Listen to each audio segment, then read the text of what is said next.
Load. Open. Current. Okay. We're also going to spend some random bits and pieces of time over the course of the showcase challenge, maybe between rounds or something, like tweaking some of these 13-hour lists that I've got. Griffin, what's up? Like, I went through till 4 a.m. my time, just like making these terrible lists to show off different variations of shadow and different like payoffs and stuff. And I'm excited for it.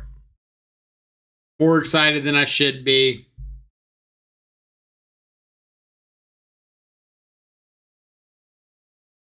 I'm sure I forgot some or like couldn't think of something. I still don't feel like the Esper one is where I want to be. But I took some inspiration from like Bench Summer. I've got Viral's shadow in here. I've got some kind of off the wall ones.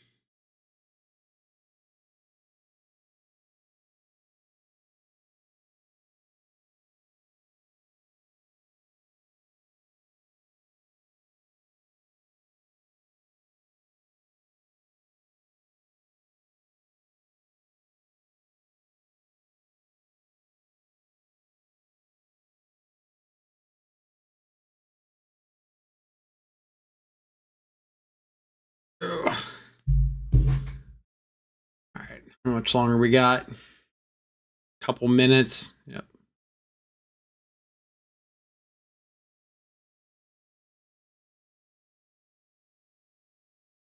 Yeah, I've got like Mardu Shadow Blade, Nahiri, because why not? And brewed up like a black-white shadow list. What else we got? Our favorite Golgari shadow. Little domain shadow. 4-color traverse. I'm excited for some of the simple ones too. We played Black Red 12 Shadow on stream a while ago. Like last year. And I think it 4-1 and it was absolutely hilarious because the league took like 45 minutes. Because you just go all in on like a shadow or a skirt or something in a battle rage ASAP. And it's kind of great.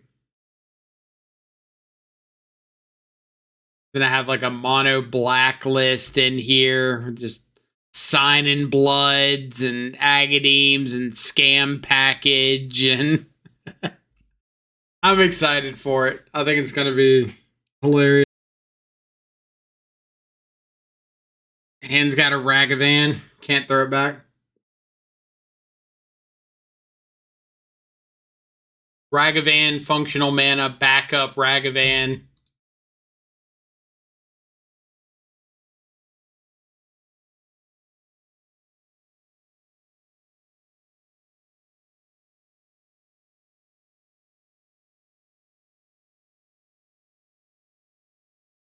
Getting scammed, or are we getting thought seized?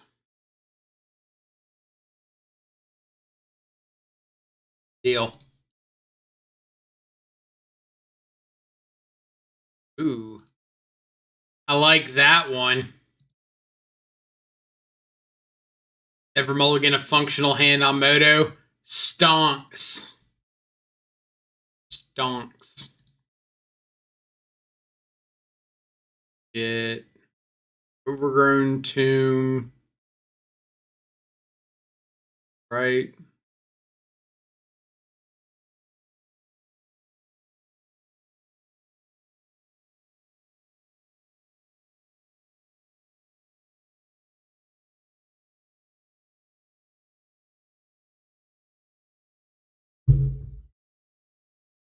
Uh, Rude.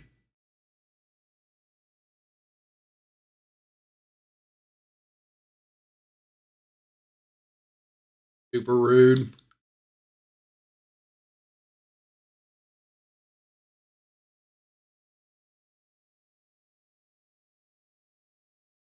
Draw.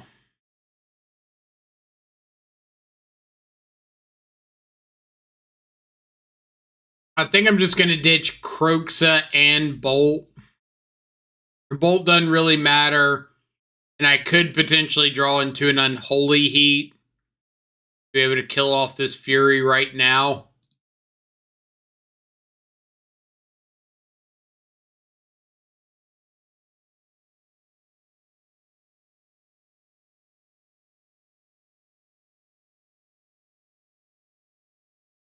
Alright, well, with my opponent missing their second land drop, I want to make it easier for them.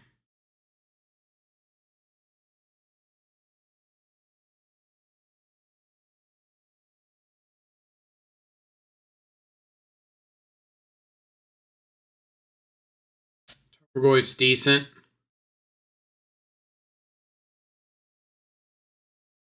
Alright, sliding the battlefield over.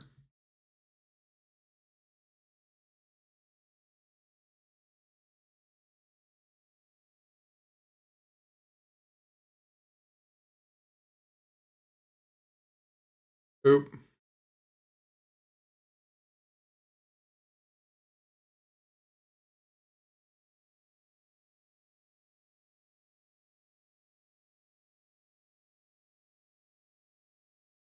You have another scam.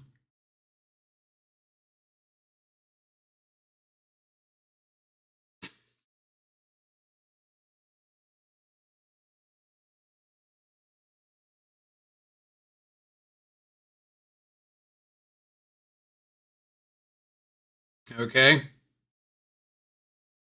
Not in the worst position in the world. Surprisingly.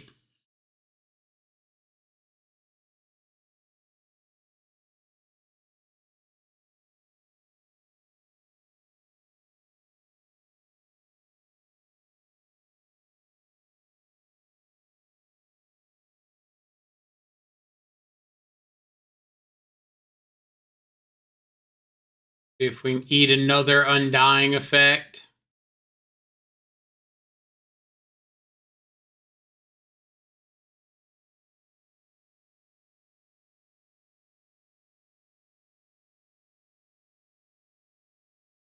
Push.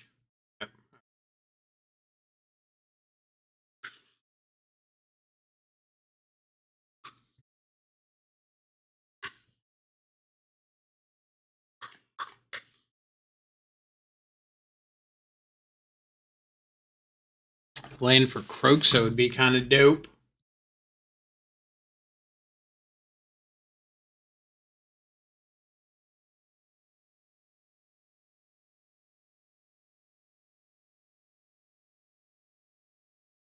Go. Creature, creature, creature.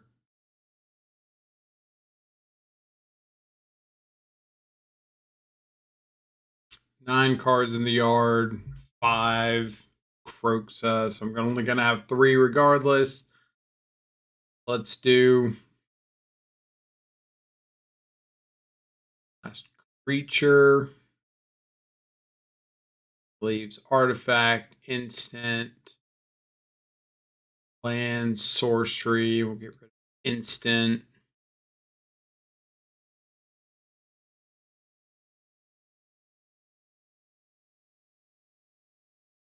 The old triple not dead after all. No attacks.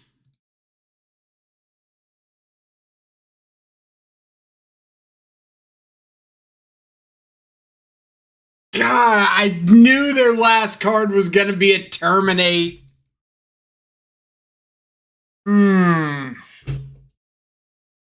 That's what we call... I don't really want to say the nuts, just... Triple, double scam threat, triple scam cards, and the Terminate.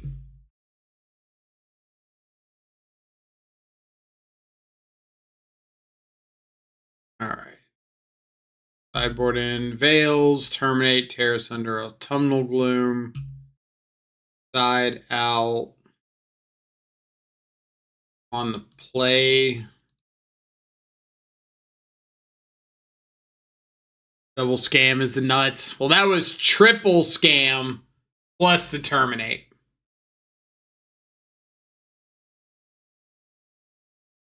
Ooh, indeed.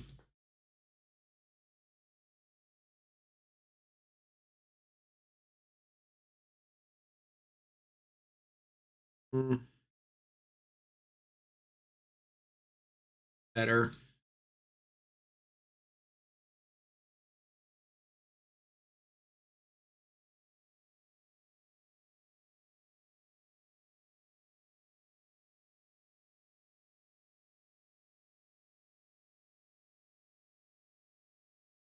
I want my second land, so I'm going to keep that. Imagine not playing blue-black. It's not too hard to imagine because I'm not.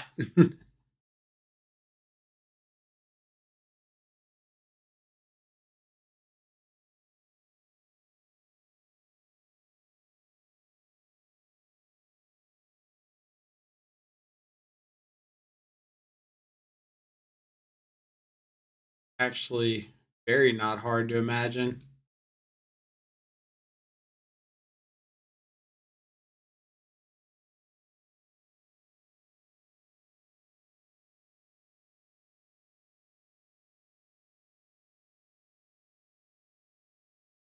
What? You don't want to get it back? Own it.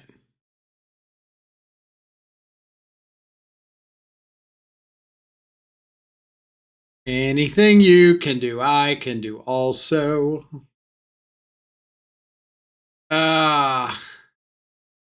This is rough because, like, I'd honestly be fine if they just kept the Fury and, like, lost the Fable, undyinged it, and I have the Unholy Heat. But I think I'm going to take the Fable. Say go. Look at these chunky goifs.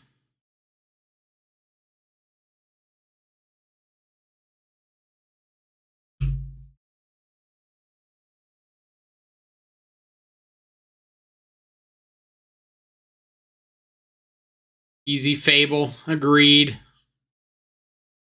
We'll go ahead and get the basic Swamp. I don't need the life loss at the moment. The goif.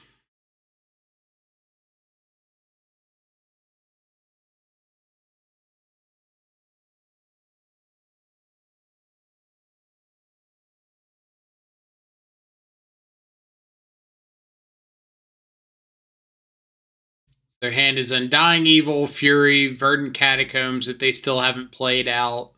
Unknown. I would like to hit you for 6.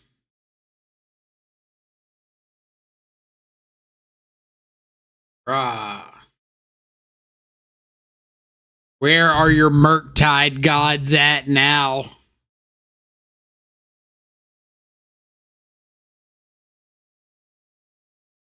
Feast your eyes upon the plague to which I bring these lands. Fury, evoke Fury.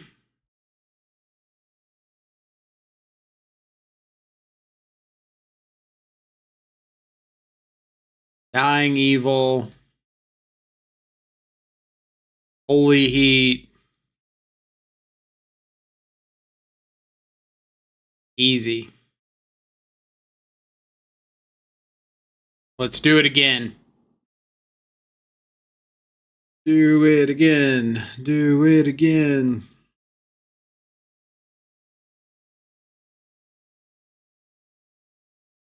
I like bringing back in a Ragavan on the draw because if you get scammed on turn 1 or like Thoughtseize, it's a cool follow-up.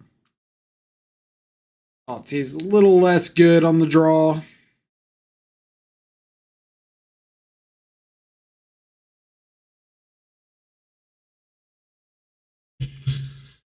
See, After this match is over, can we go back to game 1 where you drew the 4th land? I'm curious about another line, but sure it would work. Not sure it would work. Yeah, we can.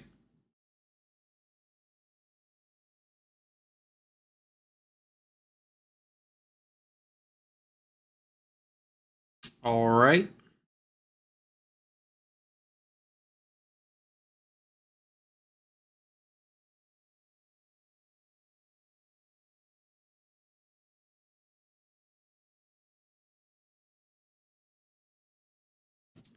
No turn 1 scammy scam.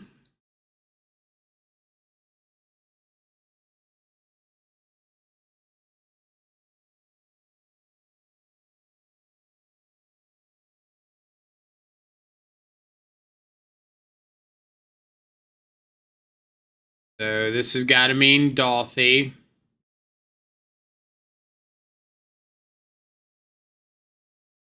Not Dolphy, Bowmaster. You know what I mean.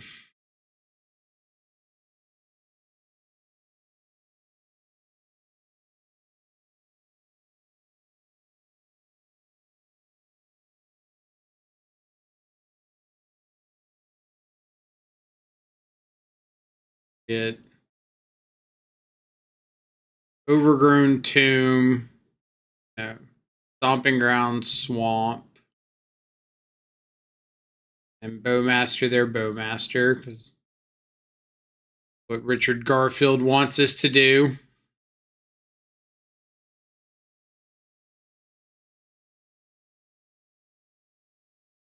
What they got.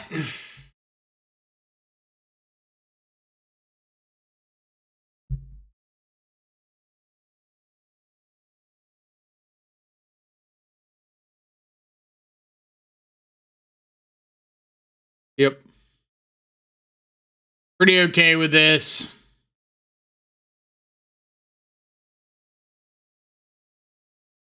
Especially if they don't have another land.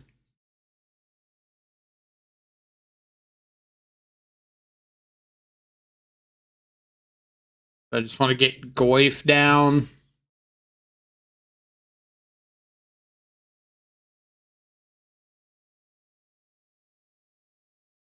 I also need to get Croxa in the bin at some point.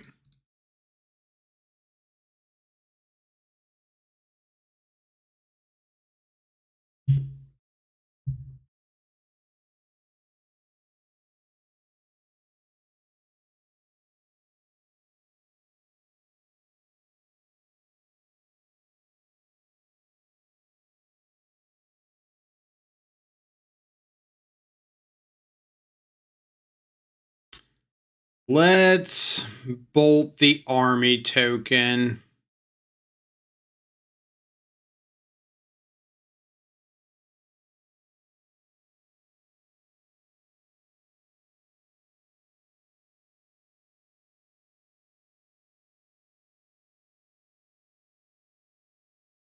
Goyf's a good draw.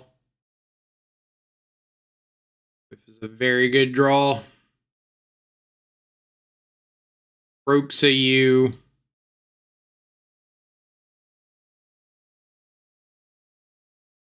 Down Goyf. Say go.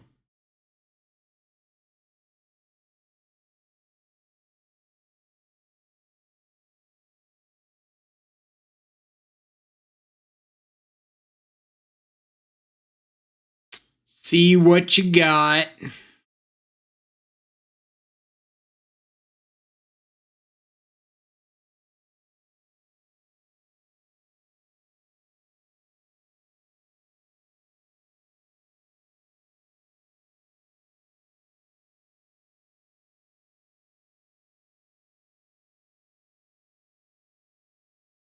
Yep.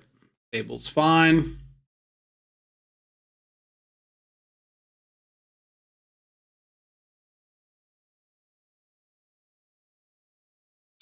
Attack. Or combat going. Then I think I'm going to escape Croxa and play Shadow. Land. I got another land going to the yard. Get rid of a dude. Get rid of an instant because I got terminate and they've got instant dude. Not shrinking Tarmogoyf at all.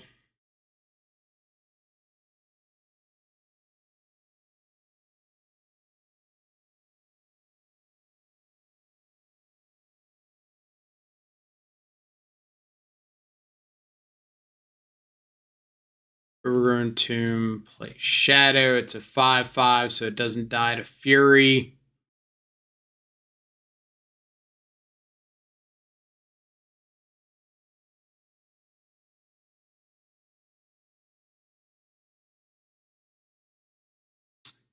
Dolthy.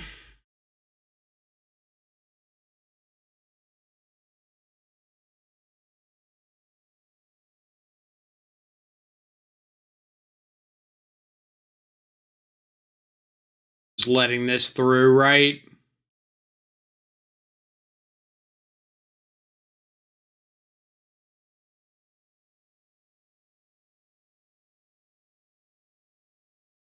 I could like block with Croxa. Because if their last two cards are Fury, red card, and they're just sacking the Fury to kill off my Croxa, that feels good for me. Or I could go like block with Shadow. Same thing. If all they're doing is like evoking a Fury to kill the Shadow, then I just have Croxa Tarmogoyf. Yeah.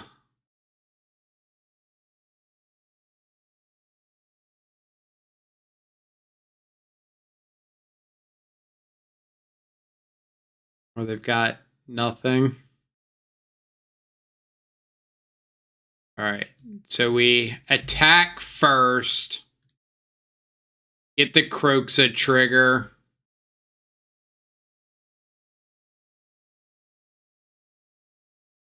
Then we go for the Bowmaster on their Bowmaster.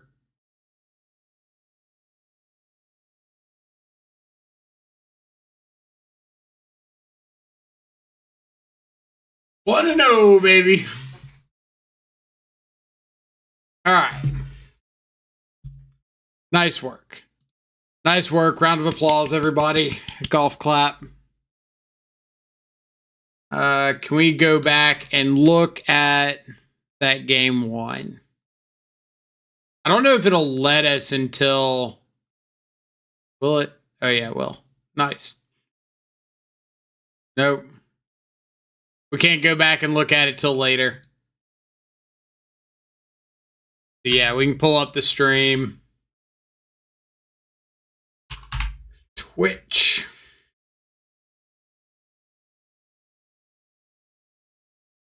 Channel.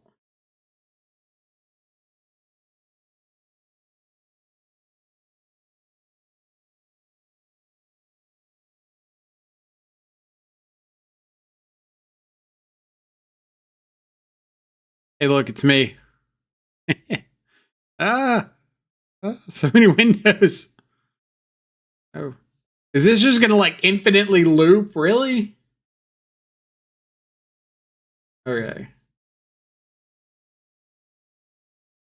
So I have to go to video, I guess, instead of the live stream. Videos. This one. Okay. All of our work leading up to the match. Game one. All right, so it's like right in here, right?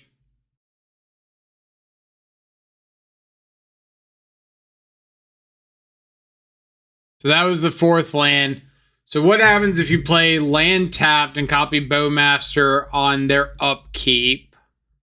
If I copy Bowmaster on their upkeep, then if they don't have a land for terminate, then I ping the grief, double block the grief with the new token, the new army token and the Bowmaster token to get that off the board, and then I have to chump block the Fury with this Grief. So I would kill this Grief if they had nothing. I would kill the Grief. Fury would eat my original Bowmaster. And then I would go to my next turn at 6 life. They discarded.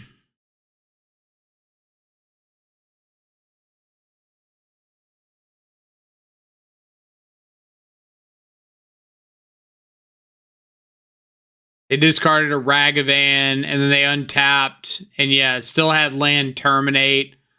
So they still would have been able to land terminate the Bowmaster.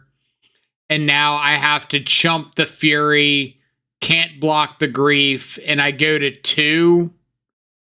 I would have a Bowmaster copy. So I would know if I Bowmaster on their upkeep, I'd have untapped Bowmaster, Bowmaster copy, Bowmaster token. They would have second land terminate. If they attack in,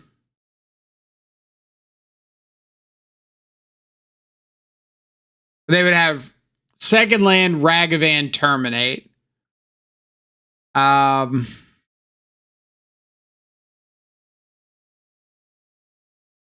They attack in. Are they terminating first? They know I'm empty-handed. I have to block the Fury. I think if I were them in that situation, I would attack in.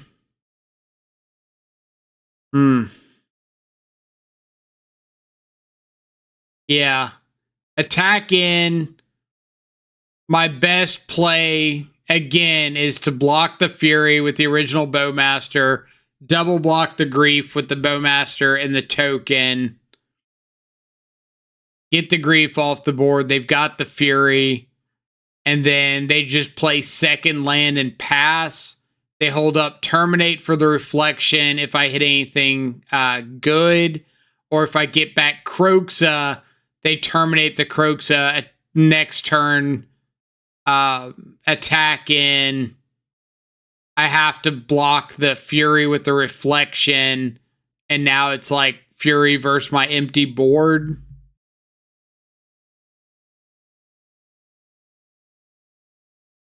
So I don't think there's...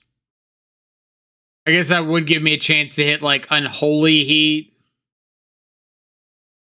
But my thought process was I escape Fury.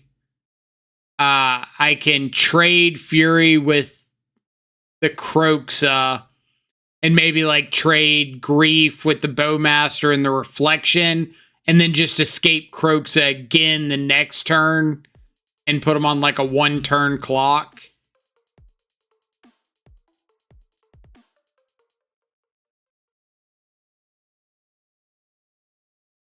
Sage, what's up? Thank you so much for the tier 1 sub. Welcome back to the subscribers. Enjoy continue access to our sweet custom Death Shadow emotes. I'm not sure if there was a reason for which line.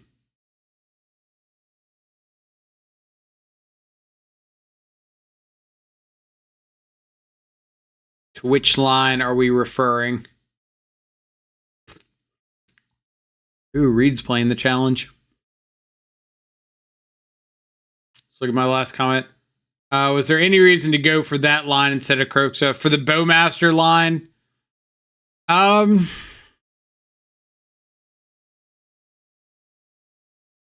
I don't think going to 4 life matters. Is there a reason?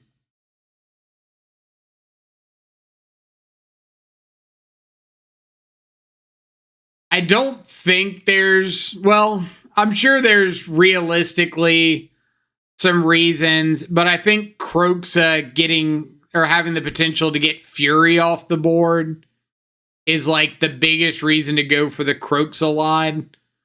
Because the Bowmaster line's like the not die line, right? It's put chump blockers into play, but it's not put, I kill off the Grief, but I still have to Abyss the Fury every turn. So it's like the, hey, I'm going to sit here and try to stall out line.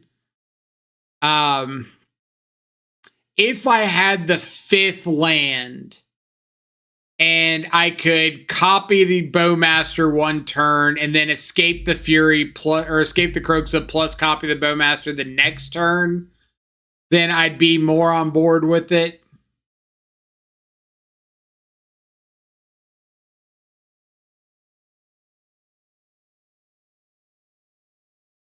But yeah, I think it's the play to win versus play to not lose scenario.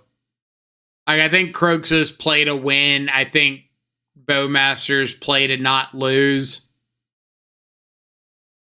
Are you currently 1-0? Yeah, we beat Scam round 1. We're just talking about a line at the end of the very first game that was kind of iffy.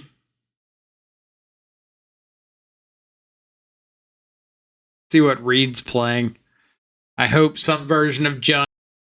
All right. We're on to round 2. Functional hand on the draw. We keep. Say functional hand. Hand's pretty good. Ragavan if we're up against something unfair. We've got interaction if they're up against, or if we're against something fair like Scam. Got a Goyf.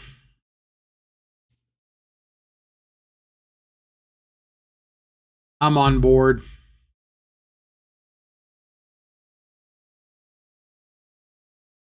Go for it.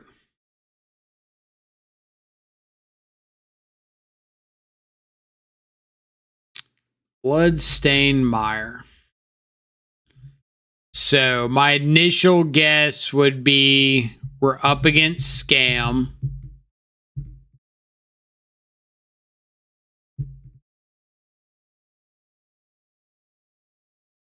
So I kind of don't want to play the Rag on turn 1.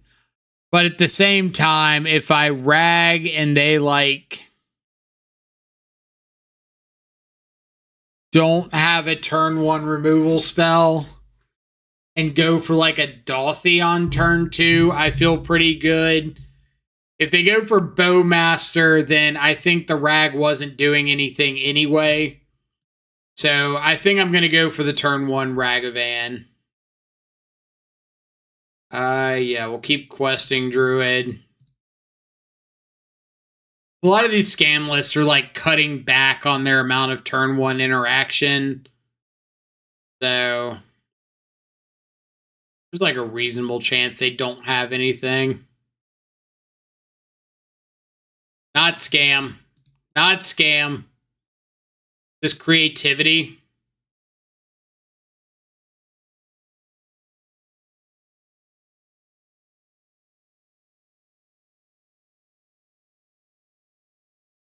Creativity. Get out of here.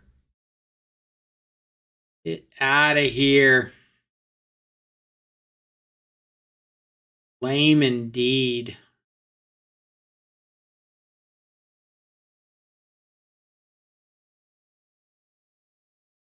All right.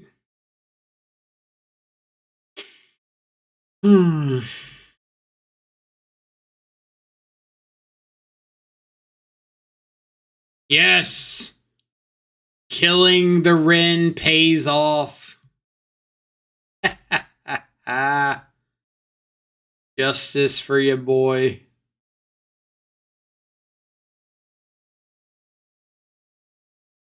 I'm surprised we haven't seen more creativity. That matchup seems awful for Scam and not great for 4-color. I've seen a reasonable amount of creativity recently. Not like an absurd amount, but definitely non-zero. I was going to say, please don't like reprieve me or something.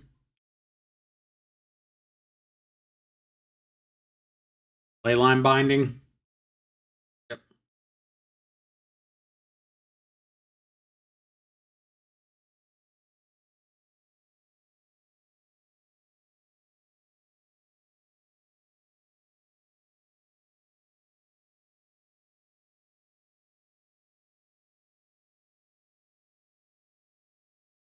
Give away that we're on Shadow here.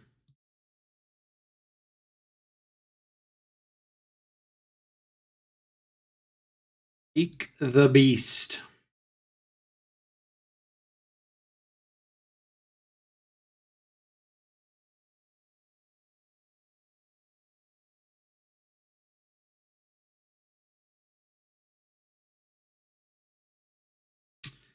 Yeah, we'll take a Shadow.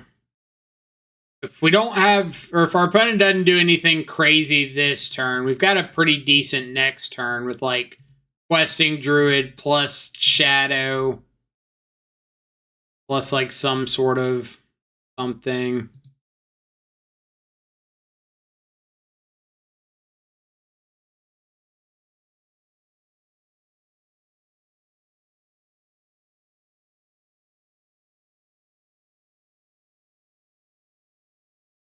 Gonna ice me.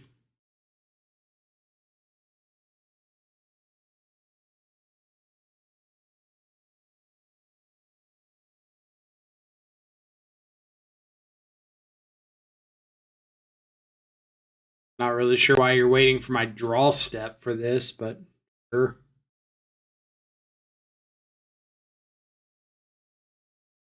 Let's fetch, shock, play out Questing Druid,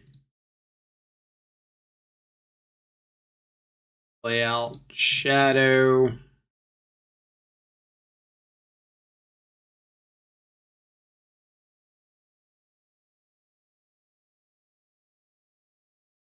There you go.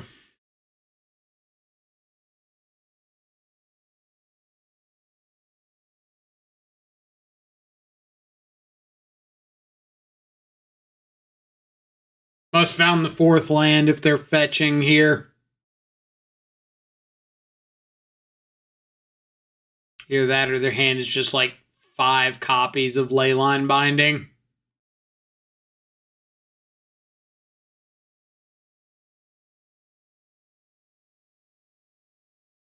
That card Druid putting in work. Was that putting in work? 2 mana to get a bobble, and then 2 more mana for a 2/2? Sure.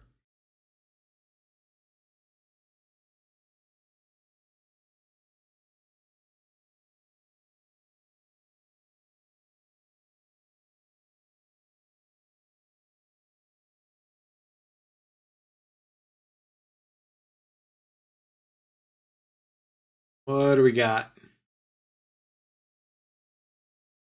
Another Questing Druid. Okay.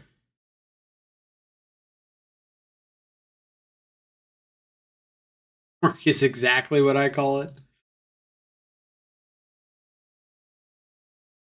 Work on your definitions. I did there. Got the go. Draw Questing Druid.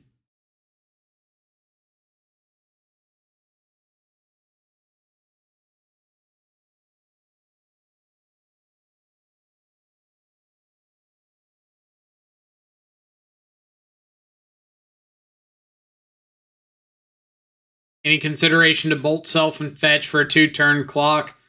I don't really want to go like all in on bolting myself and fetching. Just because one, they have Leyline Bindings in their deck. They have Fire and Ice. They have Lightning Bolt. So I feel like that can get punished pretty easy.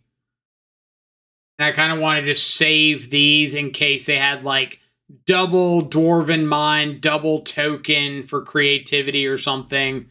Like this gives me a way to interact with that.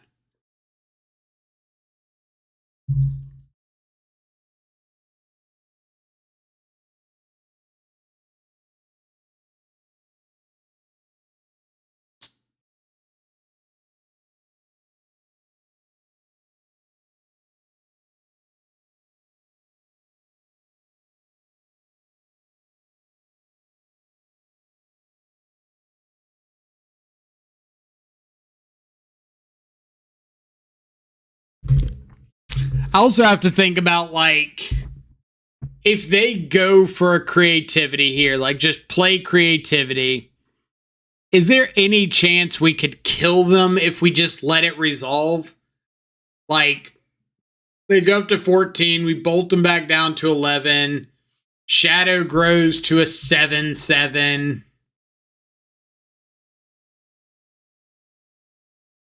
Oh, Ren's a little less exciting.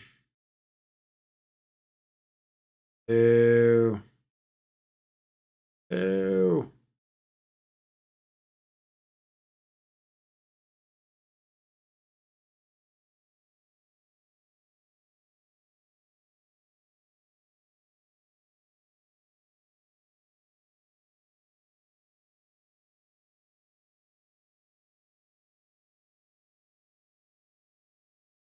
Seek the beast.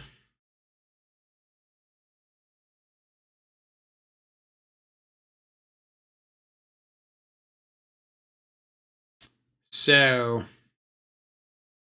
Oh, yeah, we would lose Shadow. Oh, well. That's a pretty okay draw.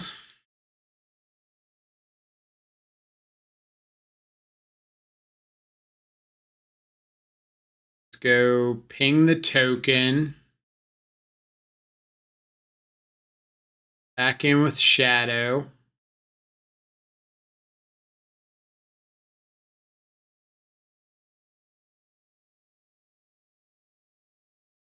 Pass.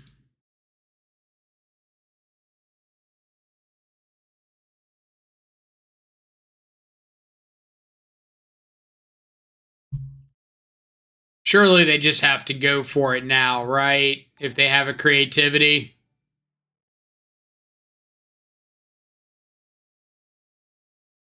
Can pay for a spell pierce.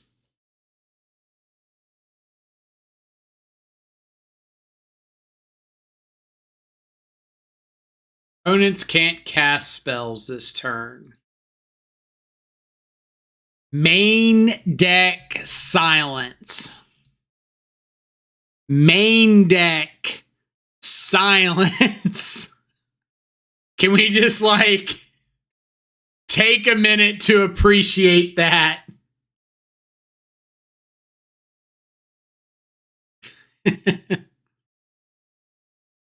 My guy out here with silence in the main deck.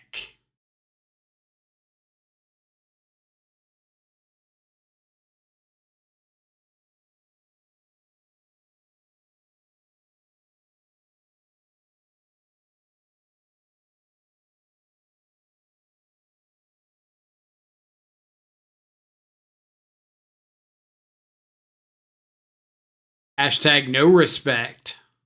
Hashtag get out of here with your respect.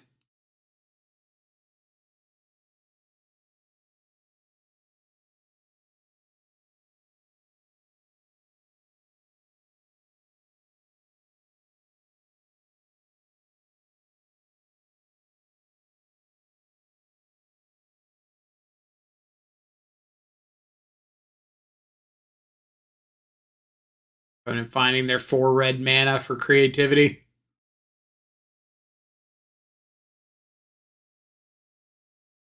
Right up there. I see it.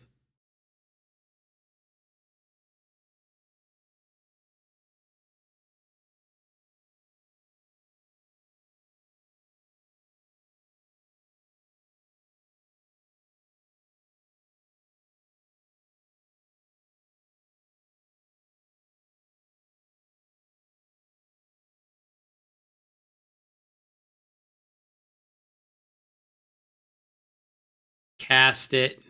Pointed at the dwarf.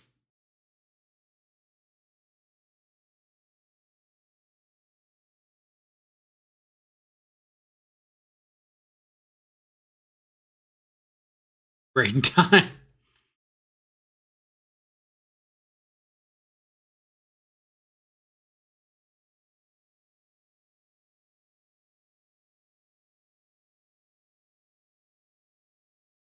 There you go.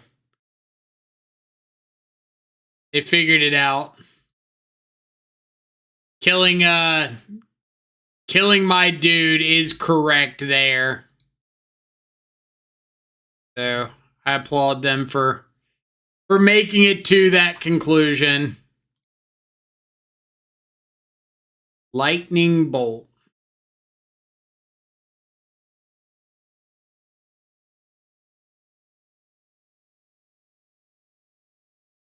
Nope. Yeah. Well, that game dragged on a lot longer than we needed it to.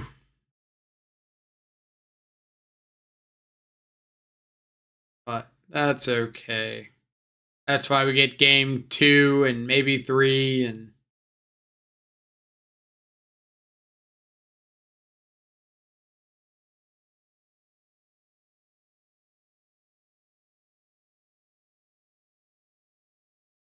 I don't think I want Veil, but I kind of want Tear Asunder since they showed me Leyline Binding.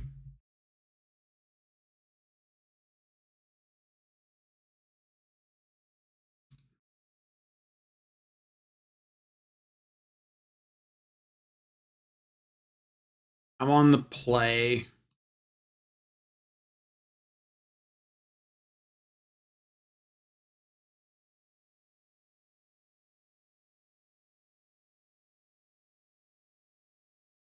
I get it. They were looking up your deck list to see what creatures you'd possibly hit off creativity.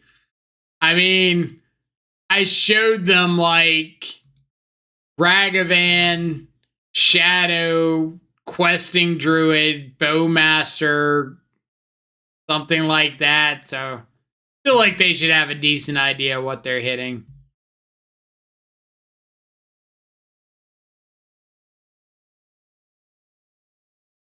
Maybe I don't want...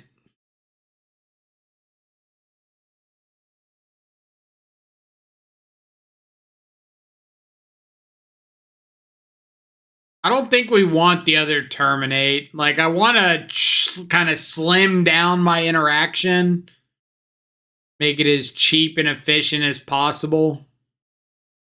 And the red interaction, I think, is better than the black. Because if I Blood Moon, I don't need the basic swamp.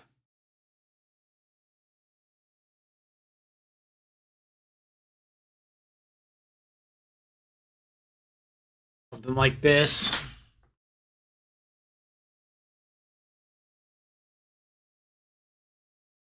We're on the play, so we're looking for Blood Moon.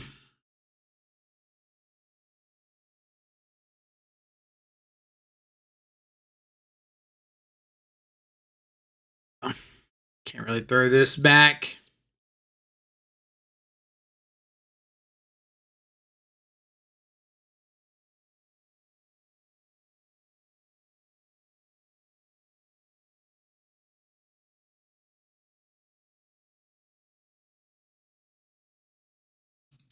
Let's see.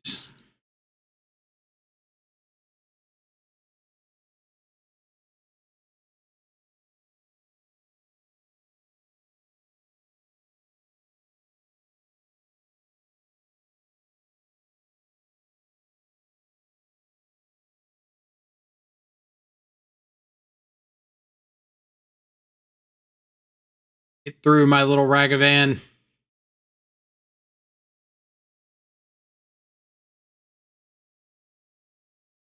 That's going to be funny if that's like their only stomping ground and they can't Veil of Summer this because of that.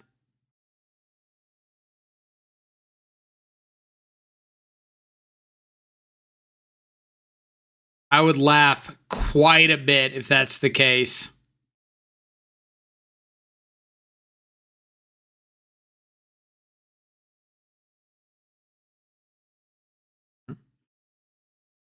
Pierce Binding, Fable to Fairy. We're just taking the bindings, so they don't have an answer to Ragavan just yet.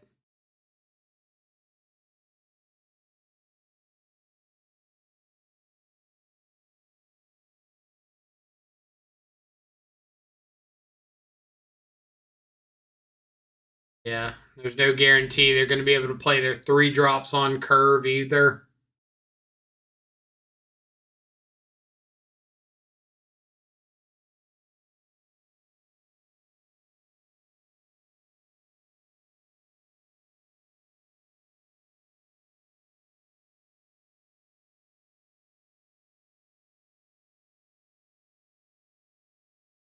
Why they didn't Steam Vents pierce that? Same.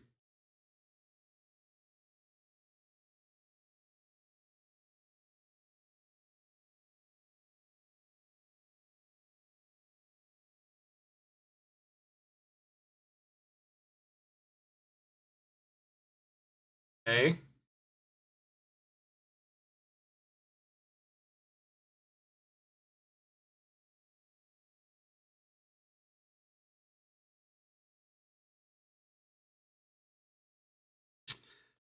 I would enjoy hitting some non-lands, but we do what we can.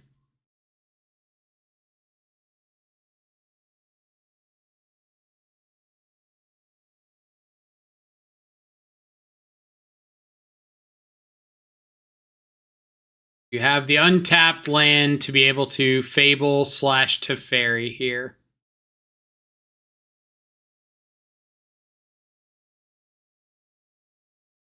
You do.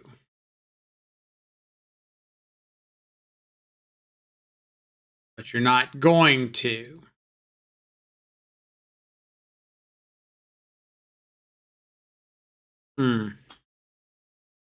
What does this mean?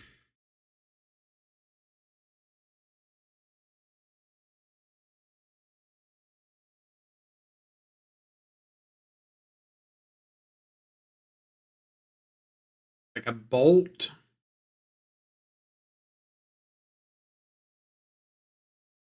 Like, why would you not play at least Fable last turn?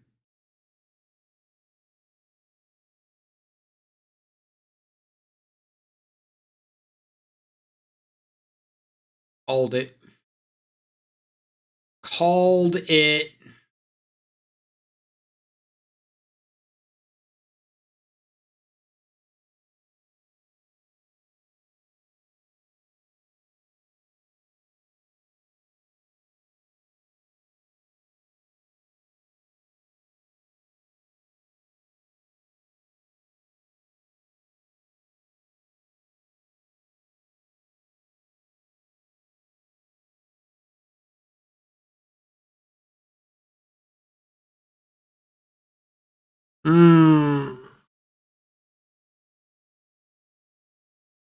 Too many lands.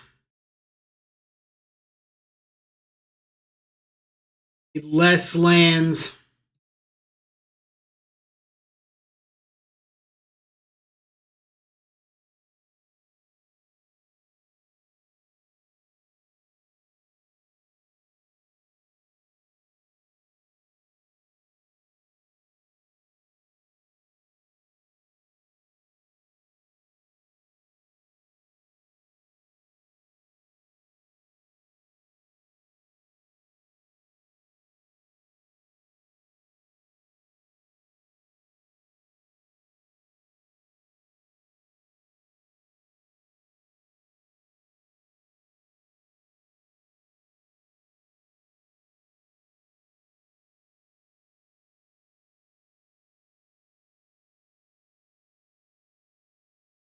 Hmm?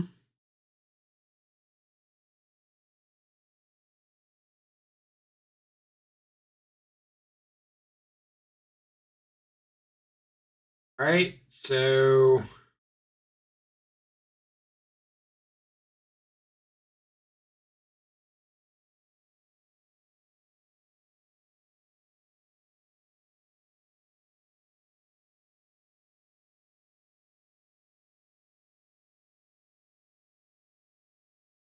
why do you do this to me? Hit a bolt off their library. You did not find another lightning bolt. Ah.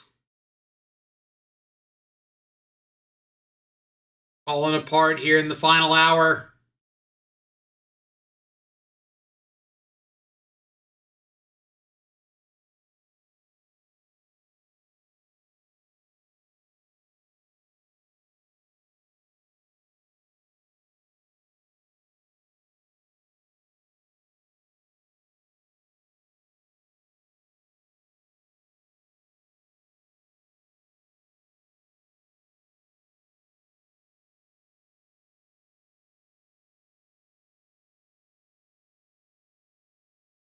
I thought about Giganta to hand, but I kind of wanted to keep my treasures around in case I found like the one questing druid off the top or something like that.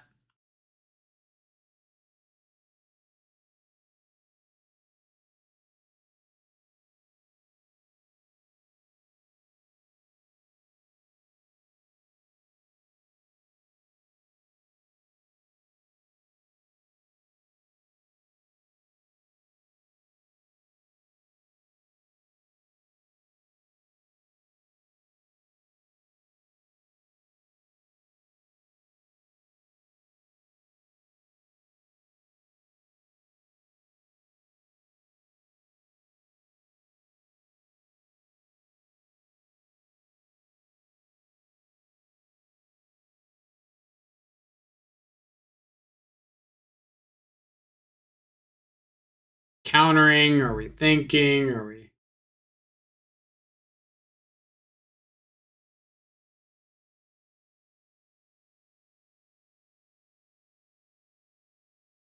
Their hand just double spell pierce. They're trying to consider like going down to one.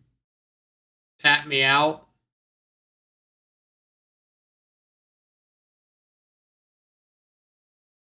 Match reminds me that Modern is probably 10 plus bannings away from being a format I'd want to play. Pretty accurate.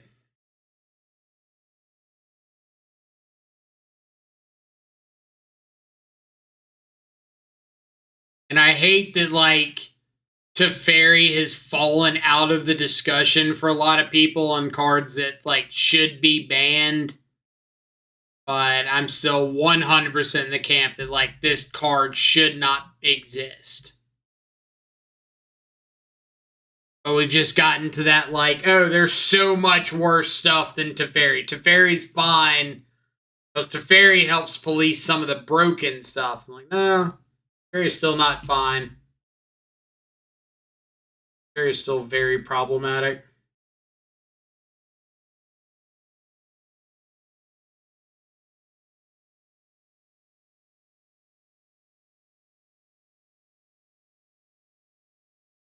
Slow rolling the creativity. All right. I don't think there's anything I can draw, but we'll see.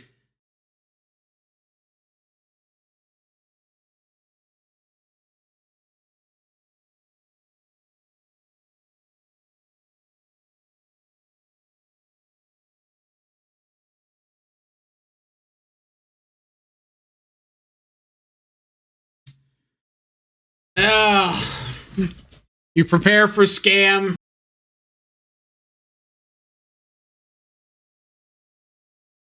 Real question is crunchy or puffy Cheetos? Is crunchy Cheetos just like the original Cheetos? Like normal Cheetos?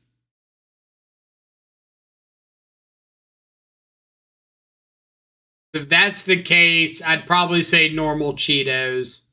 But if it's like some crazy Cheeto variant that I've never seen before, then puffy Cheetos are pretty good.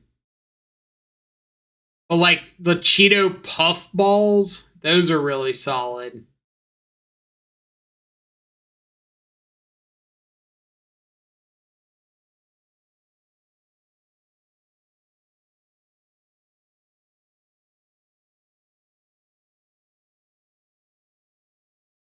Igonjo. Hammertime. Not Hammertime. What we're up against.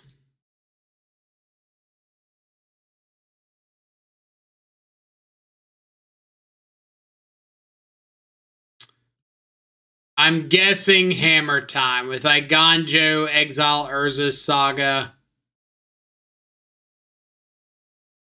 So let's go Fable here.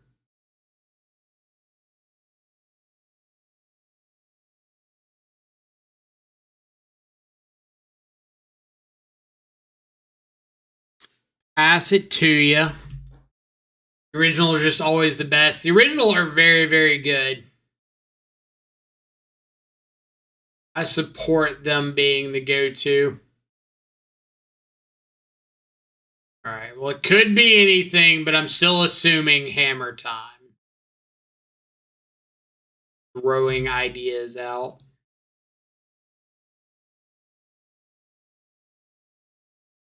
Love to discard. What do you think about just ditching 2 lands and keeping the Croxa in hand? Like getting an extra discard off it? I kind of like that.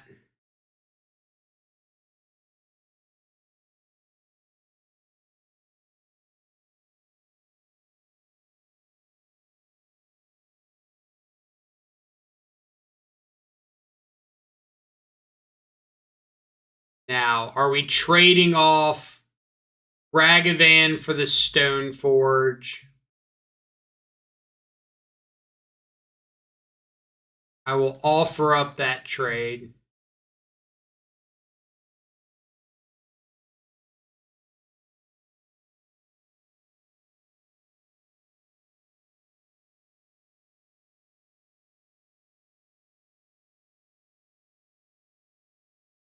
Keep my bolt around.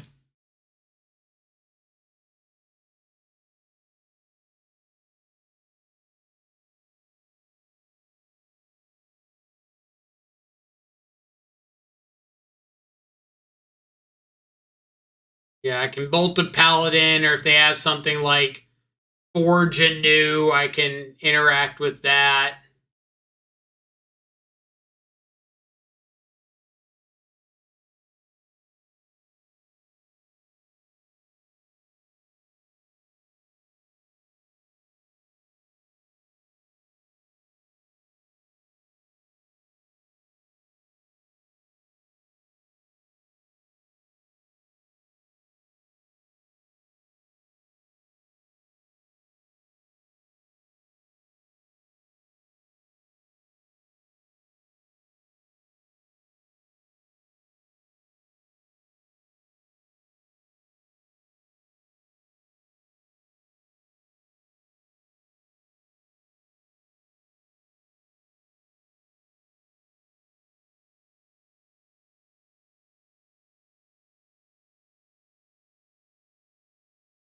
All right.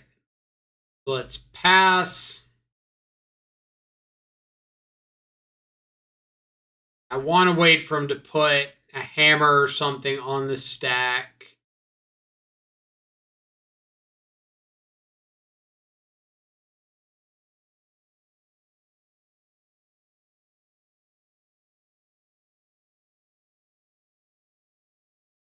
This is fine.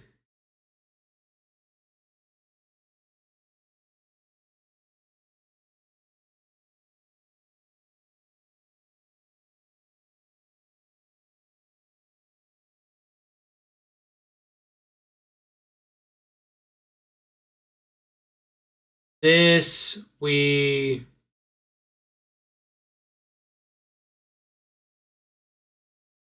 respond with Bowmaster.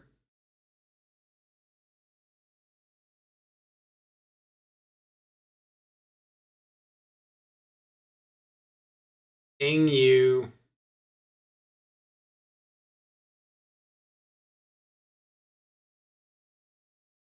Hammer comes down.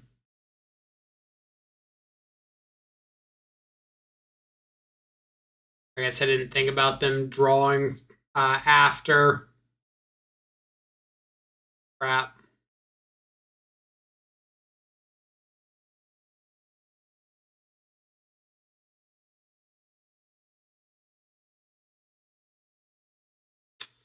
Should have thought about that.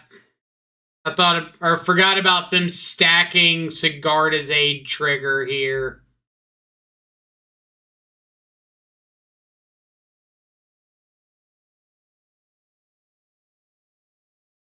Can't target them.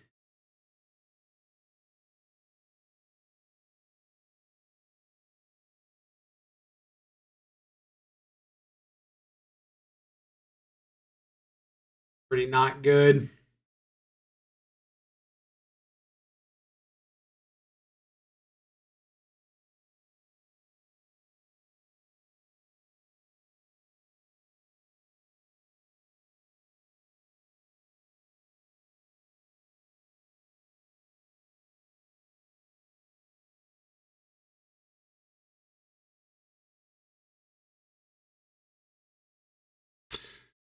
Oh, that was stupid, stupid, stupid.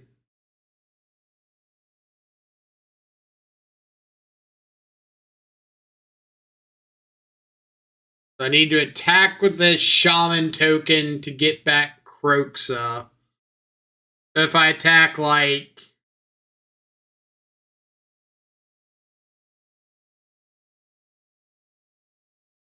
If I copy Goyf. 4, 5, 6, 7, 8.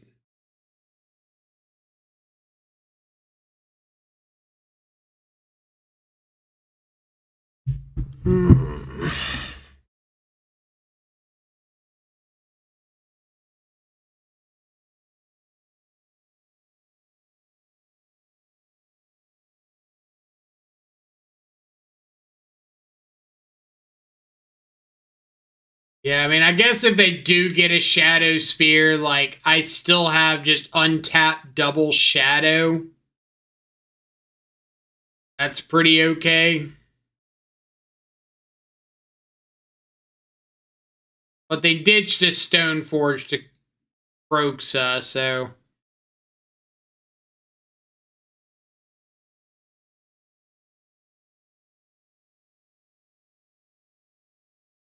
Right, so we're copying a Bowmaster in response to this, for sure.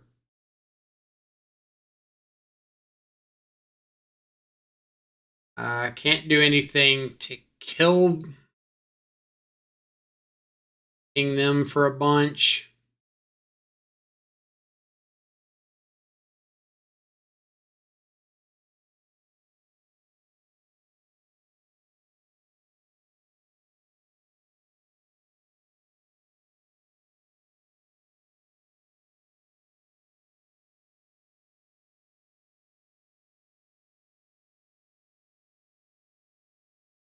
Boop. Boop.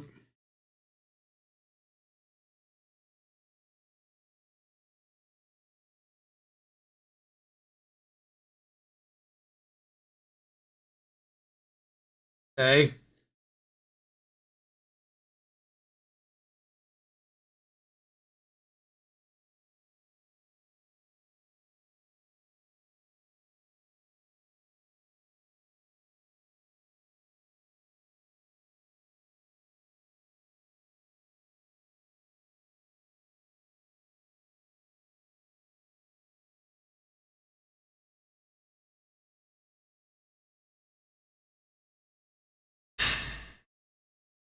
I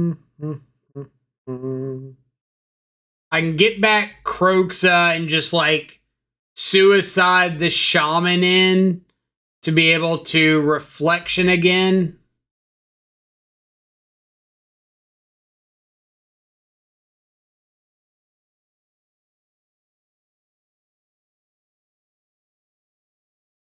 That's probably the play.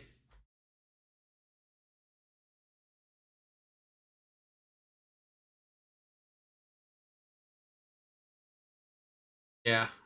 Get back Croxa, suicide in the shaman, and land instant. They've got an instant creature because they got a creature.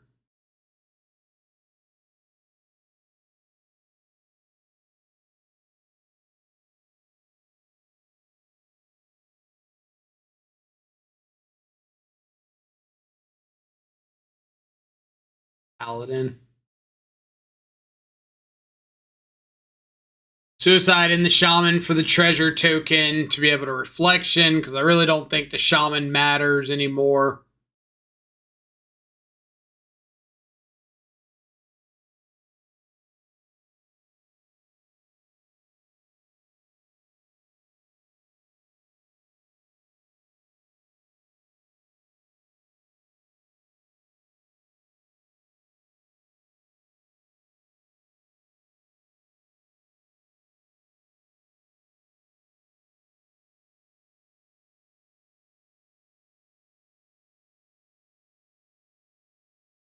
Origin new.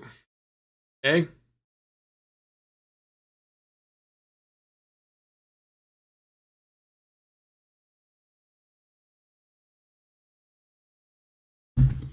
Okay.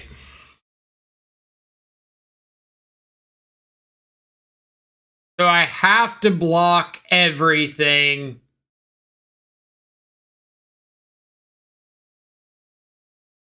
Right? Because if they...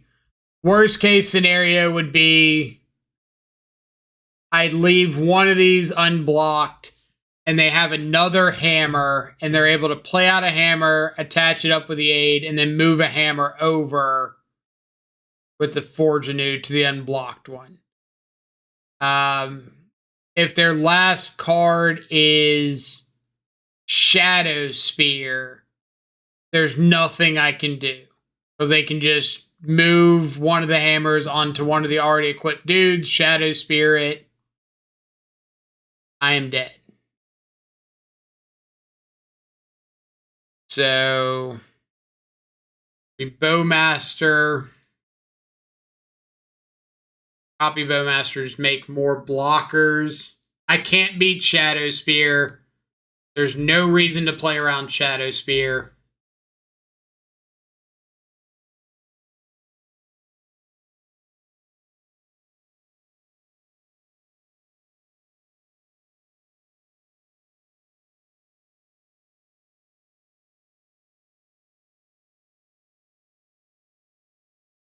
Okay.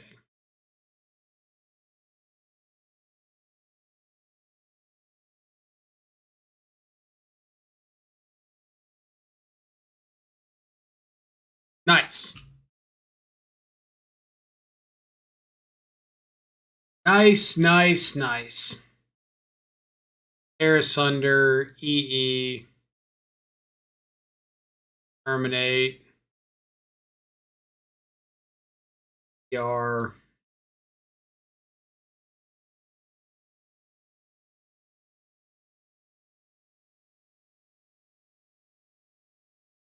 Big old bluff. Well, I mean, I think it's less like big bluff and more, hey, I can't do anything else. I'm going to attack. I respect that.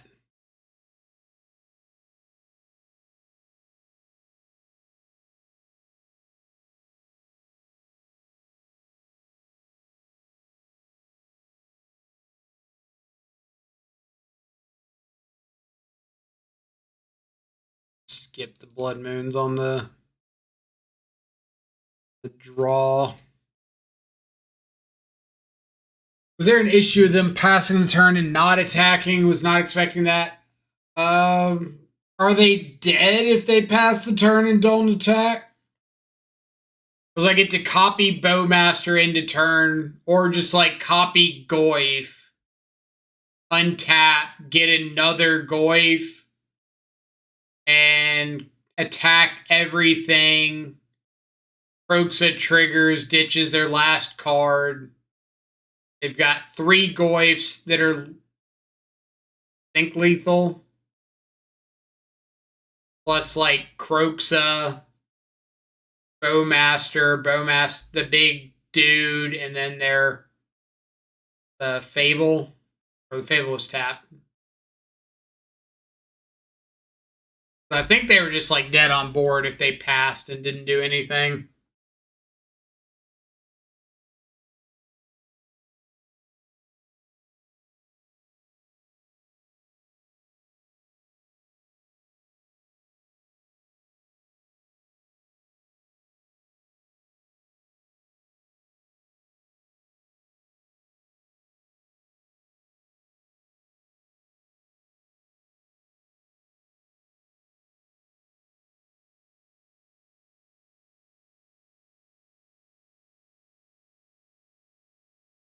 Plus, like, if their last card was another hammer, then I don't think it's too unreasonable to say, like, hey, I'm not beating all these Bowmasters with, like, drawing more cards, so I need to kill you here.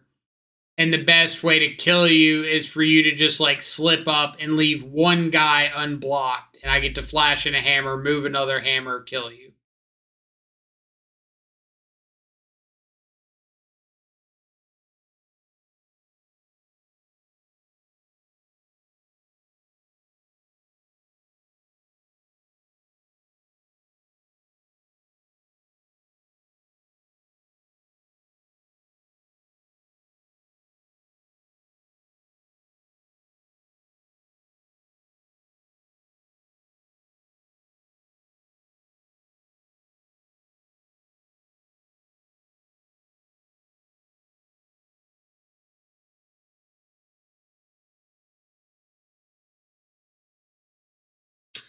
You may have your new card.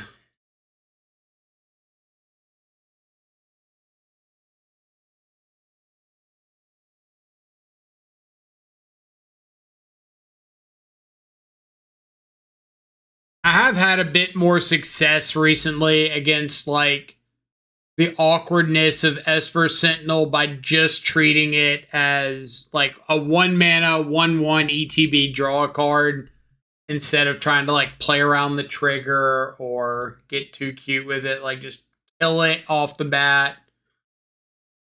Say it's like a 1/1 infect 3 draw card or something. Like you can just kill it right now, not deal with it.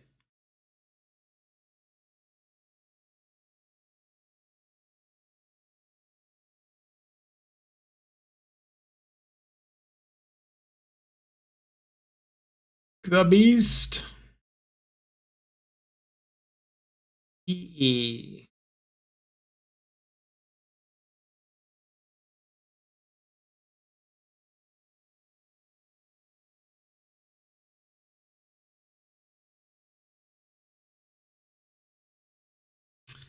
Yep.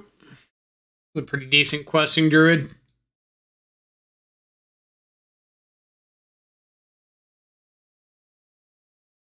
Dude. Untap.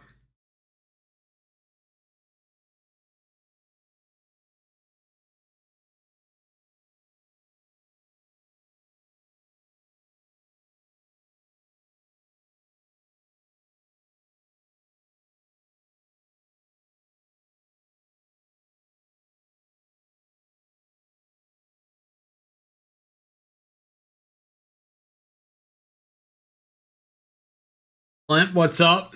Yeah, that questing druid did look pretty solid there. Definitely has its moments.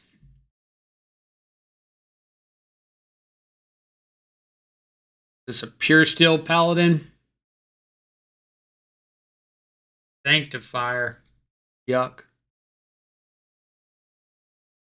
Archiving for a little bit. Nice. We're currently 1-1 in this. Could be better, could be worse. I guess that's literally the definition of 1-1, right?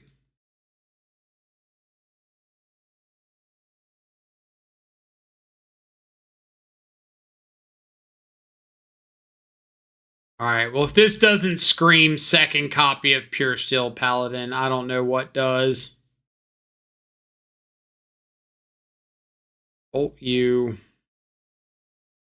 Untap. Ugh. It's tempting. I think we're going to go Questing Druid. We're just going to dash Ragavan. Get a counter on the Questing Druid. Then we can like cast the Ragavan again next turn.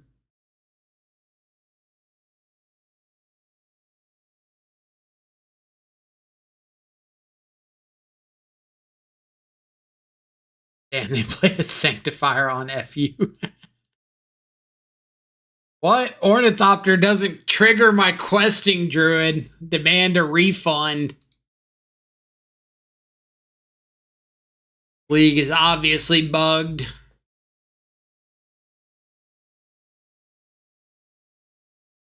Forge anew. I guess we do have an Ornithopter to throw in front of that, so that's kind of cool. If we just keep hitting live things off the top of their library with Ragavan, we can chump this Sanctifier for a minute. You know what? Scratch that. We'll just tear asunder.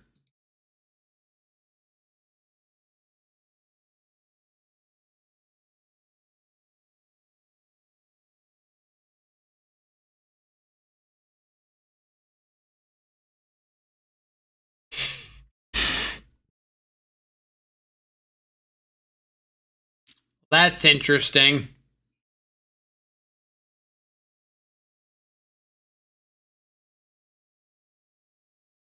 we could Pithing Needle, Hammer, and then what? Just tear asunder the hammer?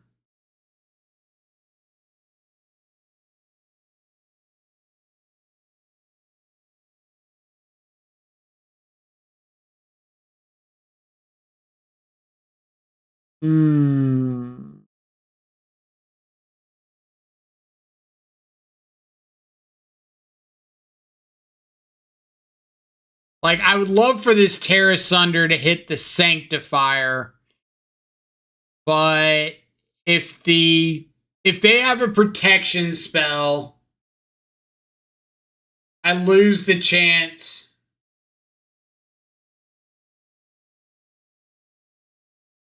Well, I guess if they have a protection spell, they can just stop me tear asundering the hammer.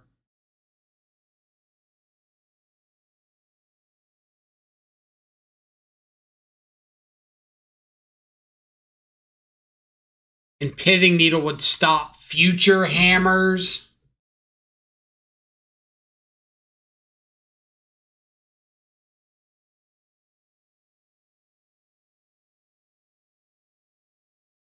It's like with Forge Anew, even if I get rid of the Sanctifier, then another hammer. Colossus.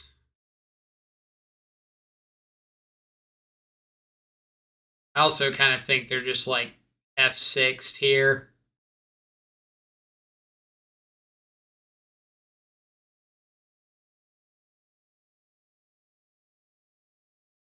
Oh.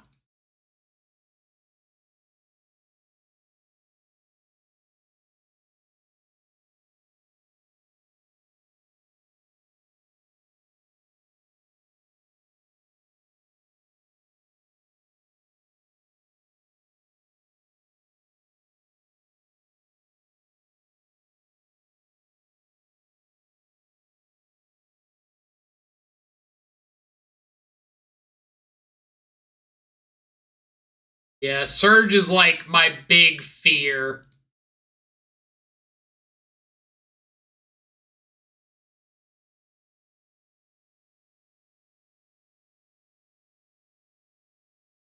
I'm also very much in the camp of trying to battle rage this questing druid. And so we're going to try to do that next turn. And I think it'll be pretty dope if it somehow works.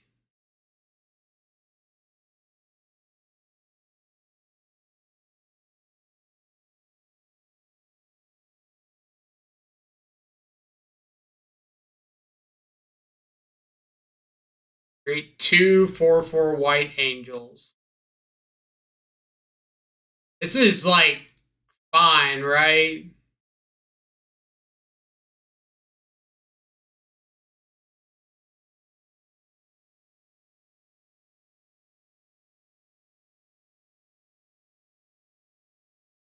So we ditch Bowmaster Shadow.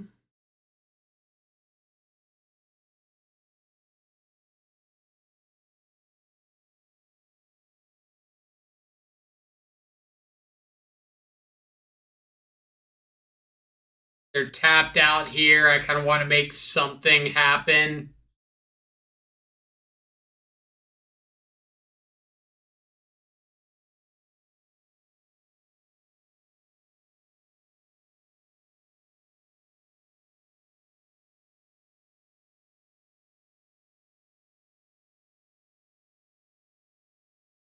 I kind of want to make something happen. I kind of want to make something happen.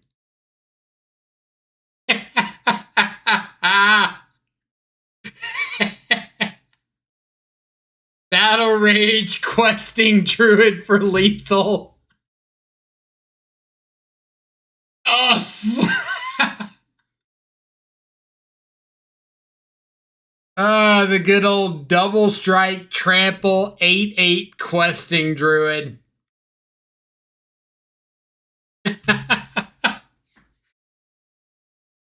Because, like, all I got on YouTube now is this. We'll let you know when you're eligible. Oh. Okay. On the die roll. On the play. On the play with the Ragavan. We have been on the play with Ragavan a decent bit, so that's been nice.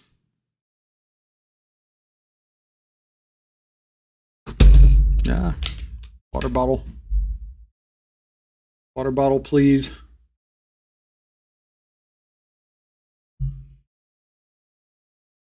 I've been sipping on this same cup of coffee for the last, like, 3.5 hours. I got these tumblers. Ooh, it keeps the coffee hot for so long. How the leagues with Sultai and Preordained finished yesterday. The last game I saw was versus Draw These Nuts Titan. It's true. I think the Sultai League ended up 3-2. And then we played Jund immediately after and ended up 4-1 in that one. Only lost to, like, a scam player running pretty hot. So, Sultai was all right. I still feel like Preordain isn't the impact that I want on turn 1. But I'm really not sure what should be in that spot. Like, I wish we had a good 1-drop, like, value black creature. I know somebody's going to start saying in chat, like, no, we have Cabal Therapist. What are you talking about?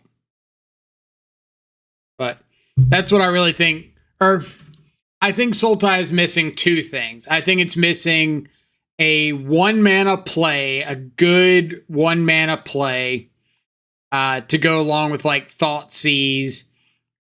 And Preordain is, like, okay, but it's not impacting the board. It's just, like, hoping to find stuff. So good 1-mana play and something to take advantage of being in Sultai colors that utilizes, like, your excess mana or the graveyard or something like that. But it can't be, what's it called? Can't be Hex Drinker in a Bowmaster world, unfortunately. Also, where's my opponent? Oh man, we have Knight of the Ebon Legion. We have a 1-mana play at home. 1-mana play at home. Knight of the Ebon Legion.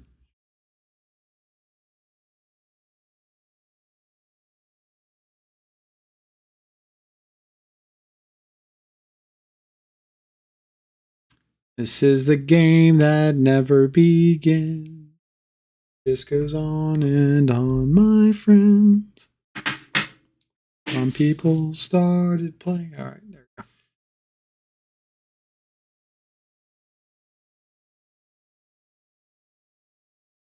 So waiting for a Banehound stream. Is that the 1/1 like lifelink death touch or whatever? 1-mana 1/1 lifelink death touch? Or am I thinking of the wrong one?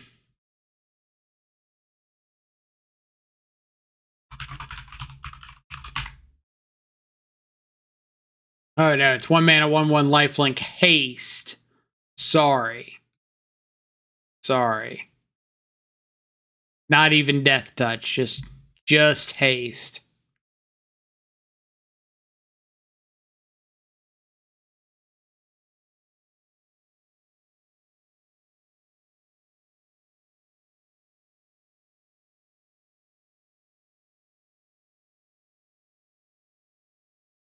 Ooh. Nothing for the Ragavan, you say?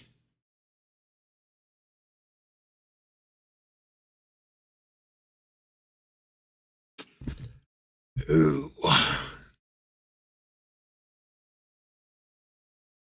Flame of Anor or Charm. Or we could take Pierce to try to get this this questing druid.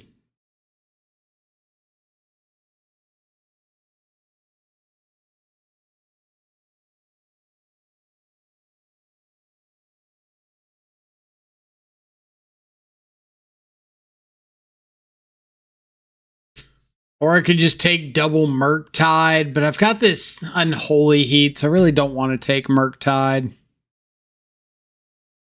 I think I'm just going to take Pierce and try to resolve a Seek the Beast.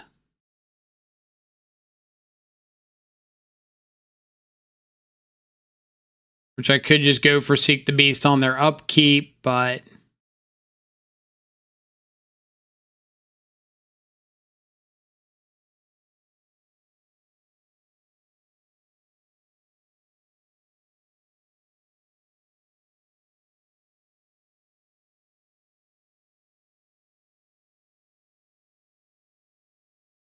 Curious what cards off the top bail them out? Well, we're about to find out when they run through the ringer and hit them.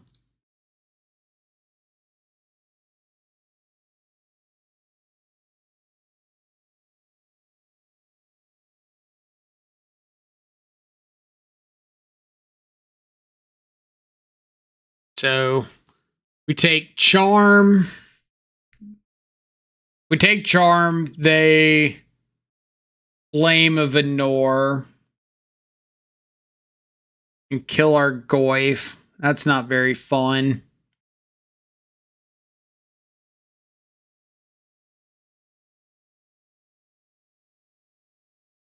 If we take Flame of Anor, they could Charm, steal our Ragavan. It's probably fine.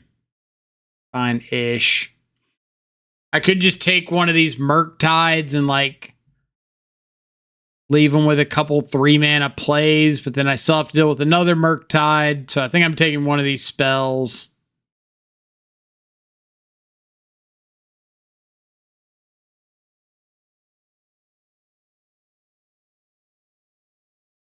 I'll just take the Flame, get Goyf down.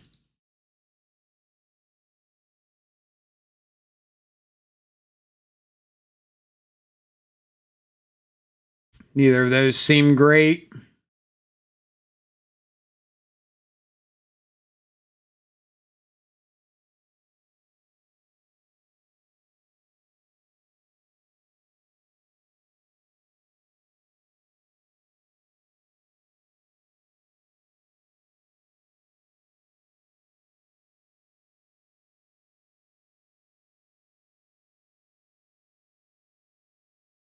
Well, opponent, thank you for doing this after I attacked.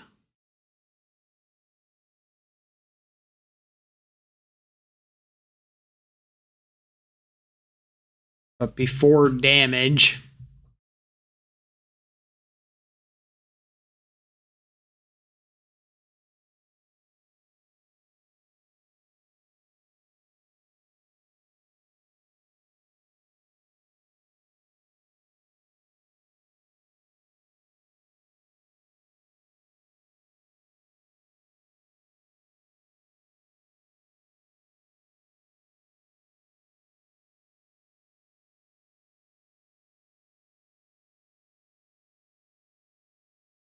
Bolt me, play a Murktide. Okay.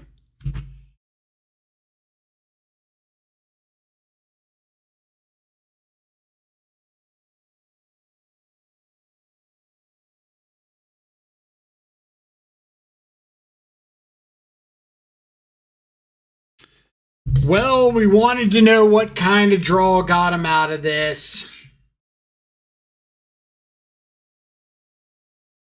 This is pretty close. So now, like, they have to whiff so that I can Unholy Heat the Ragavan and get in with the Goyfs and bolt for lethal.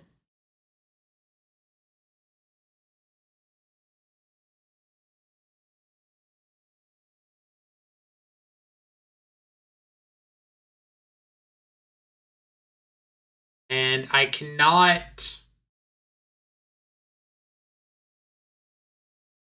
I can't attack in because I can't trade off a Goyf for a Murktide.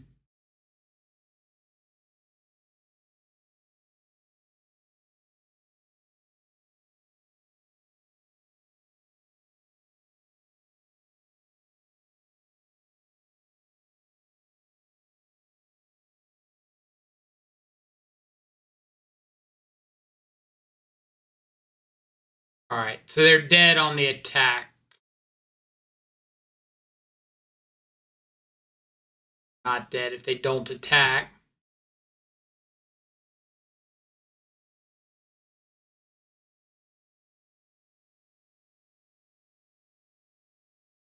Alright, so if we go... Shouldn't have said anything.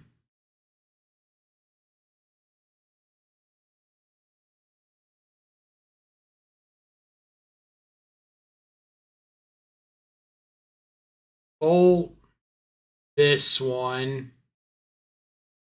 No. Eat the rag.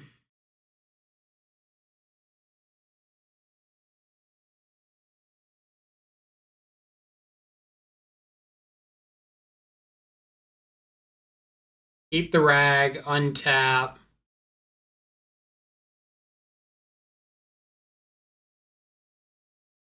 That's lethal, right? Bolt this one. Oh no, it's not lethal.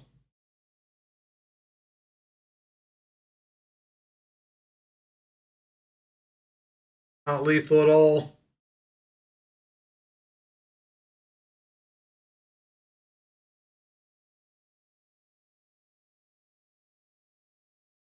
Put myself dead to a Bolt or a Ragavan.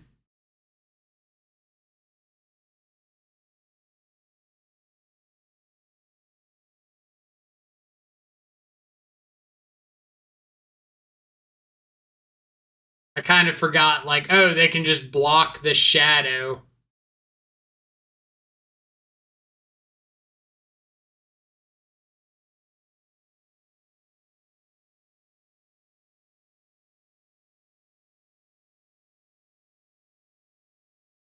Found the Bolt. Top decked the Bolt.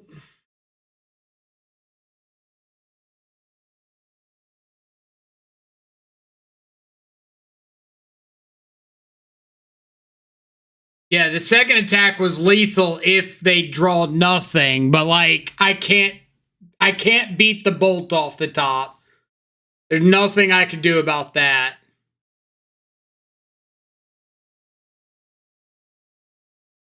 So if I don't attack, I'm still dead to the Bolt. I'm not dead to a Ragavan, but I've done something different with the Heat Bolt. If I heat the Ragavan, untap.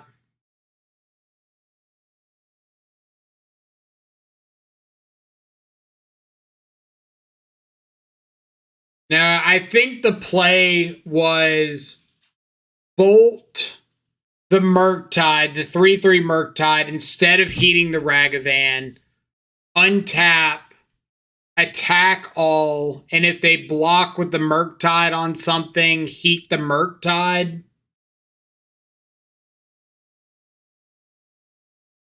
Wonder if we should have attacked first, then try to heat the bigger Murktide if they blocked. Well, we only had Bolt. We heated the Ragavan into turn, so we wouldn't have been able to trade off Tarmogoyf with the Murktide with the Bolt. So that's why I'm thinking we should have bolted instead of heated the turn we killed the Ragavan and killed the other Murktide instead, and then untapped and attacked in with 2 Shadows, Goyf, Unholy Heat in hand, and gone that way. But if they didn't block with the Murktide, the big Murktide, we were still dead to Lightning Bolt off the top. So I don't really love playing the what if game because we were still just dead to the thing that they ended up having. On the play.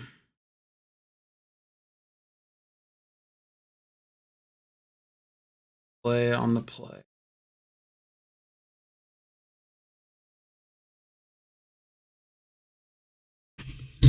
So, regardless of what we did, if they didn't block with the big Murktide, we were dead to a bolt off the top.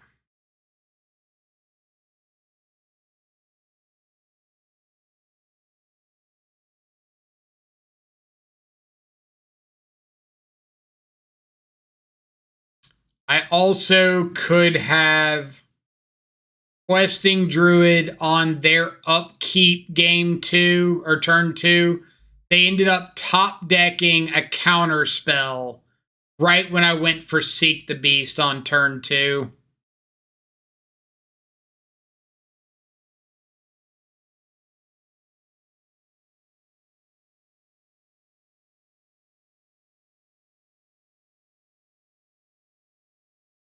Them not attacking with the 8/8 that turn was sus. There were 2 blockers. I mean, I can see it both ways. I can say, hey, I'm winning in the air next turn with my 2 Murktides if they don't have anything. So just don't put yourself in a position for them to have something.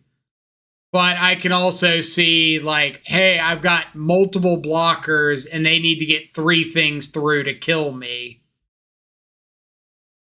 So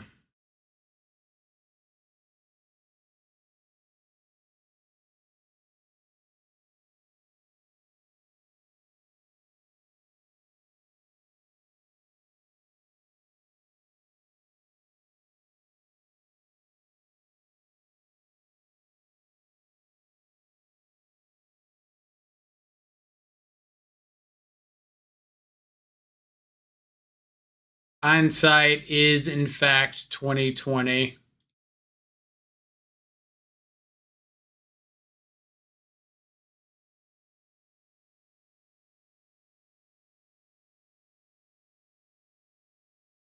I'm guessing this is just blue-red control and not blue-red with Ragavans and Darcy.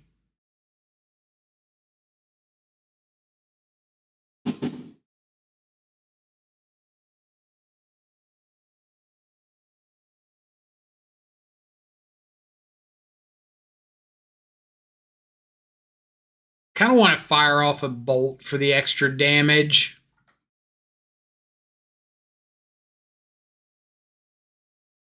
Makes this 4, 5, 6, 7.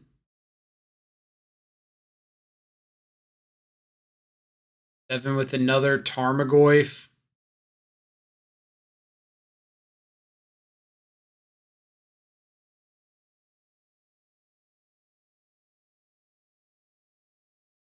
Save it.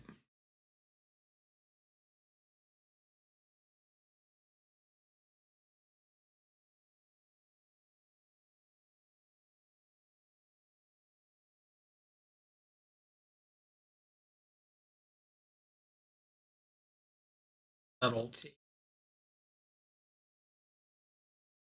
We're going to put Tarmogoyf. I'm going to put Tarmogoyf on top and just leave that decision. I can always shuffle it away if I don't want it, but if I do end up wanting it, I'll have it on top.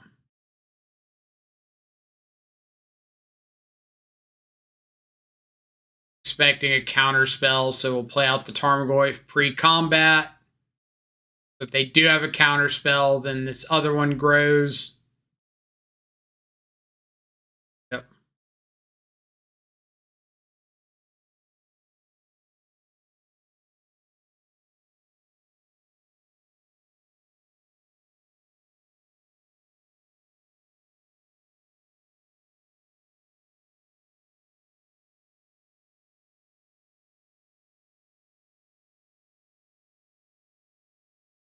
Engineered explosives on 2.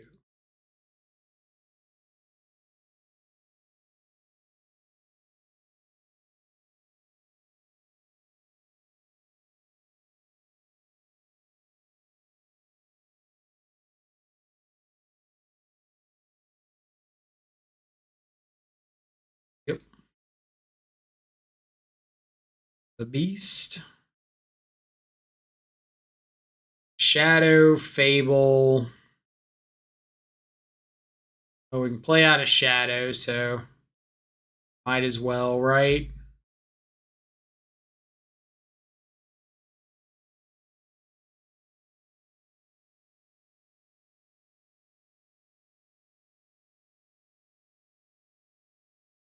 Boo.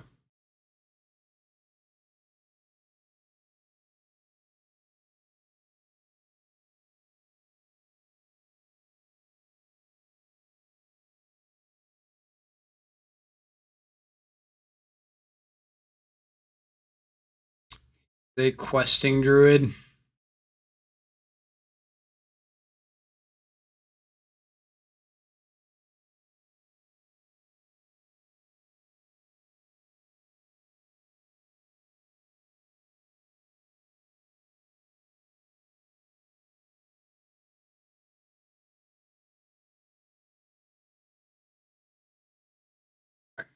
Spawn with Flame of Venor. Get a bolted.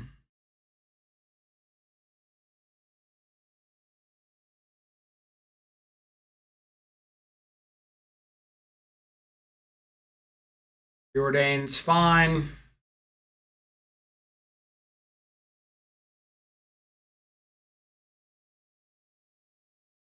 Hmm?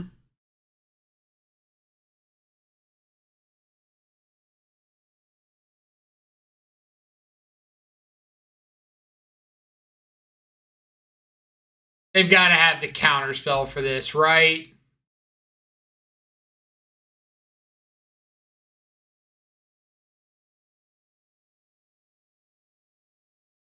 Yep.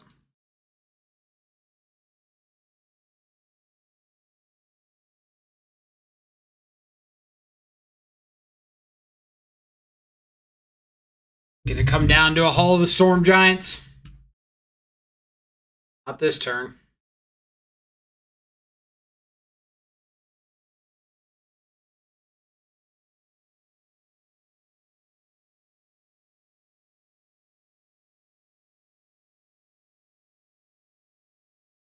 One card. There's another counter.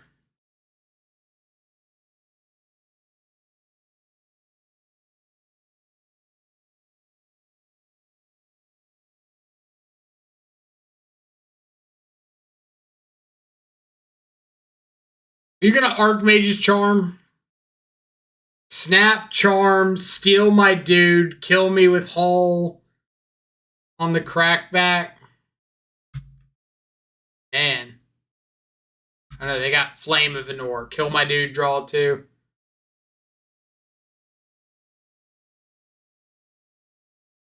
Rough.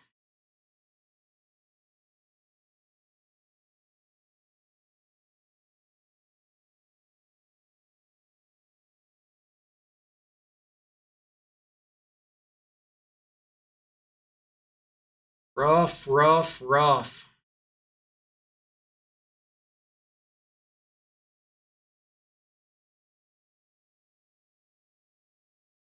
So Dash Ragavan does it. Third or fourth bolt does it.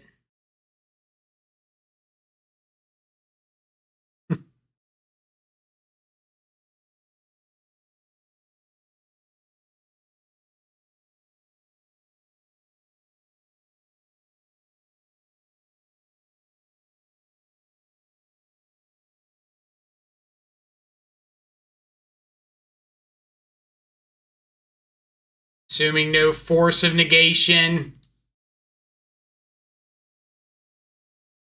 Nice. Who? Love to see that.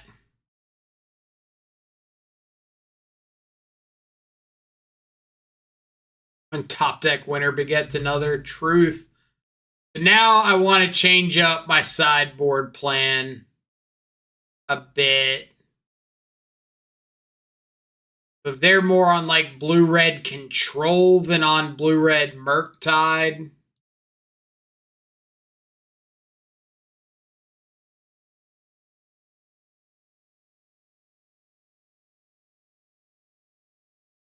It's definitely not good, but like, how bad do I want to go in on not being able to deal with like a Murktide?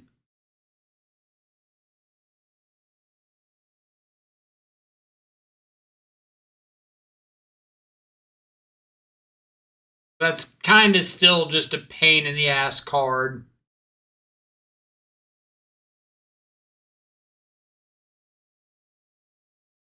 I have Terminate. They have Counterspell. Do I want to rely on like 1-for-1 dealing with it?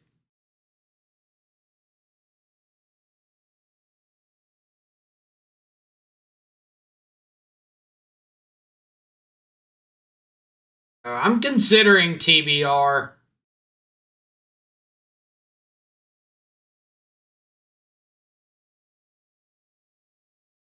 Just like a big shadow down early with a TBR could be enough.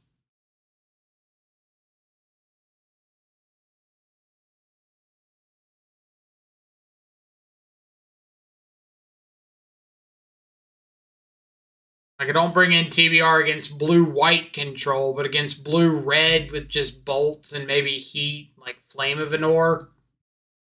You never know.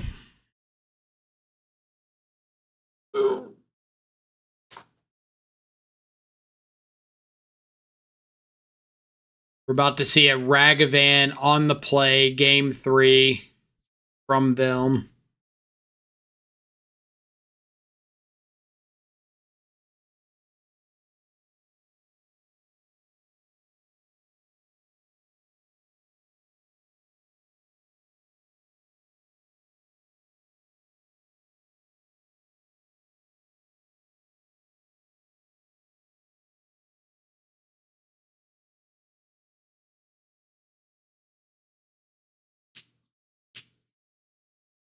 Preordained 2 to the top.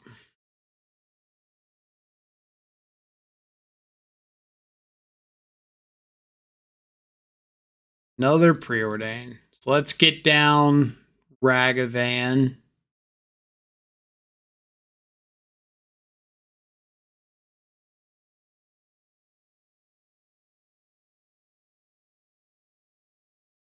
They go. Second land is excellent.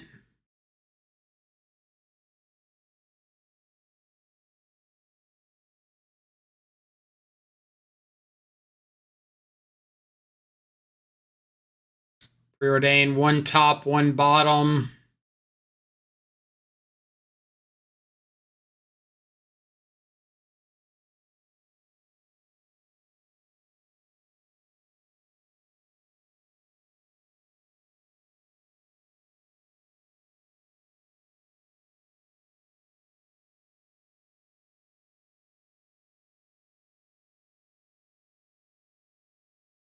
Back first.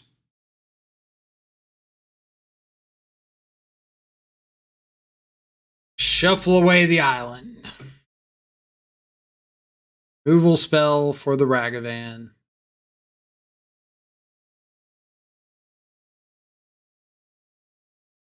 We are going to go ahead and cast Chunky Goyf.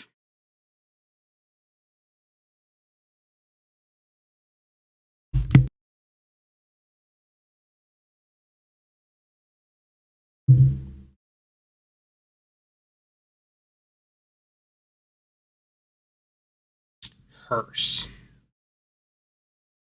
Well, Hearse is a little annoying.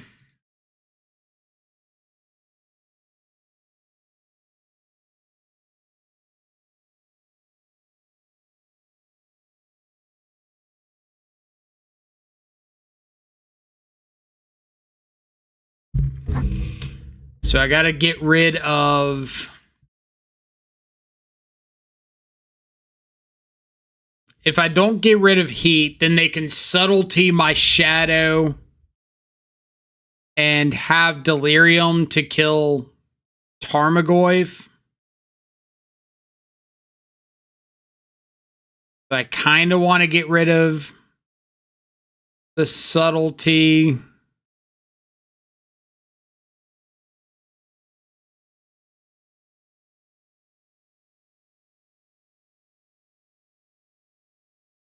Nah, I just have to get rid of the... Not a great way to play this, is there? Get rid of the heat, hope they miss their third land drop, and then, like, shadow to try to bait the subtlety.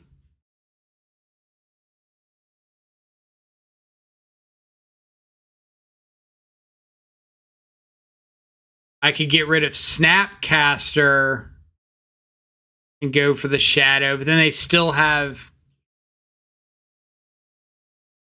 heat.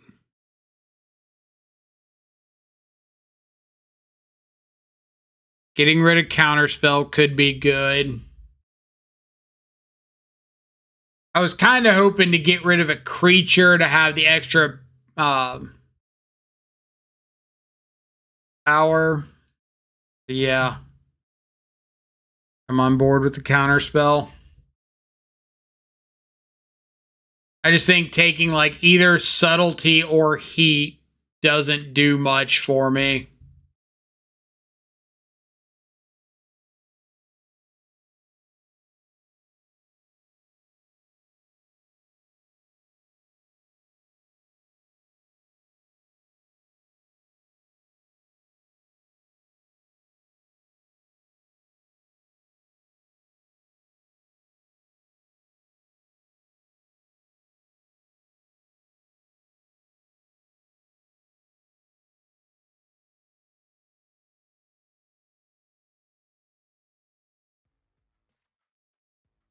Let me land the shadow. That's gone. That's gone. They find the third land. Don't have delirium yet.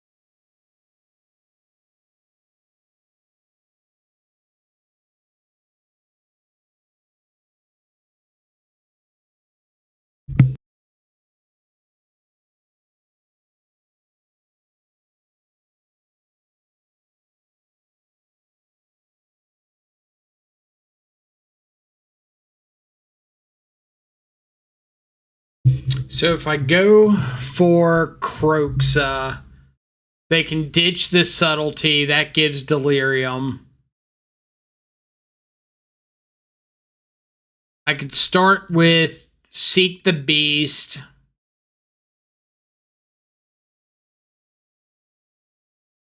I think is the play.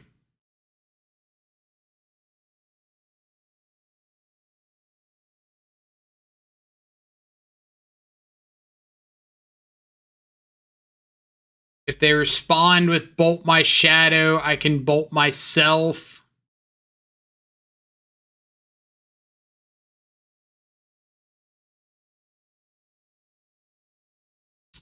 They don't respond with Bolt My Shadow. I get a fetch land. I do also have to be careful of not getting bolted out here.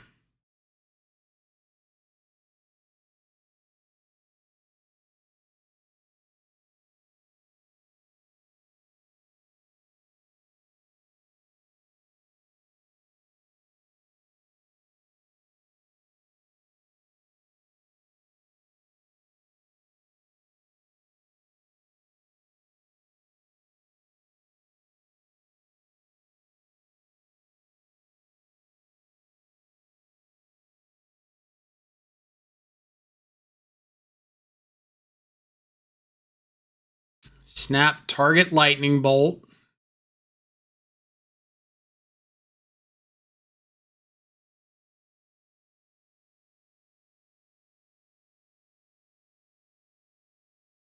Sure.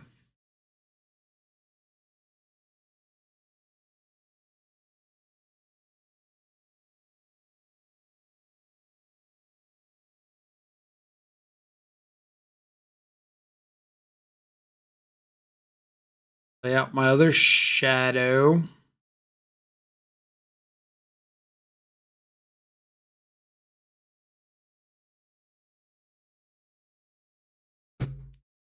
They go lightning bolt.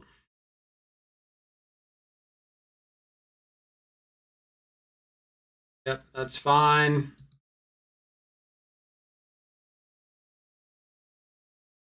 Bolt my shadow. I respond to that with fetch and shock. So now I've got bolt myself if they go to heat a shadow. I'm not dead to bolt on their side.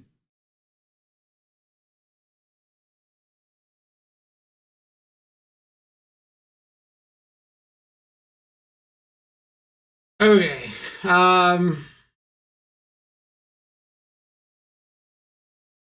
What could we have had issues with there?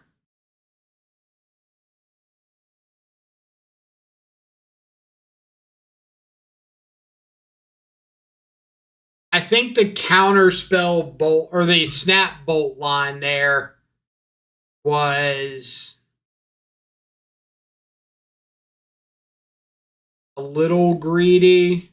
Could they have gone snap bolt?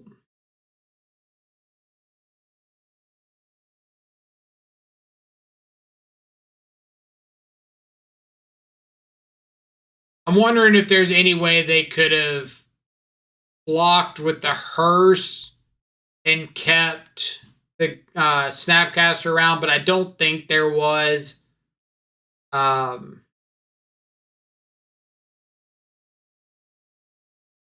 could eat creature sorcery out of my yard, but they still have sorcery, so Goyf's going to be at least a. Oh, could they?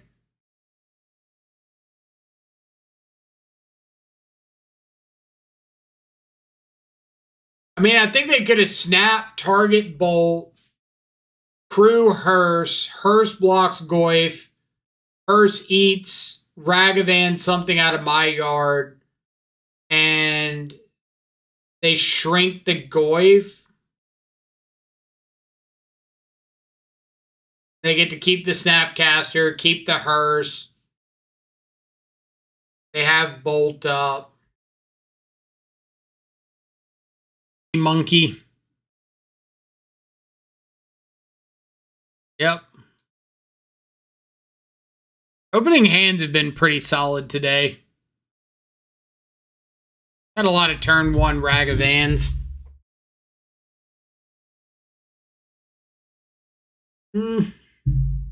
No, lid came off my coffee.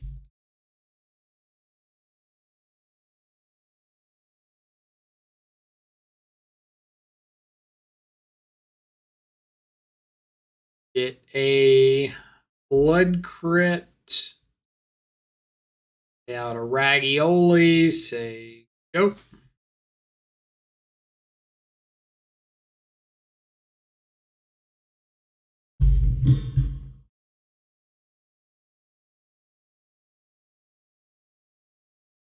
Scam. Baby. Deal. Deal all day. Unless you also Fury me and then not deal.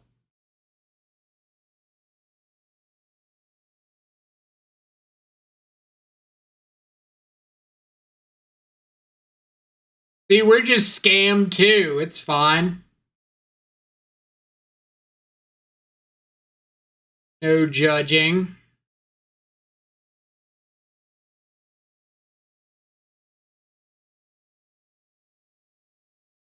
Molten Collapse. Well, we could kill our own Ragavan and treasure token, so... Honestly, who's the real winner?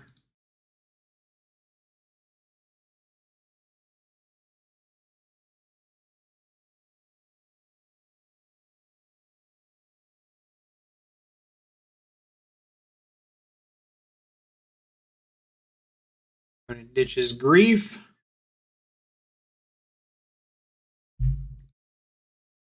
I assume this means Bowmaster.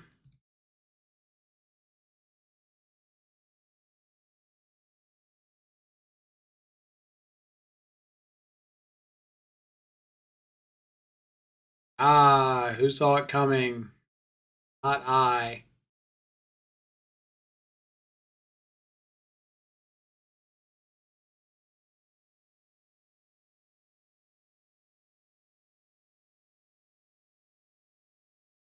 Man, Bowmaster, that's crazy.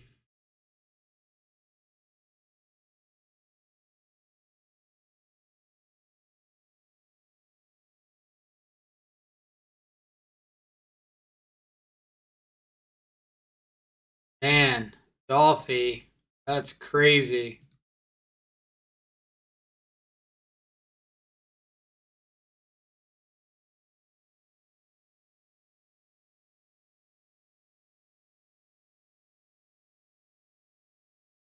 Man, fetch land.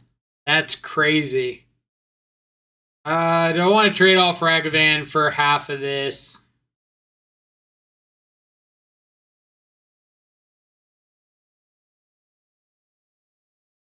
Probably not.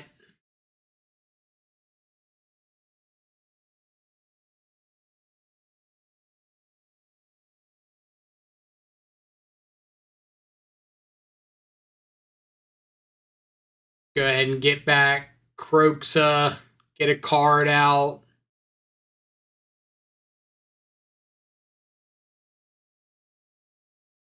If they have like a Terminate or Molten Collapse or something to deal with Croxa, then we can still follow it up with Double Shadow.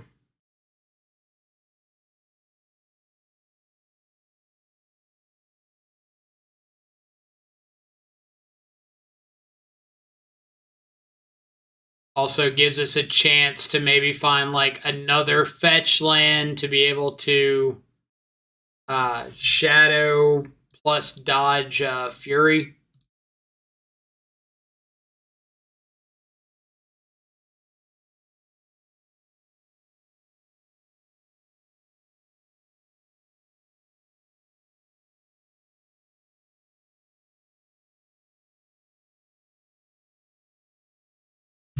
Also, again, I love that this is like 3+ cards that Croxa has gotten out of my opponent's hand.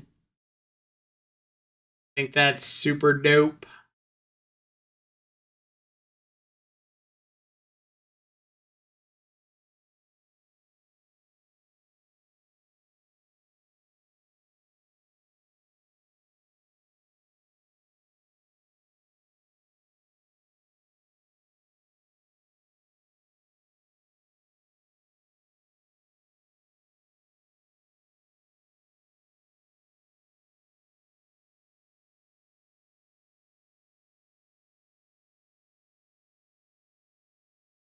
They want to go like or what is it? Molten Collapse on my Croxa. Sweet. I've got a Goyf and a Shadow and a Ragavan follow up, plus another Shadow.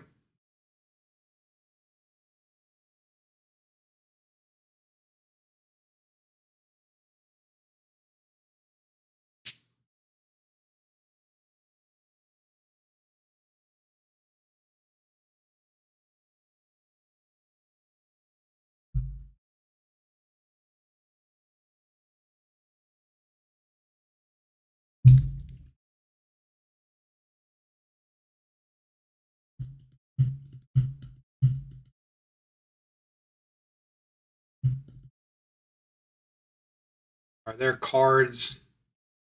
Fury, red card, Undying Effect.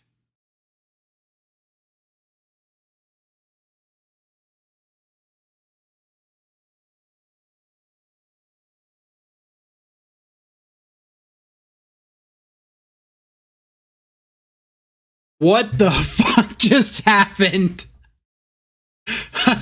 Hold up. That had to be a misclick, right?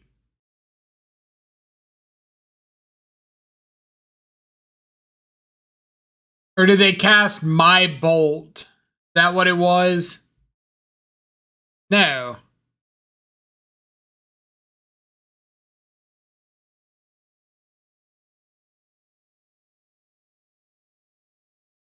Just didn't play anything? Wild.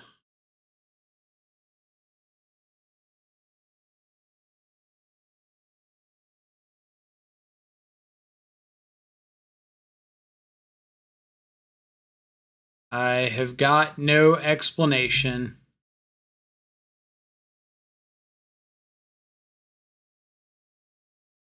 But we'll take it.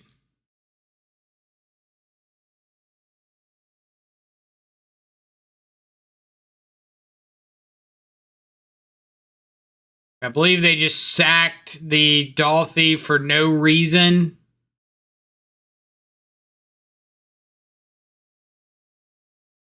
No. It was my bolt. It just doesn't say it anywhere on here. Why does it not say it on there? I had to sack the Dolphy to cast my bolt to kill off the Fury. Or kill off the Croxa.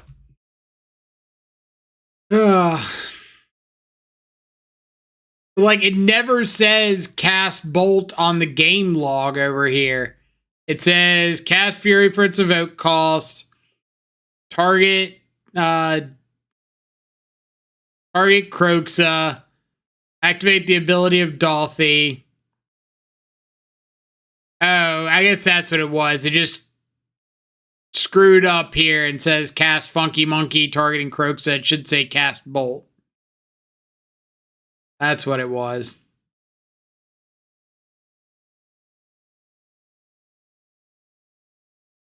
Yeah, I thought it was my Bolt that killed Dolphy, but it never showed Bolt in, like, the replay log, so I was completely lost there.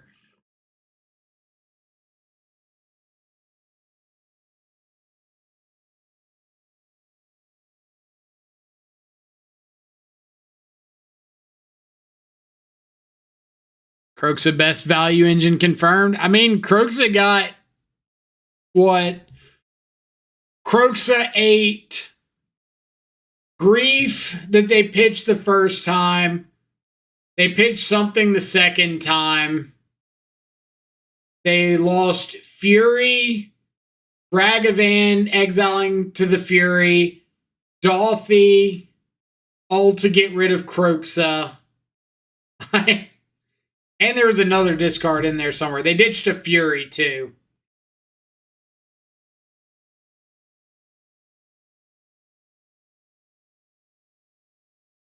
I think they discarded 2 Griefs, a Fury, sacked or evoked their Croxa, lost the Ragavan, and sacked the Dolphy, all to kill the Croxa. That is...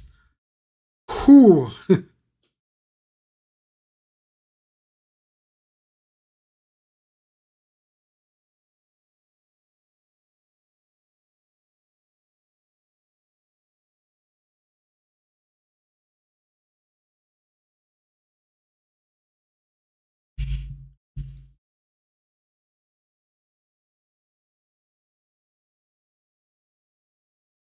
All right.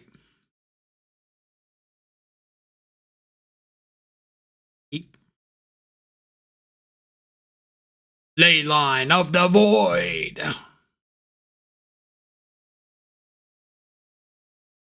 Wouldn't be scared if my Croxas.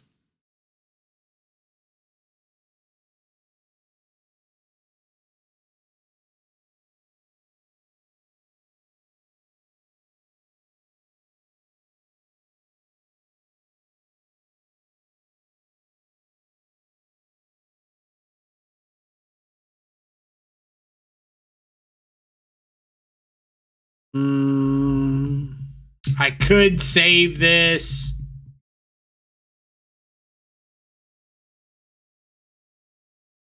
No.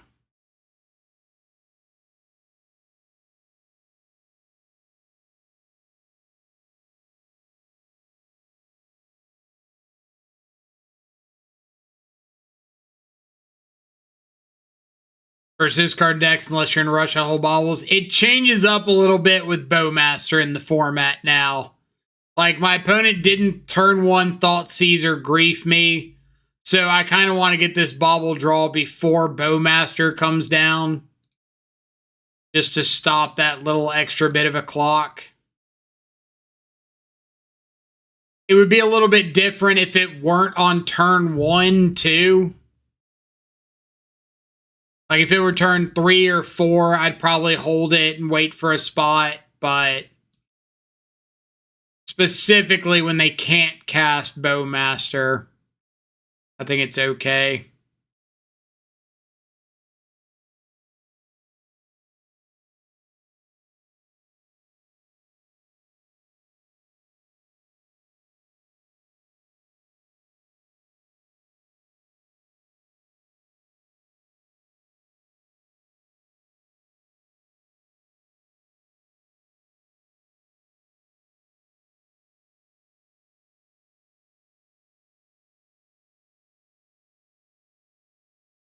All right. I think I'm just going to tear asunder this this ley line here.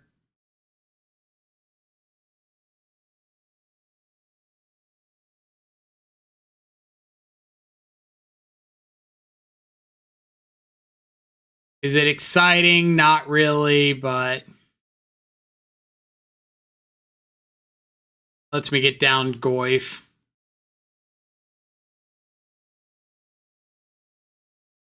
Or or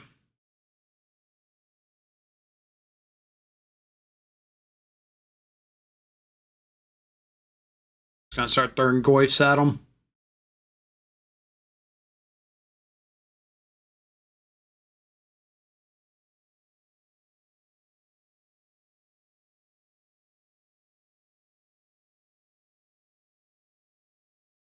So I do think it's really nice that they're playing Molten Collapse instead of Terminate.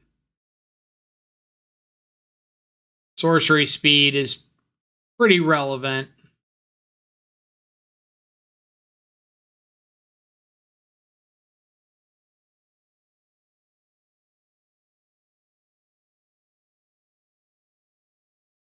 Yep.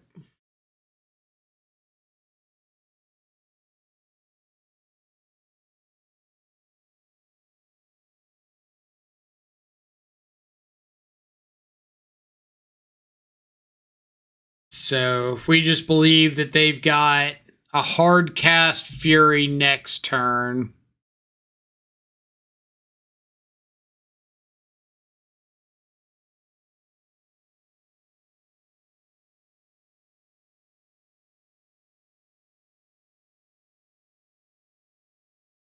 I'm gonna bolt my Goyf.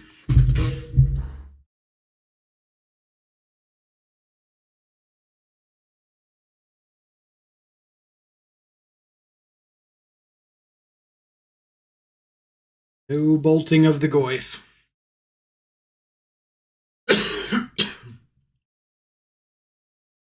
Guess they still could.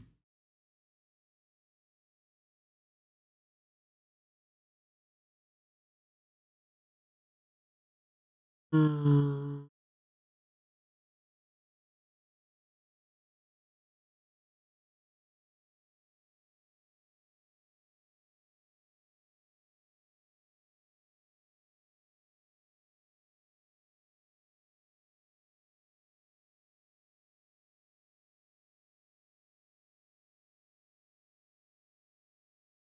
All right, are we bolting the Goyf or not?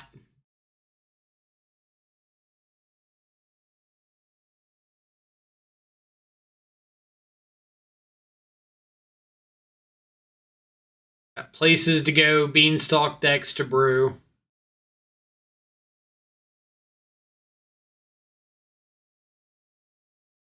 Decided not to bolt the Goyf.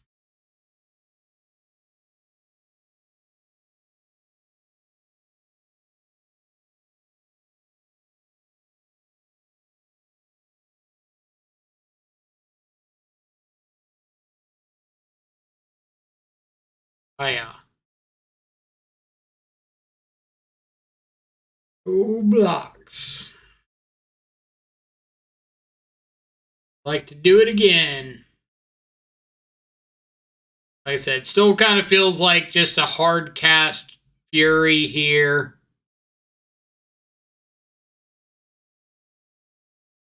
Maybe. Maybe not. They just sitting there with a whole bunch of undying effects in hand.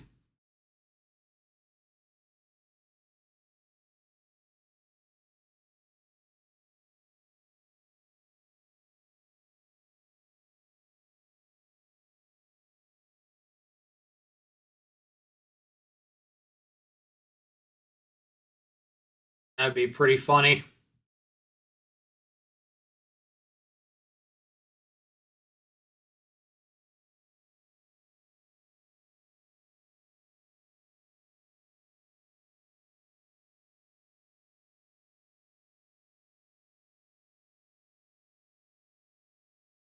Sure.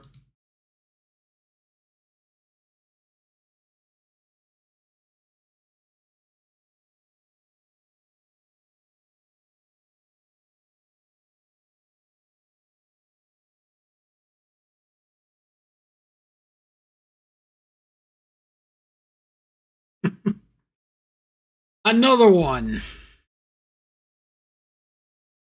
Like, you're not doing anything to get my Goyce off the board. So...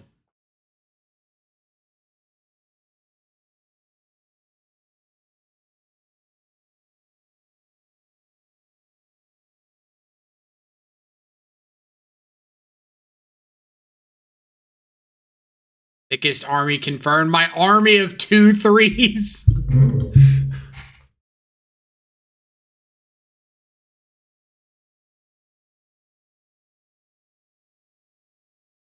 You know what? Sure. There it is. There's the Goyf.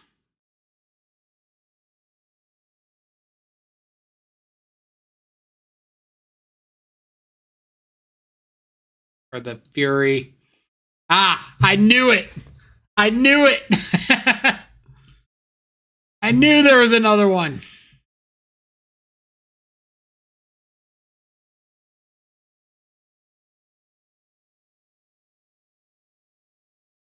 Side note, opponent. You're just dead.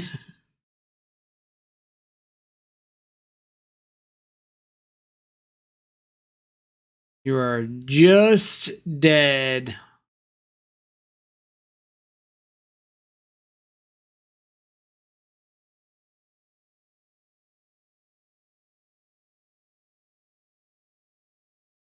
Oop. Goyf! Goyf! The Thick Father. Thick Father is alive and well. 4-1. Update.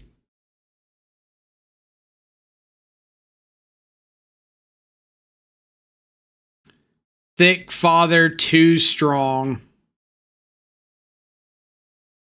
All right. Who's 5-0?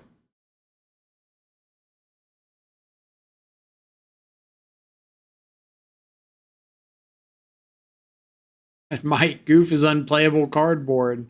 Agree to disagree. So 500 players. Doesn't this cap out at like 10 rounds? Yeah. That's a plus.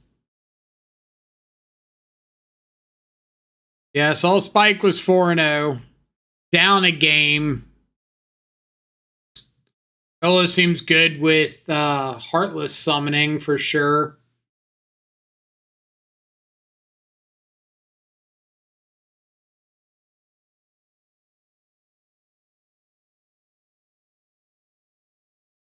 All right.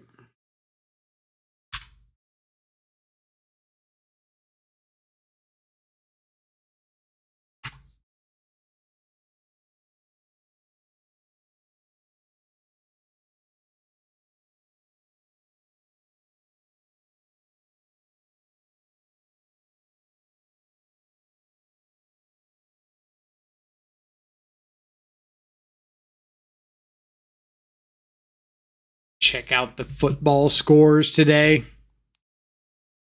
Arizona whooping up on Utah. Oof. Georgia down to Tennessee. It's only the opening drive. Iowa, Notre Dame, Wake Forest. Blah, blah, blah. Oregon and Arizona State kicking off in a minute. Any upsets?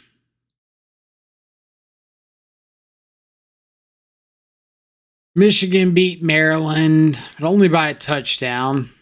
Bama destroyed Chattanooga. Louisville, yep. Penn State, yep. Ole Miss, sure. Oklahoma only beat BYU by a touchdown. All right.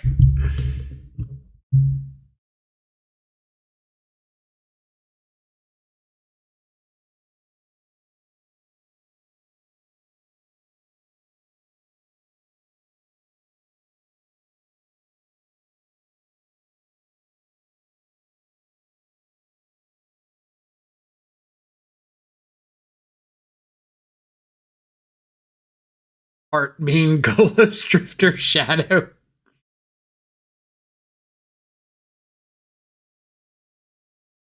The old Heartless Bean Drifter.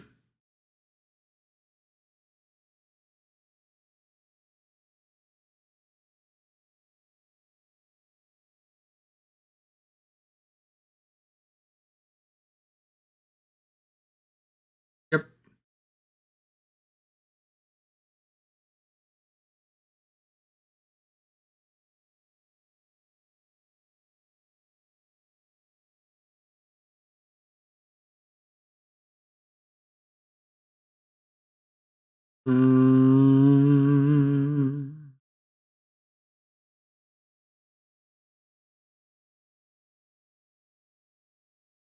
Am I dashing Ragavan, risk them having the bolt, or am I just hard casting Ragavan? I think I'm just hard cast bolt.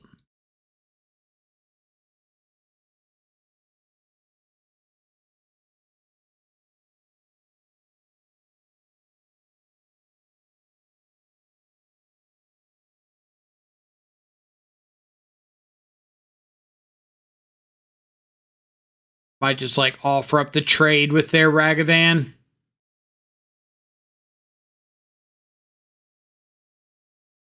But the hope is really that my Ragavan can eat something like a Molten Collapse.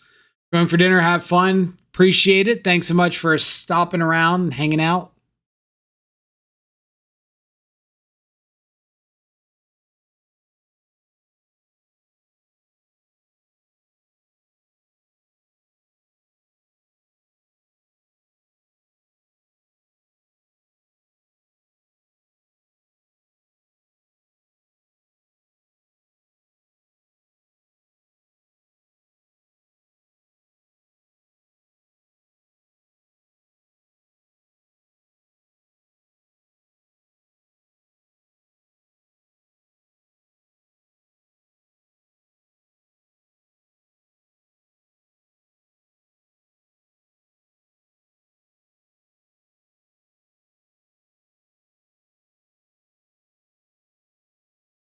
I'm kind of waiting here because if they go for maybe a hard cast Grief, then I can respond with like Bowmaster, Bolt the Dothy, force them to take the Croxa and immediately untap and escape it.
don't like losing Croxa here.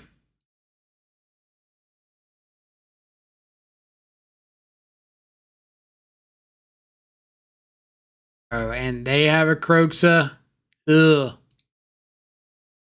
All right. I think this one's pretty much game over.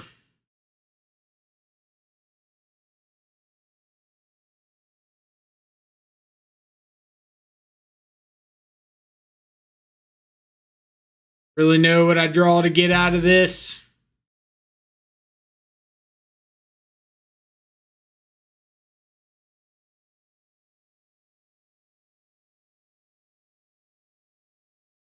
They have to not be able to escape the Croxa.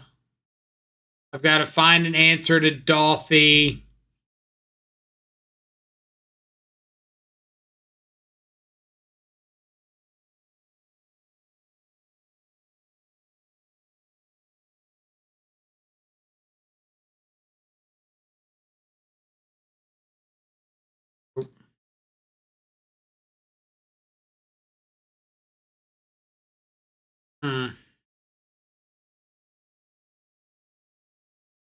I'll have to go back and look at some of those early turns to see if I could have played them better.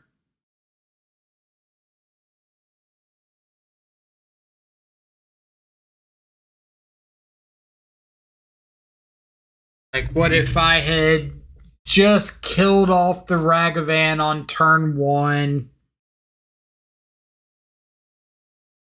instead of gone to their turn?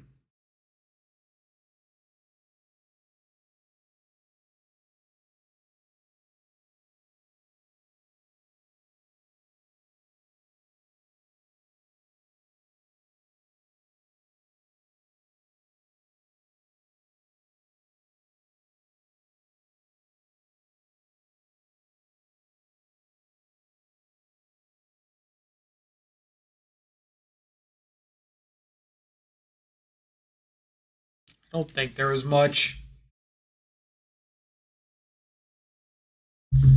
But again, have to double check. Kevin, what's up? You're currently 4-1, I think.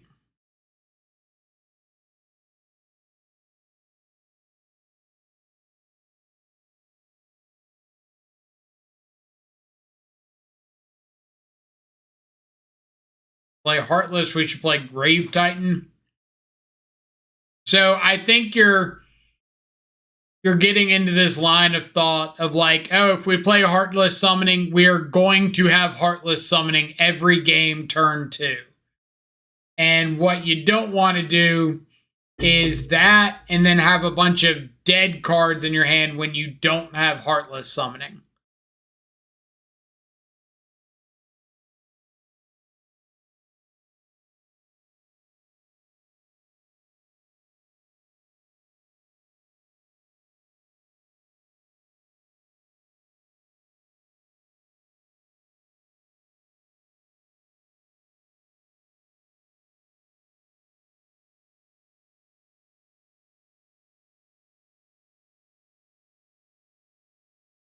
Pitches to show, but that's not like a good reason to play a card, right? Like, hey, I'm playing this because I can discard it to another card. I get no value when I discard it, but I can do it. Huh.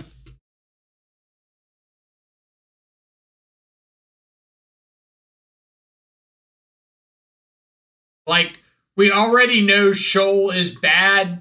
Don't make the rest of your deck bad to catch up with how bad Shoal is.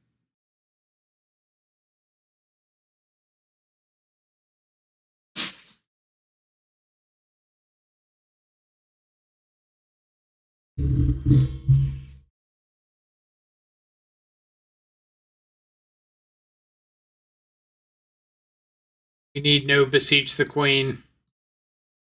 0 Beseech the Queen. I would say negative Beseech the Queen if I could afford negatives.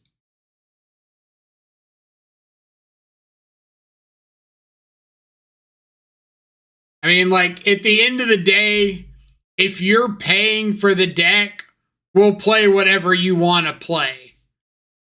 But That depends on if you're paying for the deck.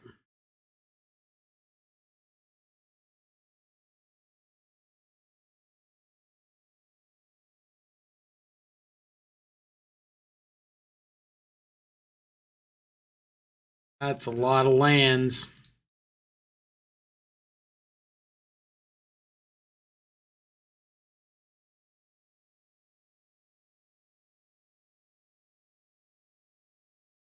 Roxa.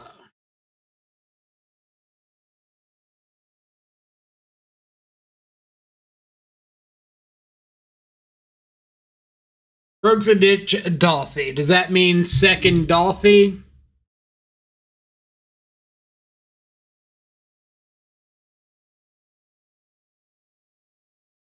Yep.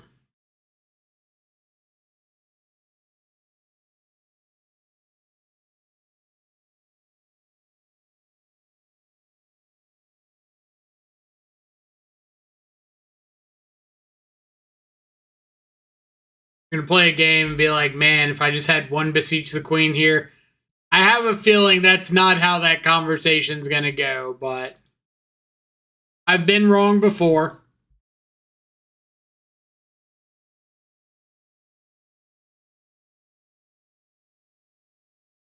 Alright. I just here to start getting back Croxa. Or do I want a Fable? Probably just want a Croxa, right?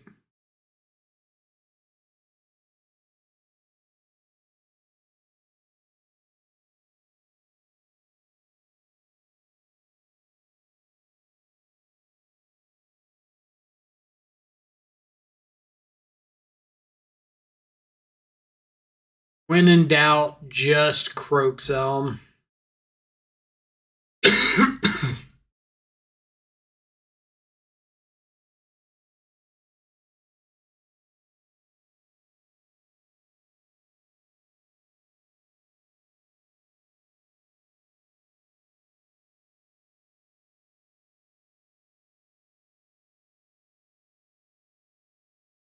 So again, they kill the Croxa here. That's 3 cards gone because of the Croxa.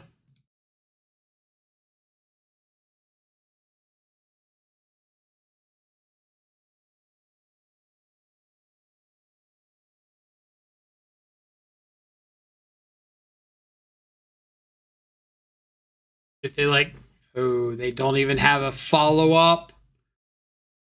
Oof.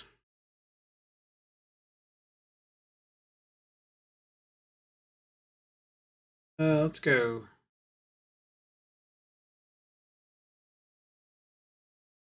Am I going Goyf? What about Fetch Shock, Goyf Shadow?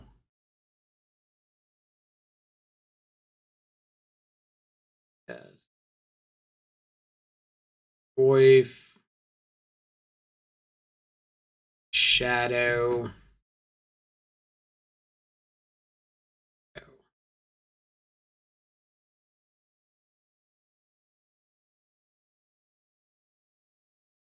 What types of variations of this list have you played? Have you tried DRC versions and versions with Dolphy? Yes. I've tried both. I tried Dolphy, especially when like Living End was really heavy. Like 4 main deck Dolphys. That was kind of cool.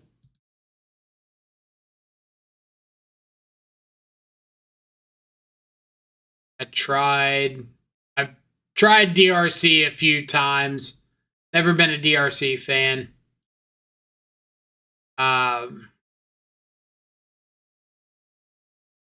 Bolt. Okay.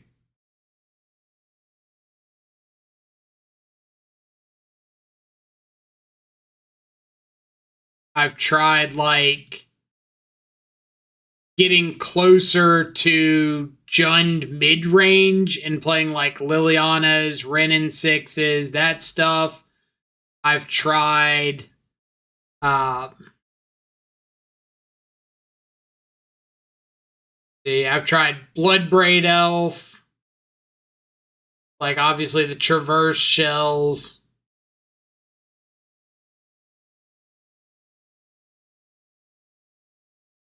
Like, if you can name a type of shadow shell, there's a very good chance that I've tried it.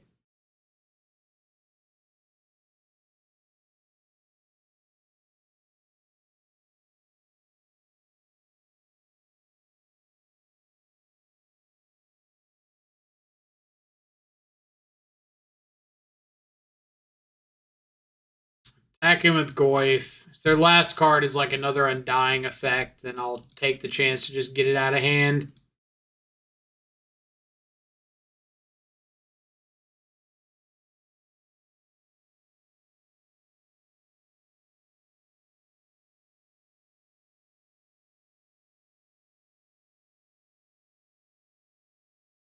Feels like their last card's a grief. Yep. Got it.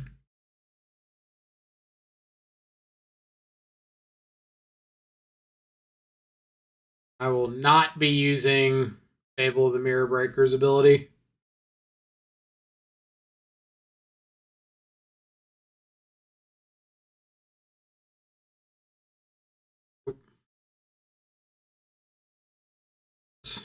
Crack in.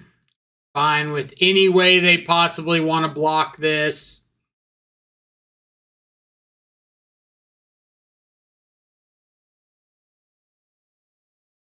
All I really care about is getting Croxa back.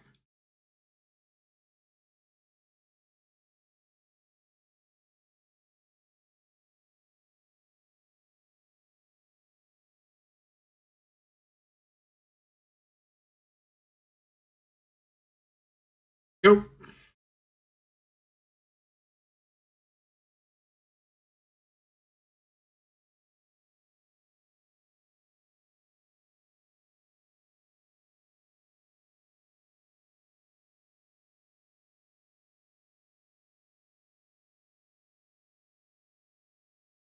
Our Fable. Back in.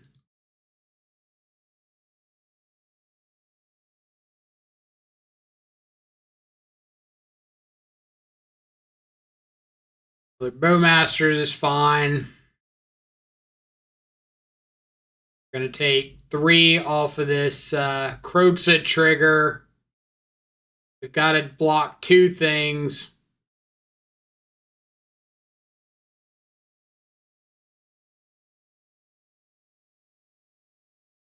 Giganta. We could fetch Shock, play out Giganta. That seems okay.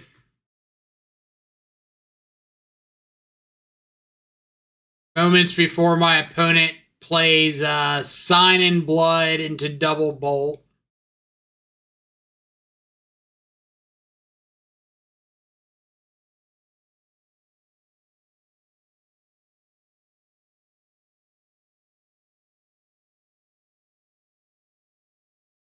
Going to game 3. We're going to game 3.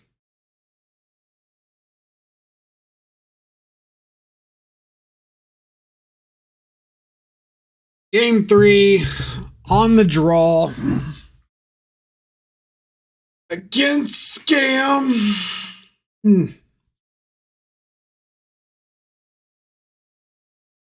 Not really much I want to change up, so let's roll with it.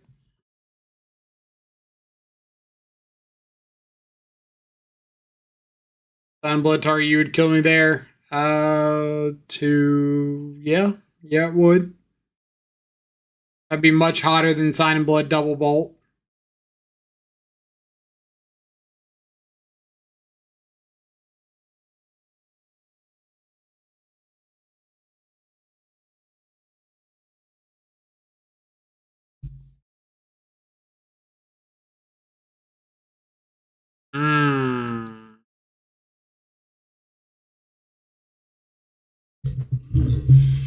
Sketchy 7, unkeepable 6.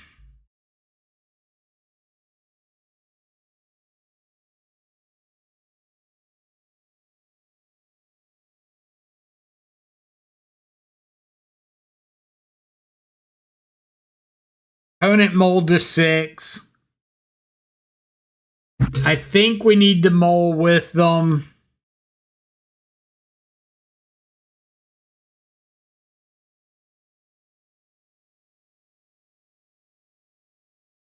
Good choice.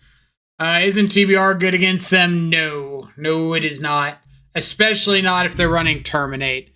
If they're on Molten Collapse, maybe you can make an outside argument for it, but I would not touch it with a 10-foot pole against Terminate. Like, you just run way too high of a risk of getting blown out by a 2-for-1.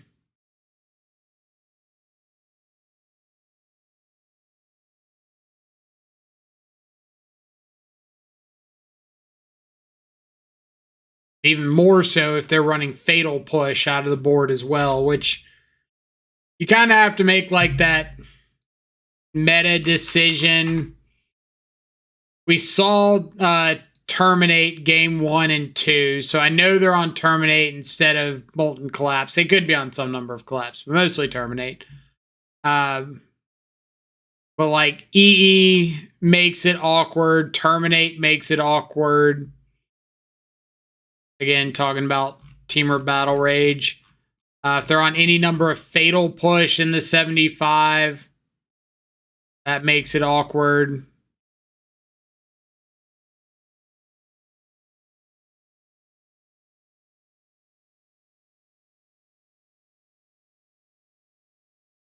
Keepable 6. Never happened before. What is this sorcery?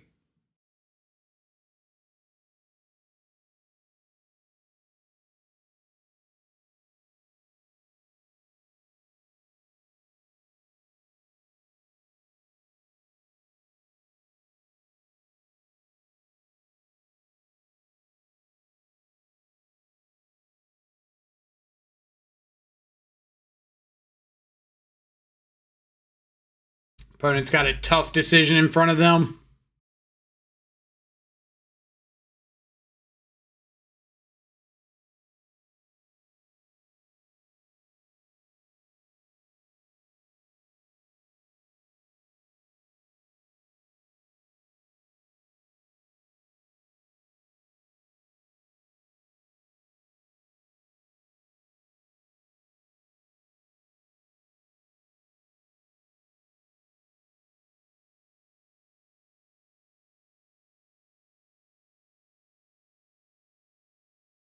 Opponent's doing the big think.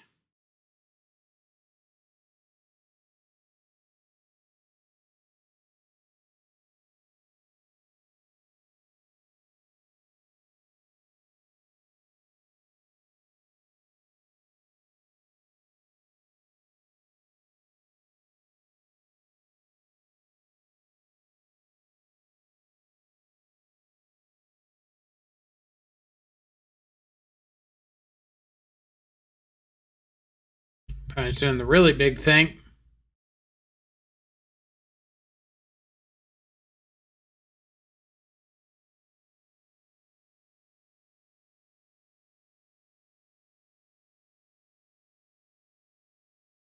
To go take a nap while opponent decides on their hand. Wake me up when this is over.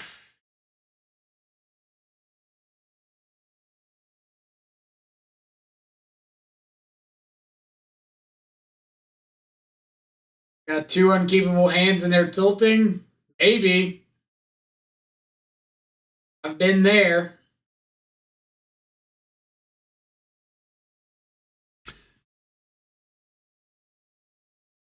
So, I feel like I do a pretty reasonable job of not tilting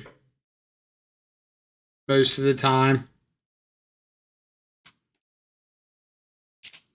You're contemplating scooping. I think they go with that. Walked off, came back. We're still trying to start this third game. We are. We are, in fact. Oh, there we go. Keep, throwback, tear asunder. Opponent kept 6. Maybe they kept a sketchy 6 and they're not sure of how it's going to go.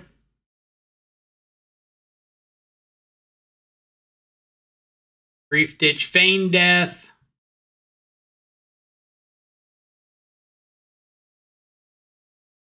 So I assume this means an Undying effect on their side.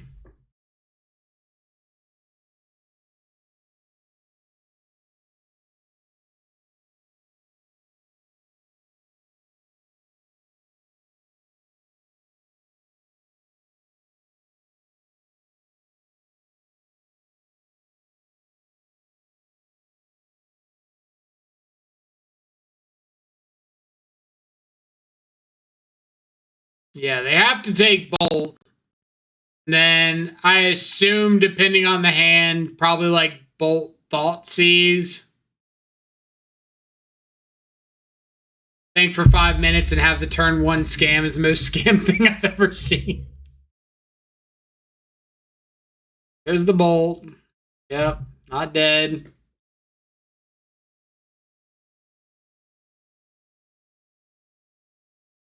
Take the Goyf. Sure.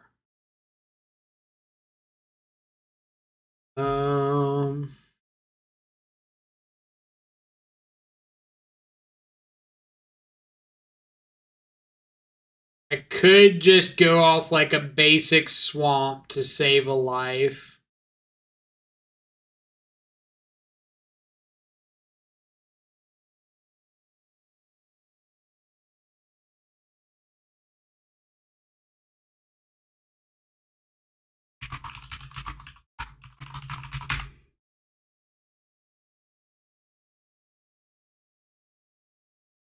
And said, sorry, this will take a minute, brains fried. Like,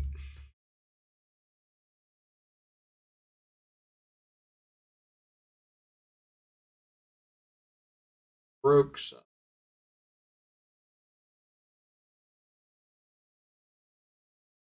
This is just gonna like straight come down to whether or not we can find an answer for this grief.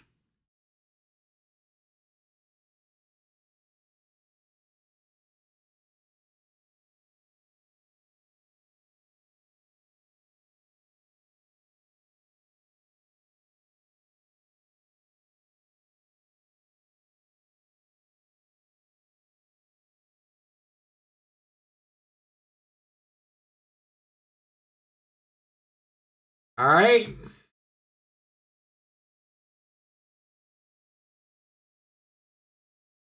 Hold, brothers, hold.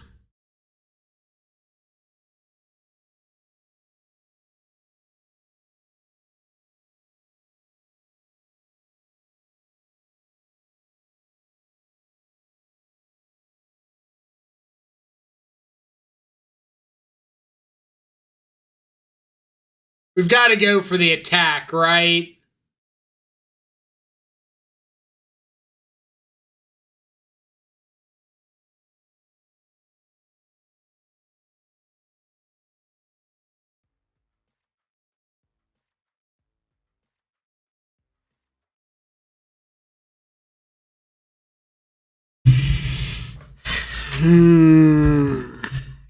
Like, I need to get the game over with.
Fable.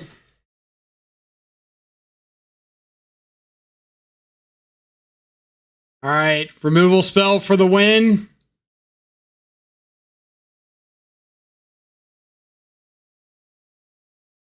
Questing Druid. Seek the Beast. Yeah.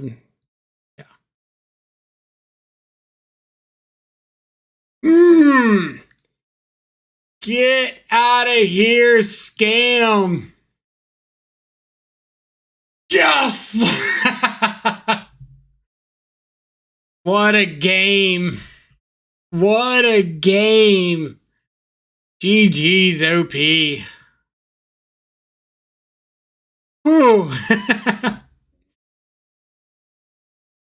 All right, let's update stream title.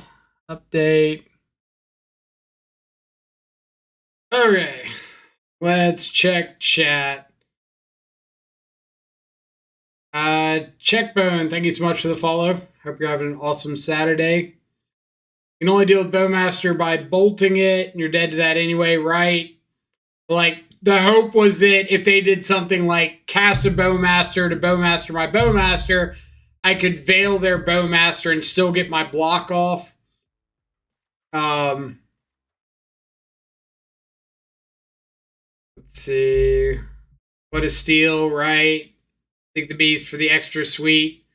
Yeah, so the risk was like kind of a risk. It's still, I've got Bowmaster with Veil back up. So the risk isn't insanely high. Kind of like Freedy said earlier, I'm dead to Bolt, but I'm already dead to Bolt. So I can't play around Bolt. There's no reason to try to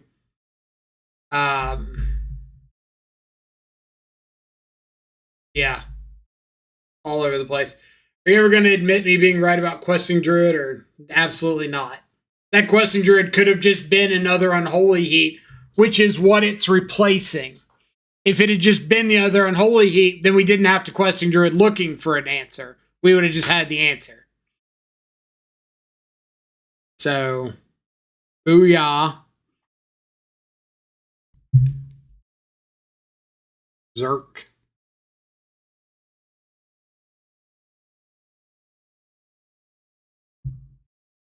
No One Left Behind. That's my card suggestion. That's actually a card.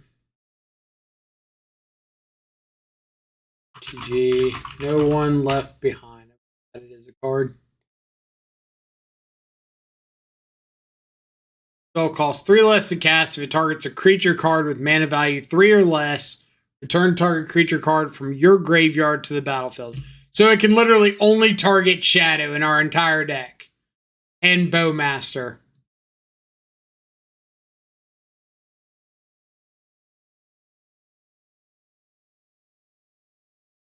Opponent mulligans, we got double Croxa. What more can you ask for?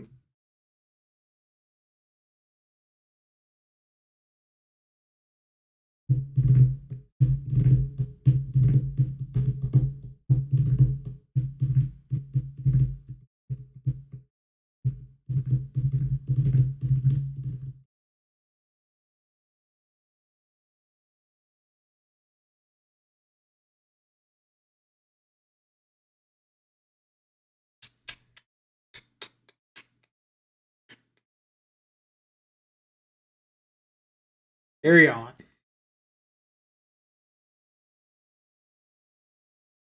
Blooming Marsh. Yawg.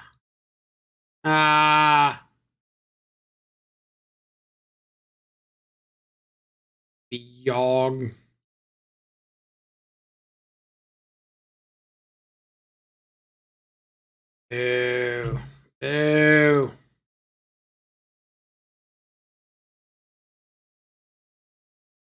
Should have bobbled myself. Oh well. Oh well.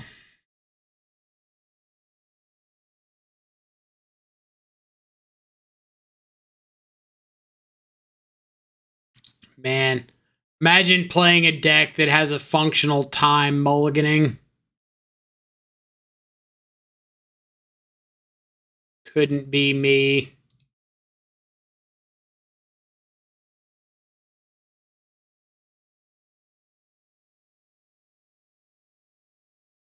I feel like they could mold a 3 and still have a very reasonable chance here.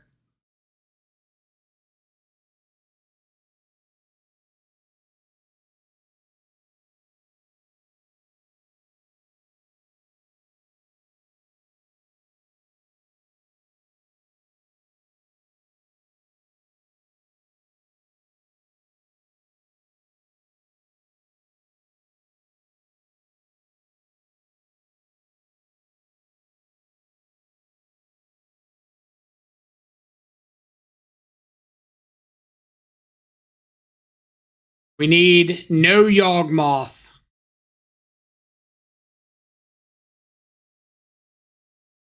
Soul Cauldron. Well, you can only exile one of my Croxus.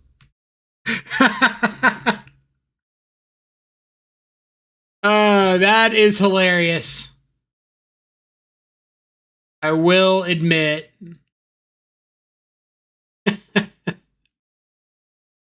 That is far funnier than I care to admit. So let's get Swamp is fine. Black, red.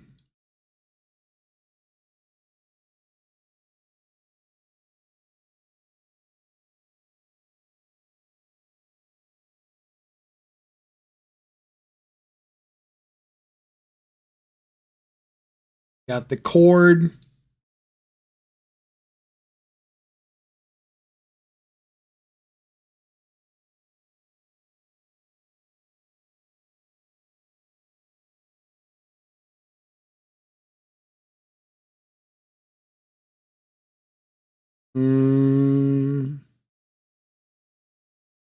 Yeah.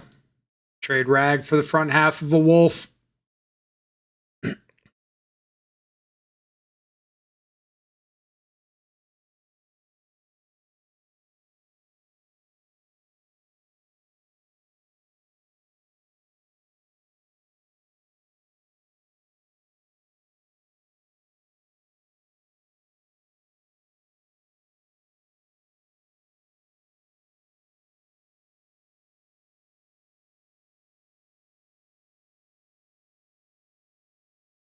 Jesus.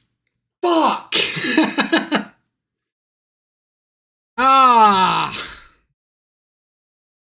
Man, we were in such good shape.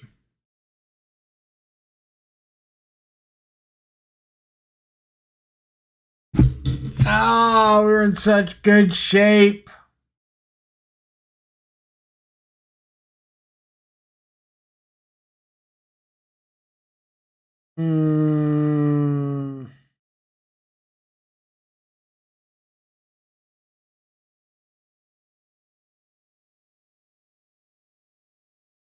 Okay.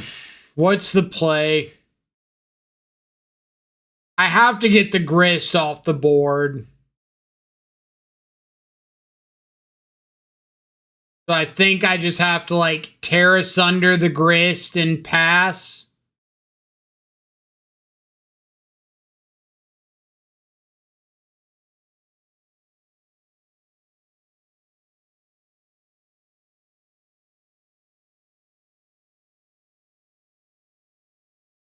Like terminate the wall, tear asunder the soul cauldron doesn't do anything for me because they just exile the Croxa. But if I tear asunder the grist, then at least they can't like soul cauldron it.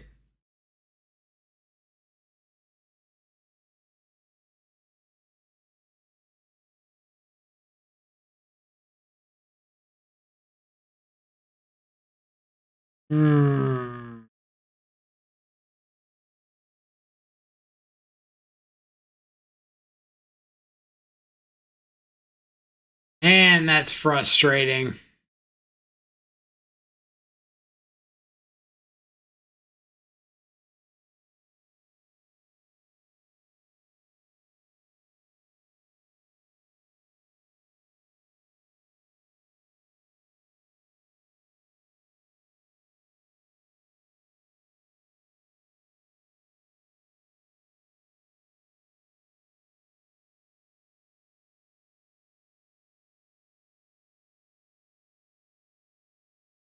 By adding Giganta.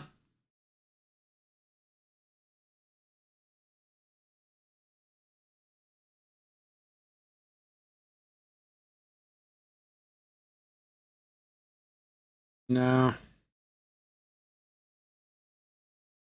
Well, probably should. If I draw something dead next turn, then I probably want the extra attacker.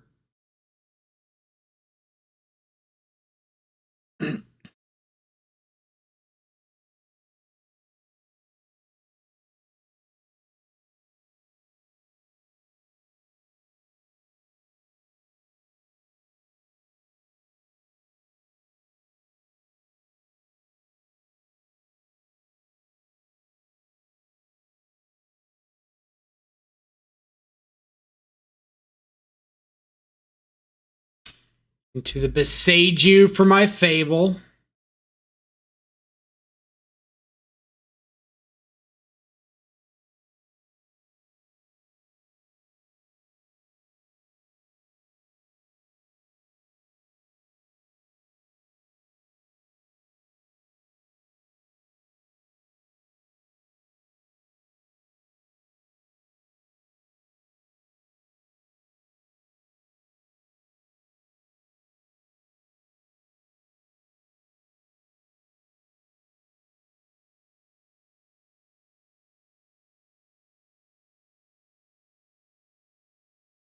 Top deck another chord.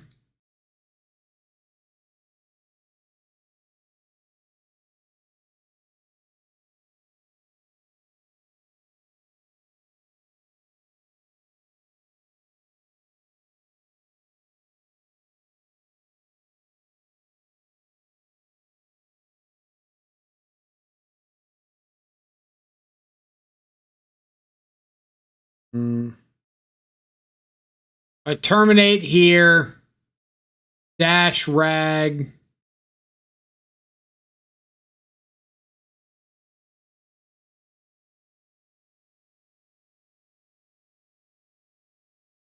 Terminate, dash rag. They can block the rag, but they take 7.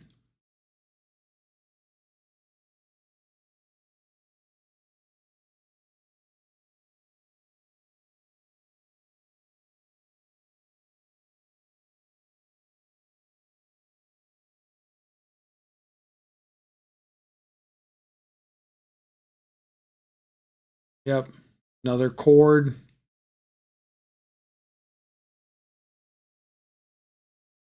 Takenuma.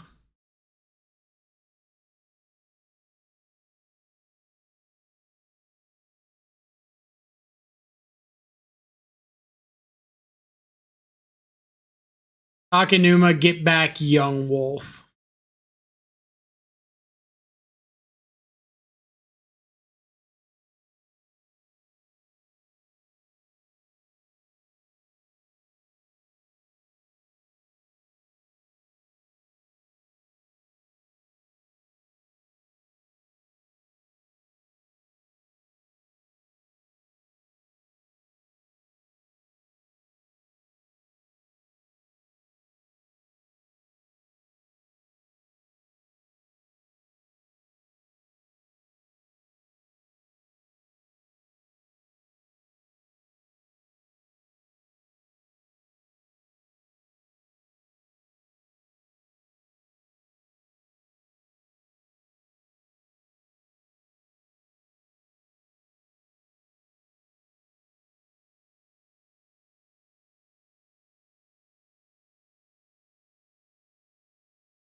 What a just absolutely horrible deck to have to play against.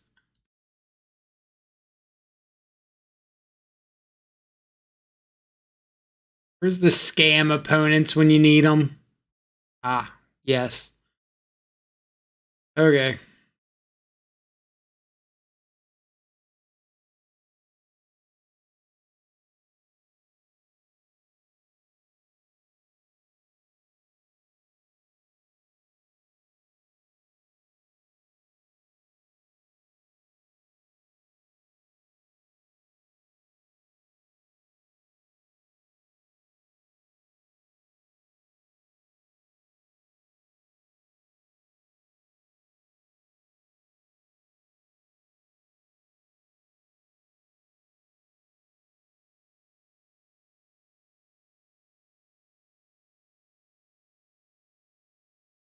Yawg is too good. I wouldn't say Yawg's too good. Like, Yawg gets hit pretty hard by the fact that the top deck in the format is playing just Dolthy, 4 Dolthy main deck, Fury. So there's definitely Definitely a lot of merit to like Rakdos being at the top of the meta because it's got so many main deck ways of just dealing with the next like 4 or 5 decks. Like, oh, you've got Bowmasters and evoked grief or whatever against Beanstalk plus just Ragavan Fable. You've got Dalthy Fury against Yawgmoth, Dalthy against Rhinos and Living End, Dalthy plus Thoughtseize or Grief plus just Scam Grief against like Titan and Tron and those unfair decks. So if they do end up banning something out of Scam at some point, it becomes so easy to just like have one of these other decks fill in that role of a 20% meta deck.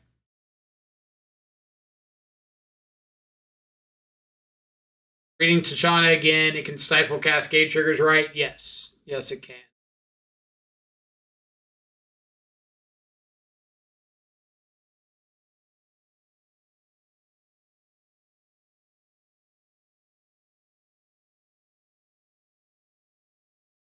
Yeah, it's real strong against Rhinos and Living End.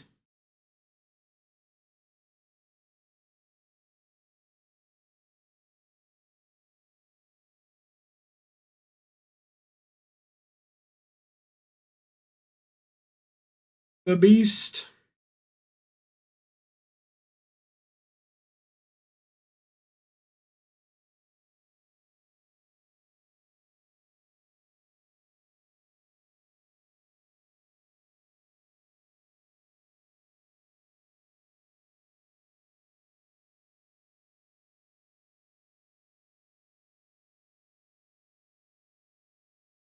Word of Calling on top, you say?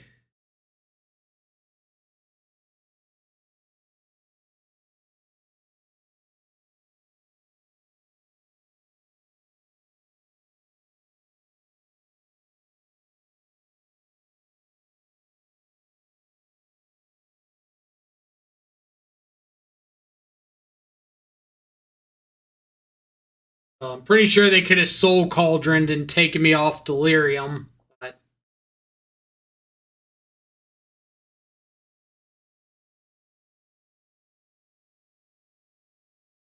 it's going to make everything into a grist.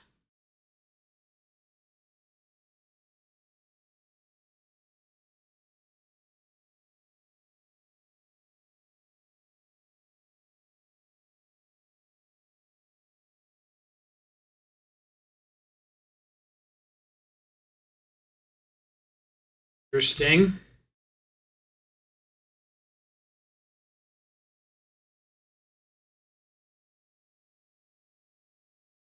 Cauldron plus Grist is in fact very disgusting.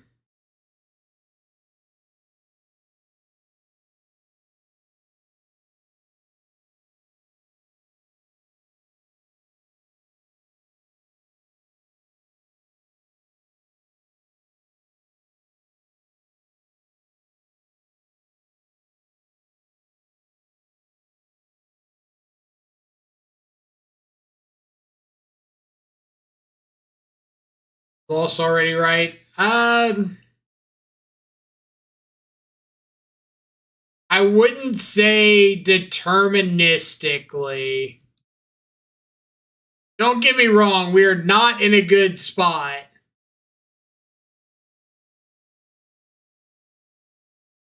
But depending on what they do, we might have a chance.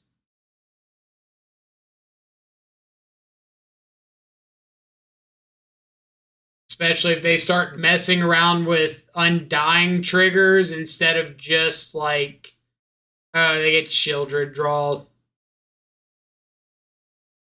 I forgot about Shieldred gaining them to life.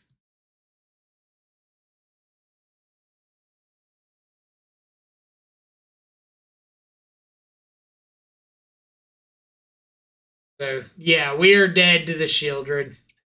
Not dead, but they can wipe our board, draw up as much as they want.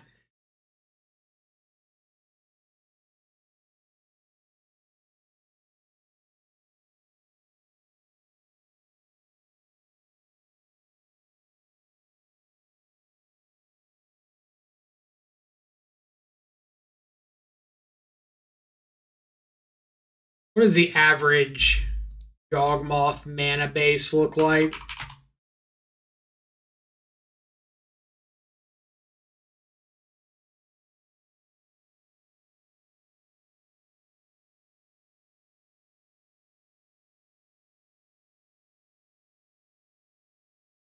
Is it worth it to try to cheese out a Blood Moon on the play?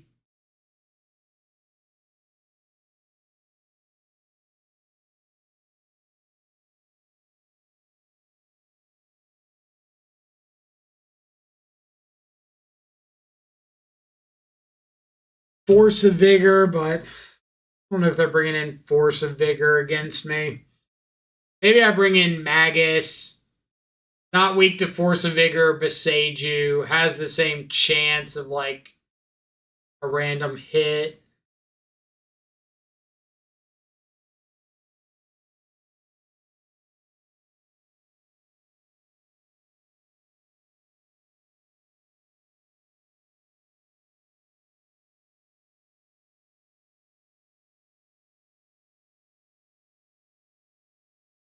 Like, the hope would be that I could kill the dorks and then land a Blood Moon and just lock them off of green. Or lock them off of green and black. But obviously, if they got a basic forest before that, then it wouldn't matter.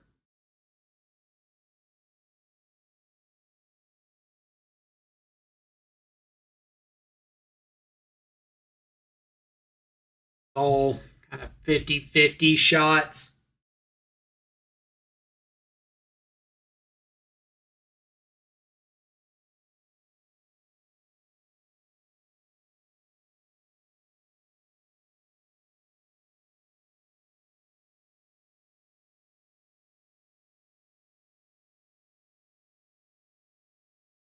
Keepable 7. Okay.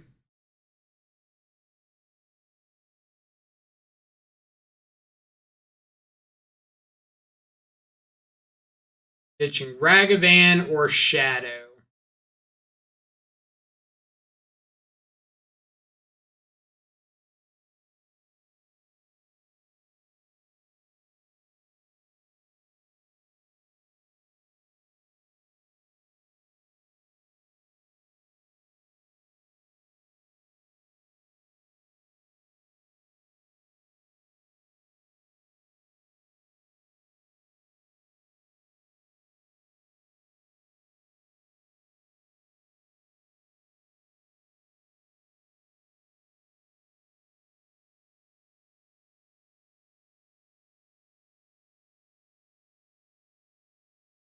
Need to see a dork here, not a young wolf.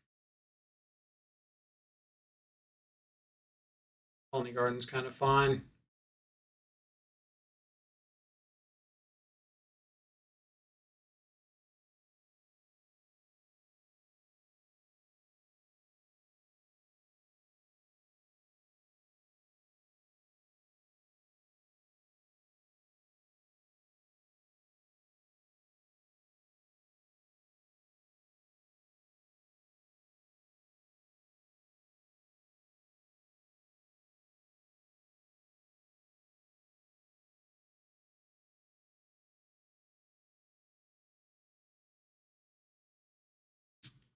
Show me the Bowmaster.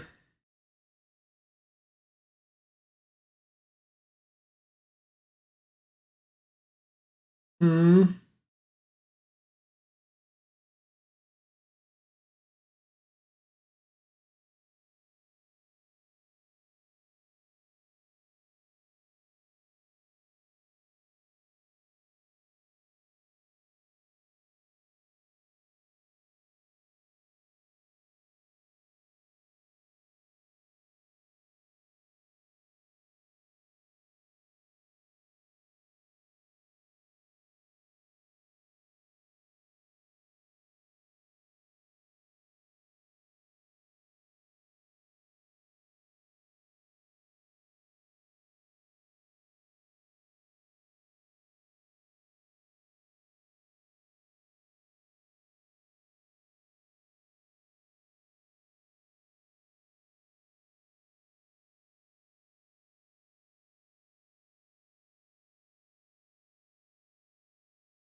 Kill the token, untap, kill the grist, so that they can't have the token around. Because if I like kill the grist, untap, attack at them, then they just don't block, and they have the token around for Yawgmoth, which is an extra draw. I don't want them having extra draws right now.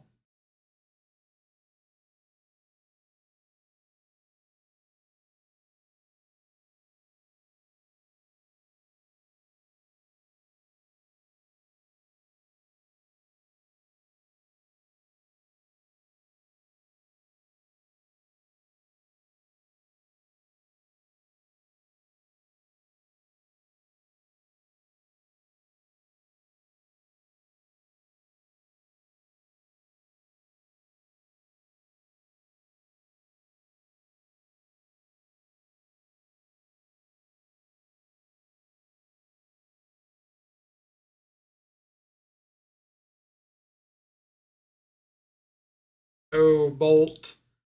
Bolt, you're so good to me.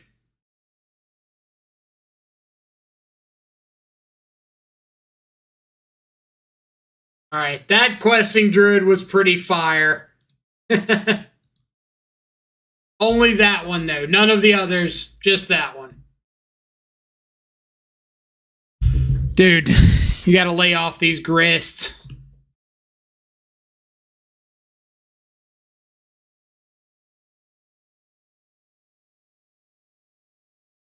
It was a gamble, but even if I didn't hit the land, I could still get a swamp and Thoughtseize. So, like, I still had good stuff to do.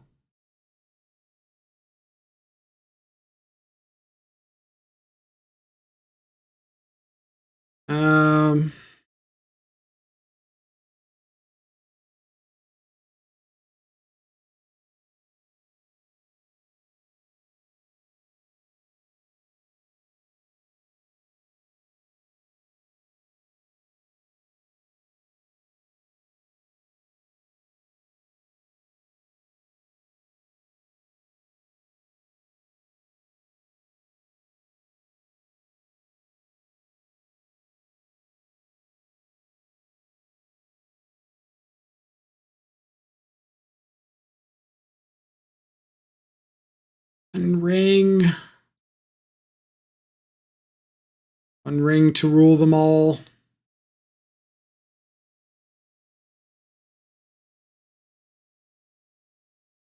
All right. Can you please just, like, stop having stuff?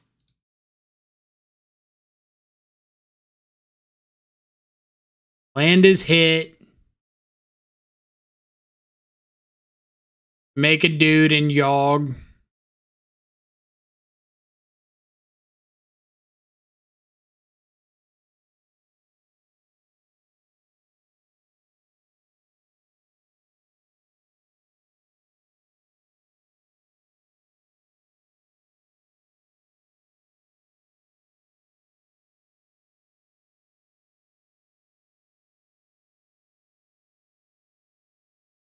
Go into game 3.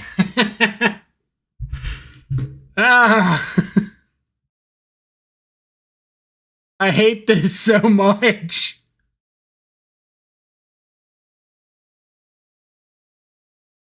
I hate it. I hate it. I hate it.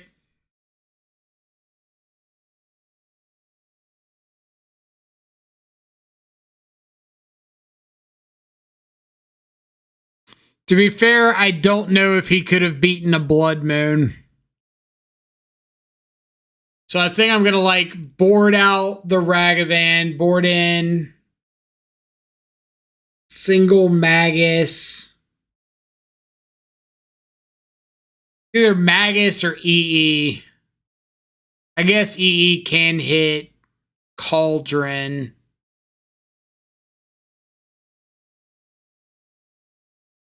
I've already got Terra Sunders in for Ring. I've already got Collector Oof in for Ring and Cauldron.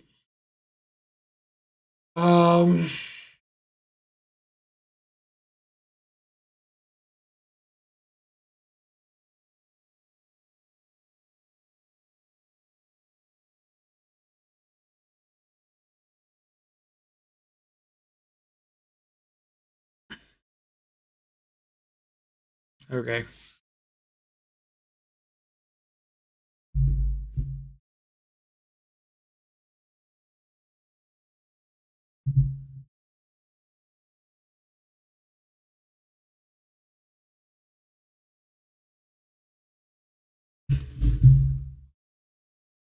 This is pretty easy shit.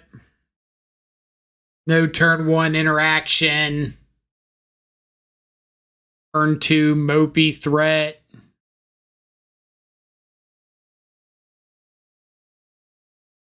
Sketchy 7 unkeepable 6.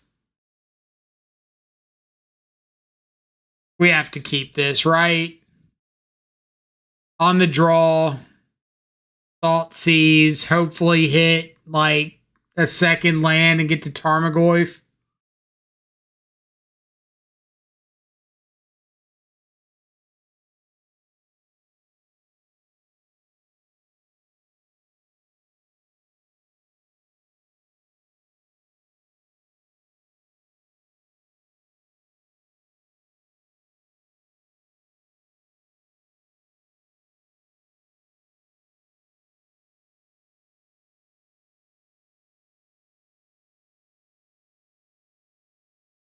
Play for the bolt.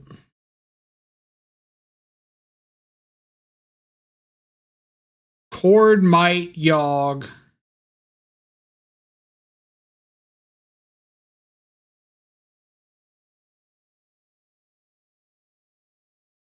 Cord might Yawg.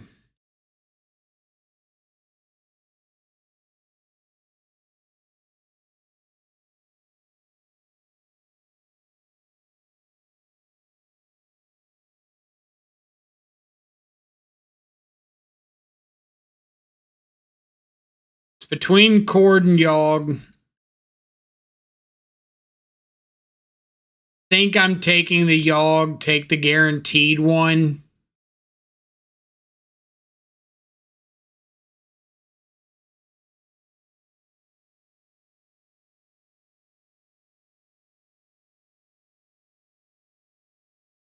So I do have like the bolt for the plant token to get them farther from top decking dude. Oh man.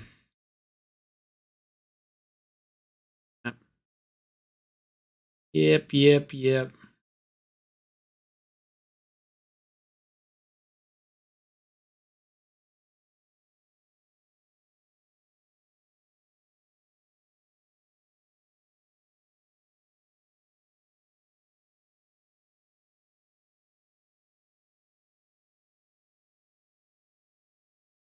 You'd have been so good last turn.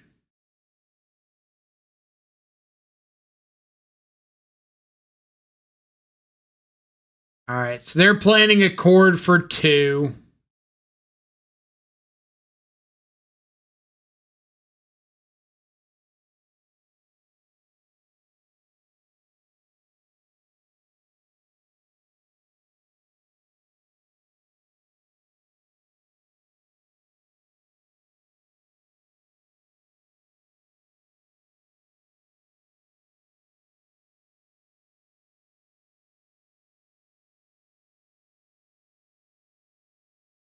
If they want to Bowmaster my Bowmaster in response. Yep.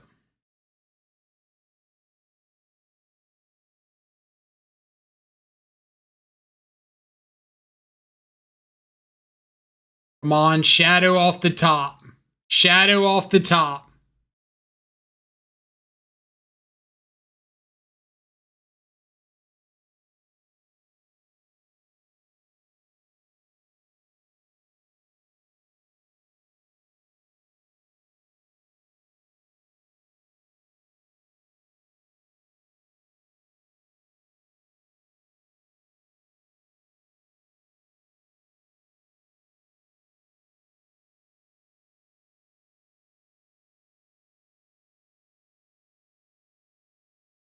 Okay. Mm-hmm.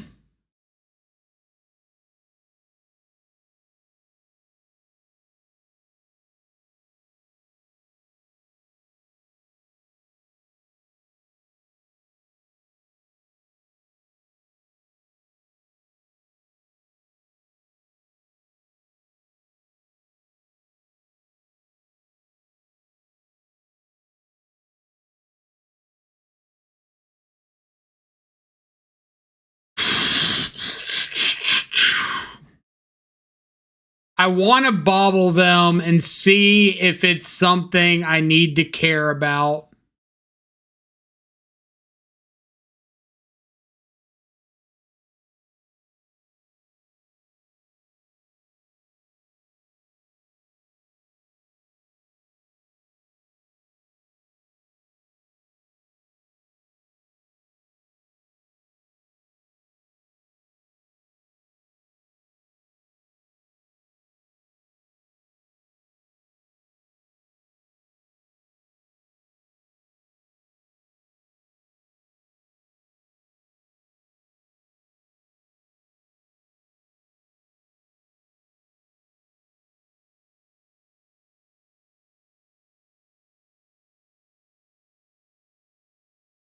And they've got the Yawgmoth in the yard.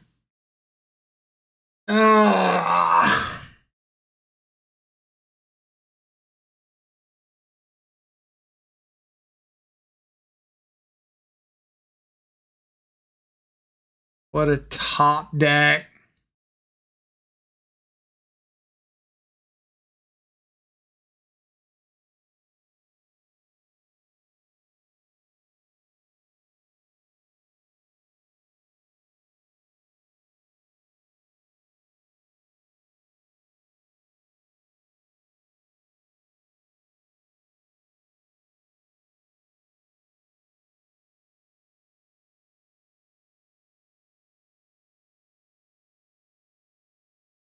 Yeah, I know I can tear the souls in response, which obviously we're going to.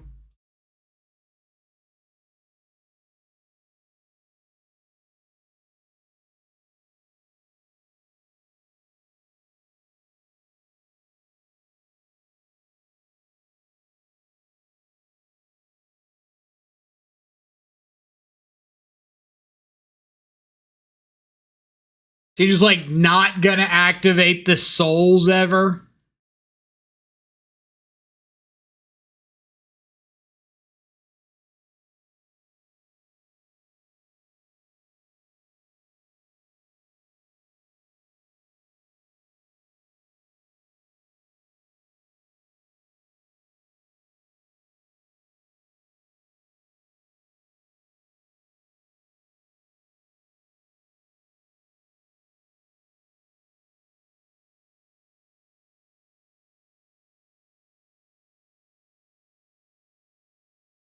You have drew a cord? Jesus fuck.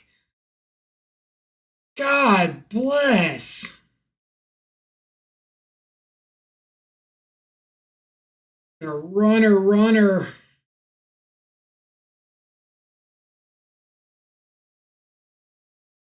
Like, where are all the draws of more young wolves or more mana dorks or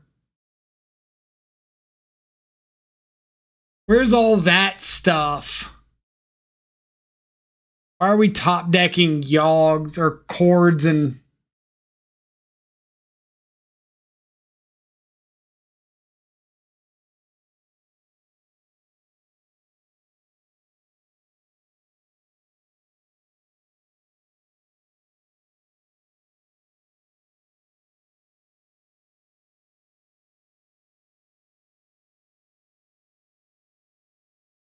that's Zerg for you? Don't top 8 a Pro Tour without that. But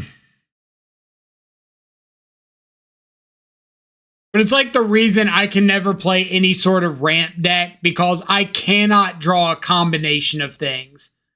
Like, I cannot play Tron without drawing all mana rocks and no payoffs, or all payoffs and no way of getting Tron online.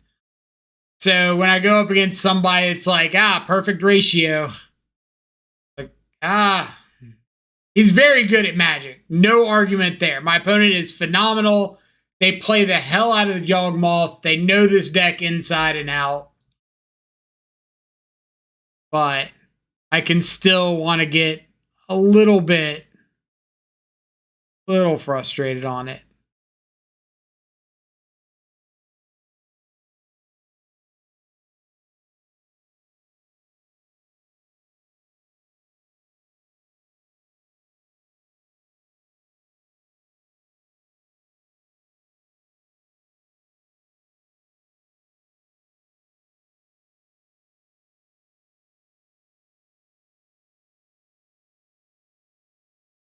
Ah, there's the whiff. Ugh.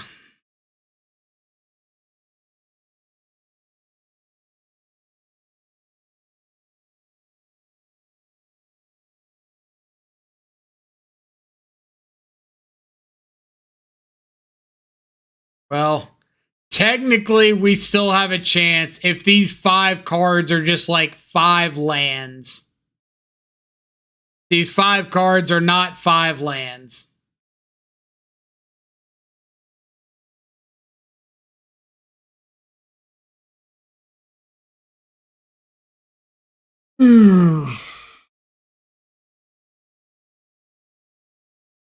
Man.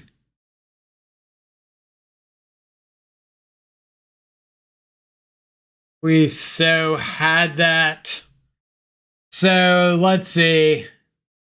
They had Mold 6, Cord, Haywire Might, Colony Garden, Beseju, Twilight Mire.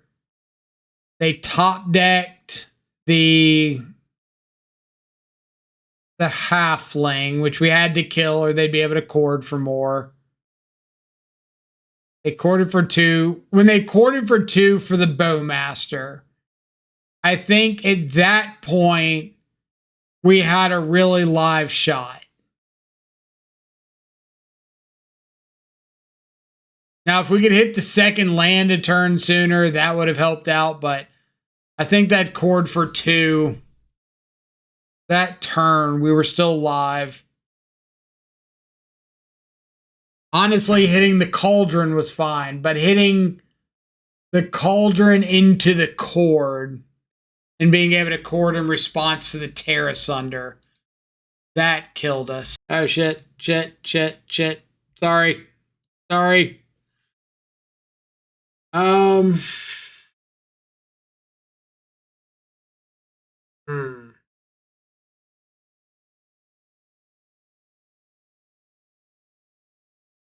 You know what? We're going to keep it. I've got a lot of turn 1 plays. My plan A is hoping my opponent has a brain seizure and forfeits the match. Fair point. My plan A in Magic Online tournaments is to contact my opponent's internet service provider and tell them that they've been doing some naughty things on the internet and they need to cut it quickly.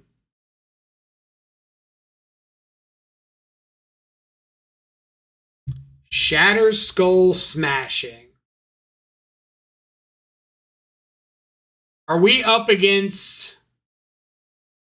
There's no way we're up against, like, Charbelcher, right?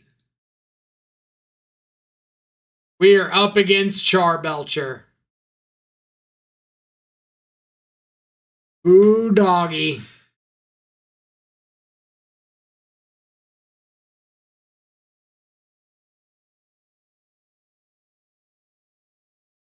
All right, so I'm going to take a land. I think we take the Shatter Skull Smashing.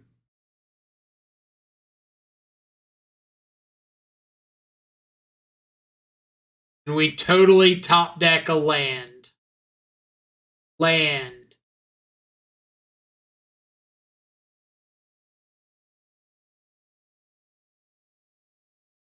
And I think we're just going to go ahead and throw down this Bowmaster.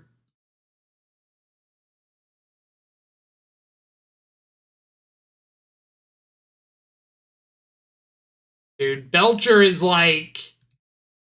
This is the MO of my modern experience. It's just, hey, we're going to prepare for scam.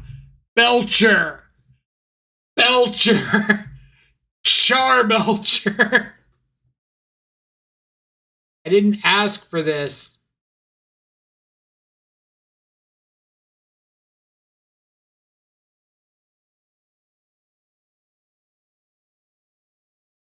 Spikefield Cave. All right. Back in.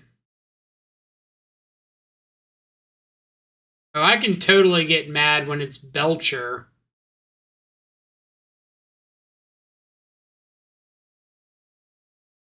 That is a 100% acceptable response to this deck.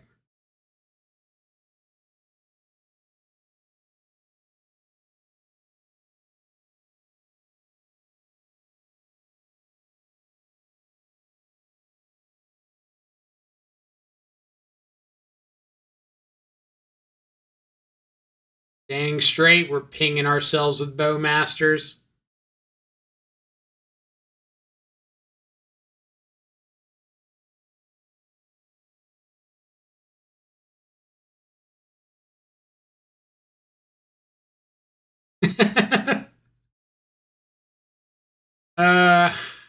I need this win.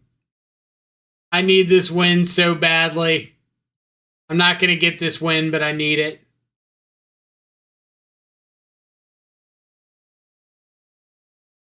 Four, 5, 6, 7, 8, 9,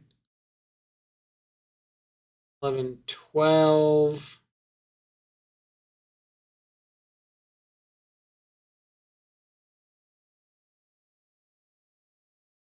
Um, 7, 11, 12, 13. Anything I can draw off of this?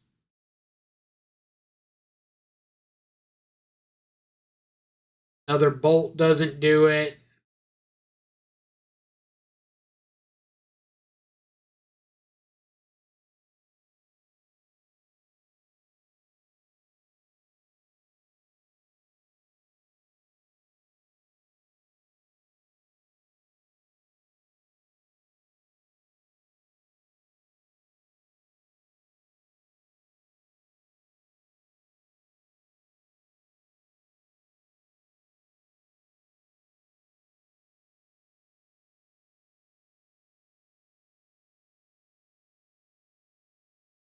It'll land. Saw the line of not hitting the land. See the deck? So just straight up Charbelcher.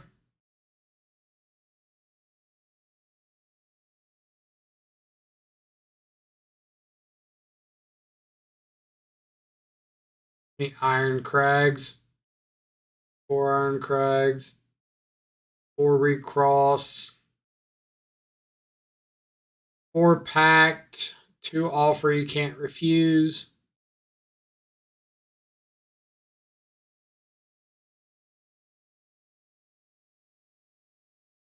All right. Collector Oof. Paris Thunder. Do I want Chalice? Does Chalice do anything for me? If I can like Chalice on 2 quickly, off a like Ragavan, does that do anything for me? Stops rituals, stops Manamorphose.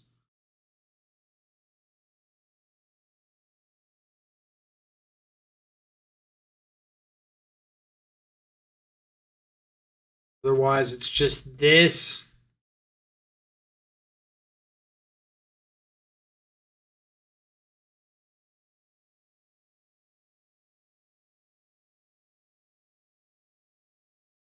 Chalice can also stop Pact of Negation.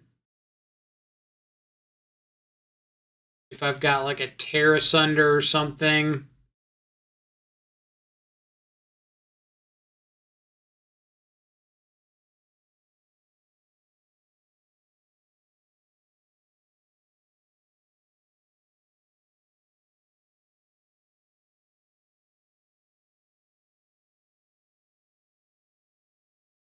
I also feel like they're the kind of deck to board in Chalice.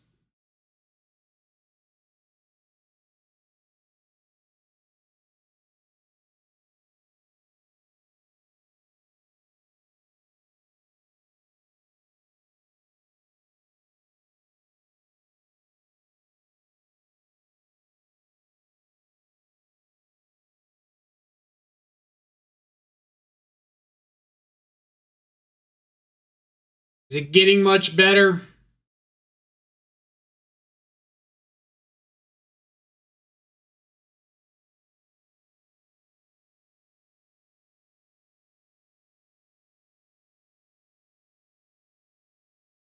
Yep. That's why we don't mulligan aggressively to Leyline.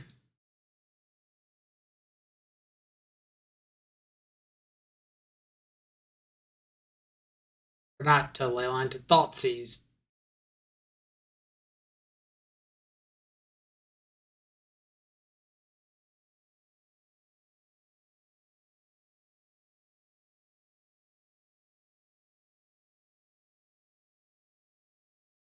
It got better.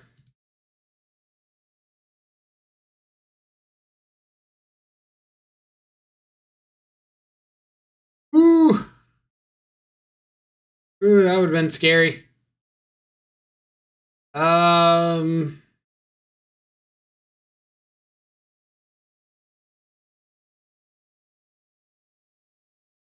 think I have to just play Oof here. So I don't just die randomly to like Ritual, Iron Crag Feet Belcher.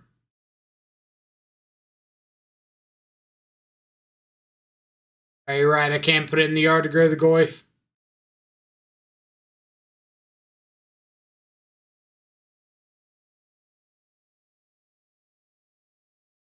All the pain the Furies have caused me over the years.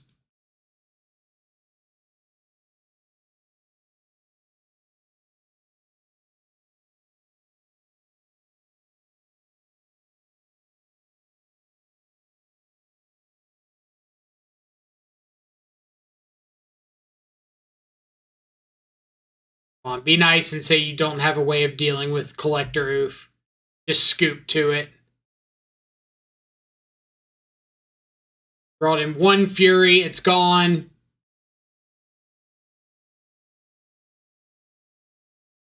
Tried.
I really hope this is just like put Belcher on the board, don't have a Fury, just planning on maybe finding one. Or is this Hardcast Fury? This is Hardcast Fury, isn't it? Shatter Skull. Alright, well, they didn't have a land to follow that up, so that's pretty sweet. Baller of them.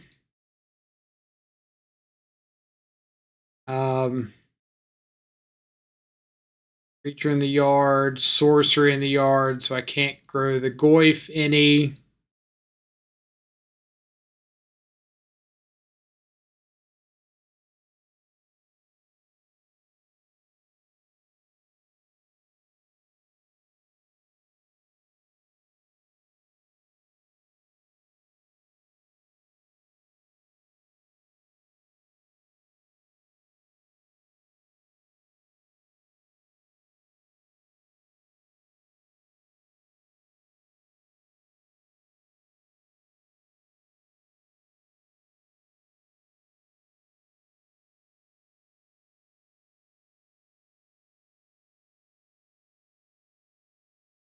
Interesting.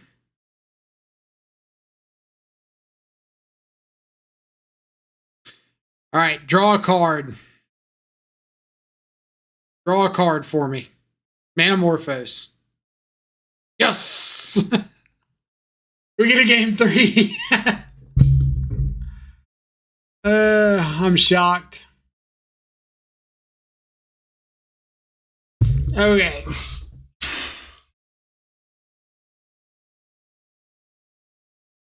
Changing anything up for game 3? Probably not.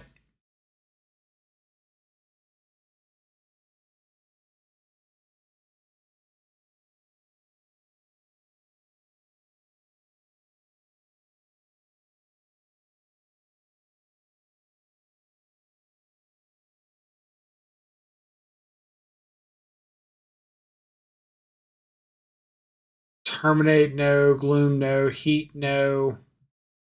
Blood Moon, no. Magus, no. Chalice, no. Back. What's Autumnal Gloom for? It's for like the Beanstalk decks because they can't actually deal with it once it flips. For Scam, for any like removal heavy matchup, Solitude matchups, Leyline Binding, all that stuff.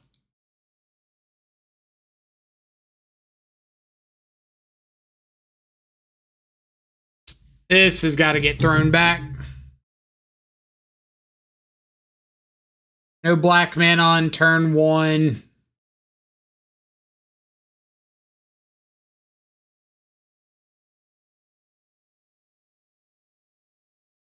Better. We're back to Bolt. No pregame Leyline.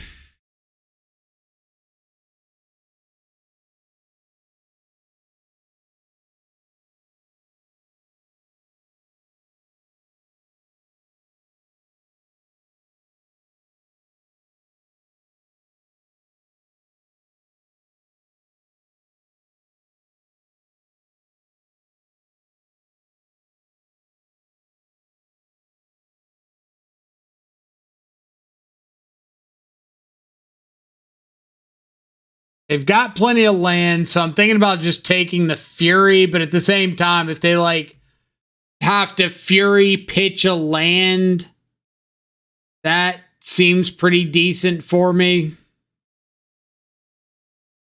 Sorcery, land, if I take... I guess I just have to take the Belcher. Sorcery, artifact, land...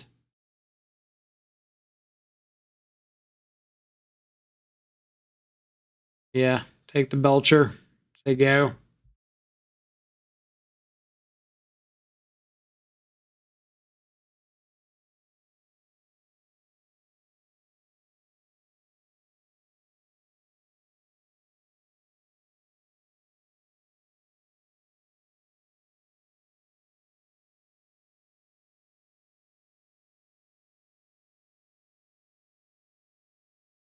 And we're just going to Bowmaster here.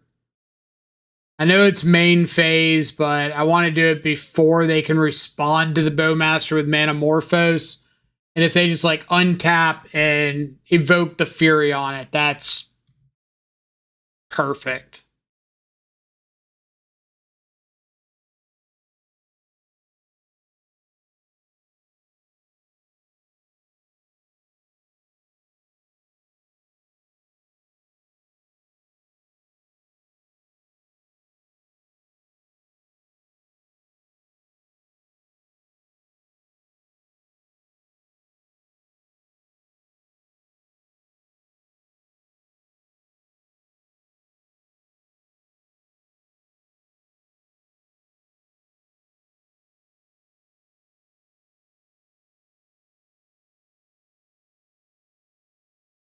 I think I'm Goyf plus Rag here. I don't want to Fable, because if they evoke the Fury, they just go like Bowmaster token, Fable token, done. But if they Fury now, they have to decide between like leaving the Goyf or hitting it and leaving everything else.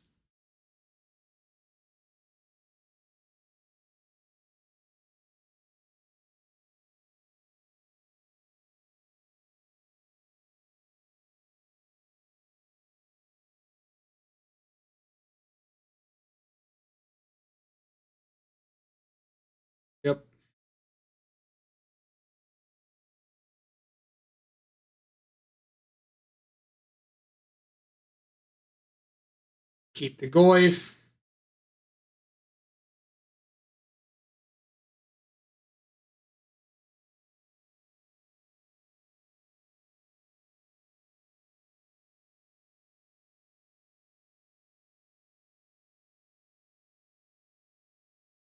Nice.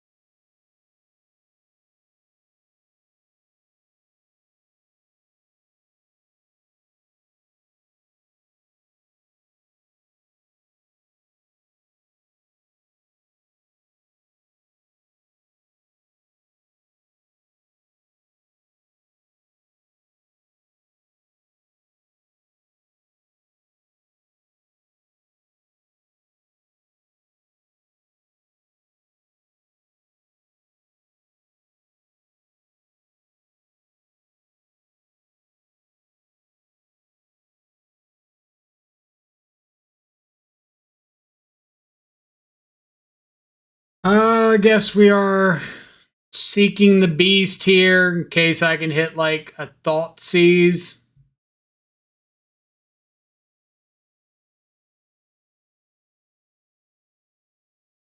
Second Goyf doesn't do anything for me.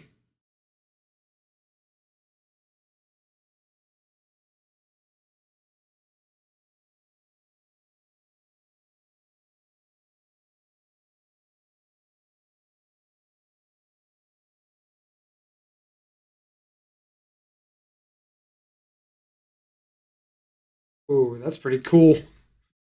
Okay. Okay.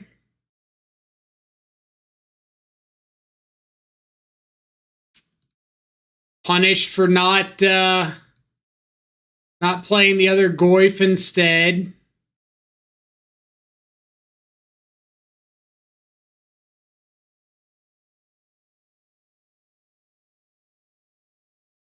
Pyromancer's Ascension. Ooh.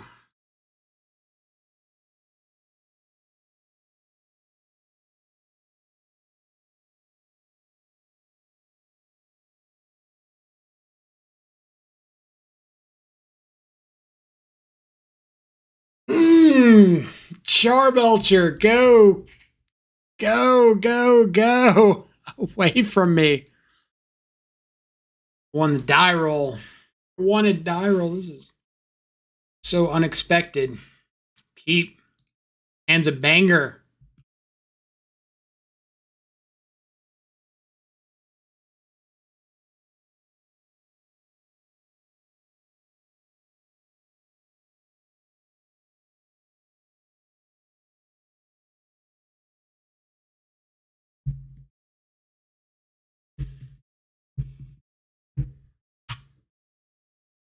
This hand deserves a rice cracker.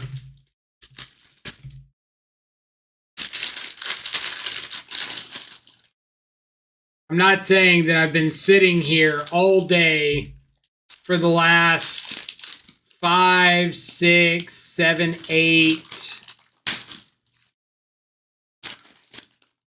Yeah, 8, almost 9 hours and haven't had lunch or anything, but yeah.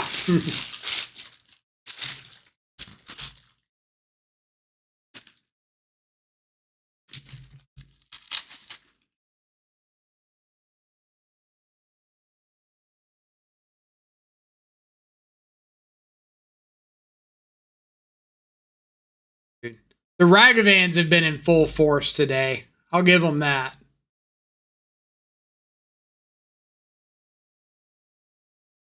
Rallying.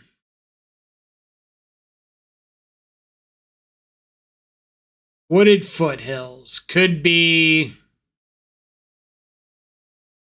another creativity. Could be a lot of things.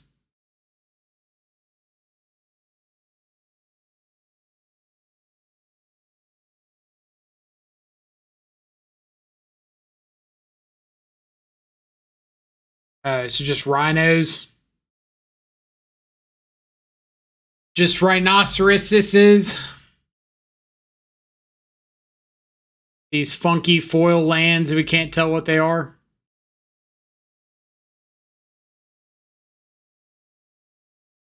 Here's a Tarmogoyf.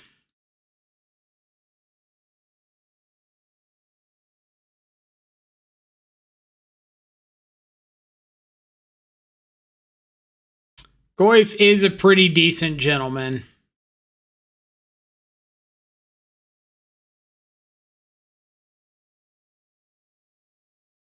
Like, I'm going to need more than just Goyf to win, but it's a start.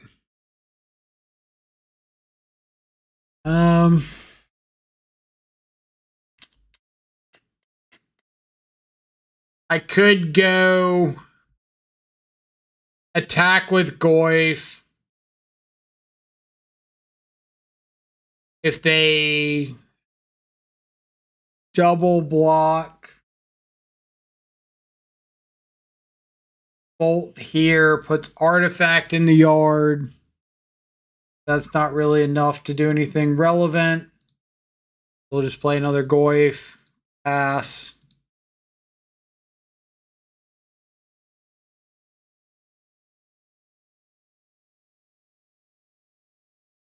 I guess I can switch the overlay back. Doesn't matter too much, but I guess it could be like a little confusing to see.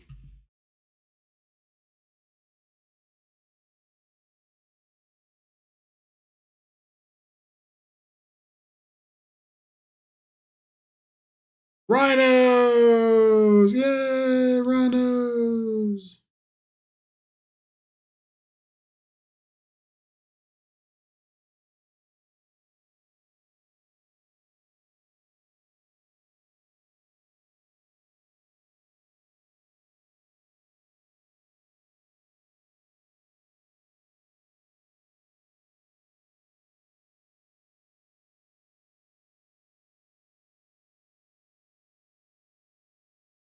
Bobble also grows some Goyfs. Flame of Anor.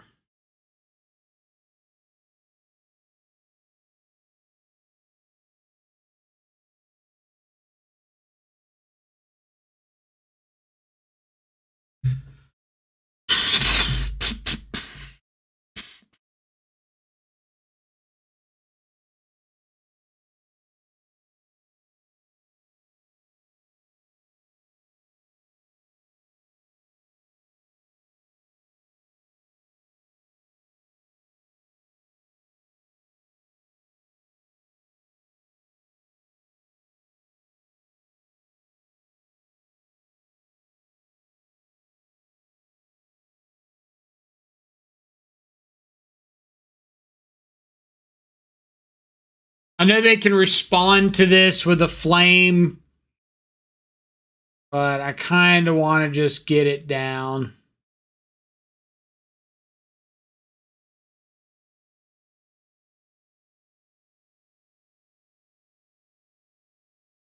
I can get basic mountain off this.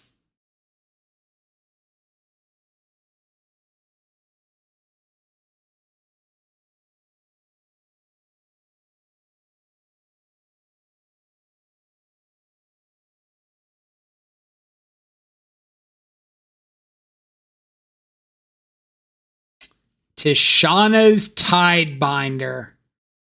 They were trying to get my fetch land. Quite rude, OP. Quite rude.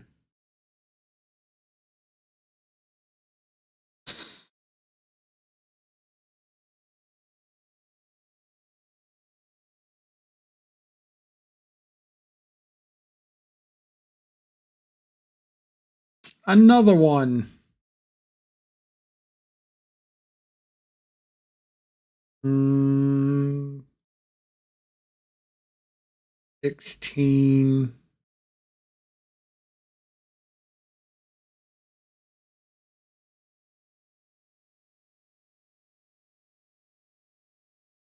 Ugh.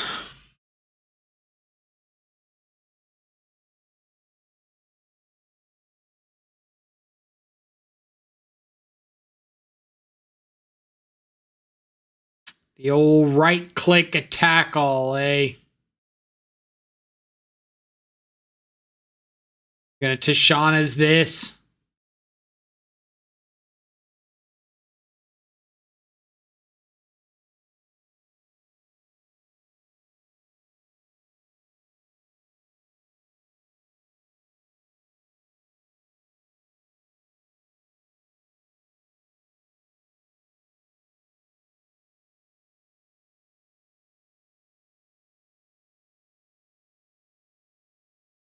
Flame of Anor.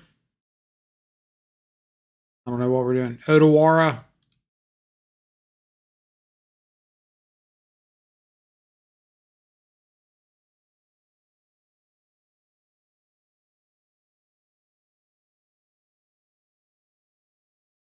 The last card is Flame of Anor.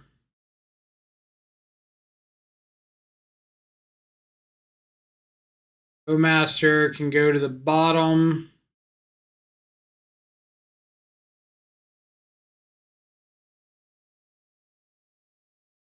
I'm pretty sure I'm dead exactly.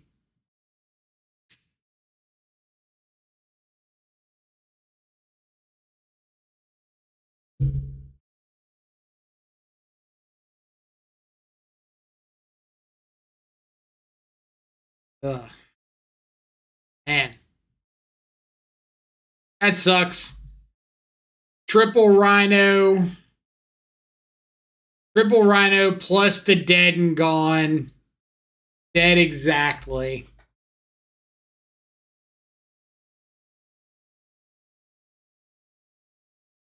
That's why we get sideboarding. What a god.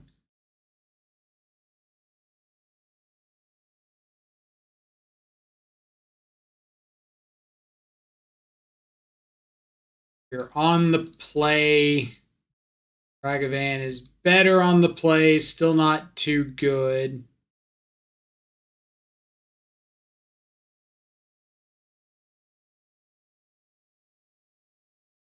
Blood Moon, that's the last thing they'll expect. I mean, if I didn't feel like my plan was okay without Blood Moon, I might consider it to try to cheese off a Ragavan. But yeah, them like being a Blood Moon deck themselves makes it a little more awkward.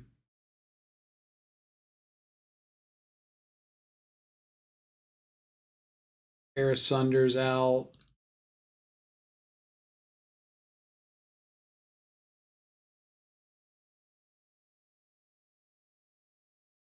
I could side out the Ragavans, but like, what am I bringing in? Autumnal Gloom to trade with a Rhino, Collector Roof, Bolt that doesn't kill a Rhino. Bowmaster's also like not the greatest thing in the world.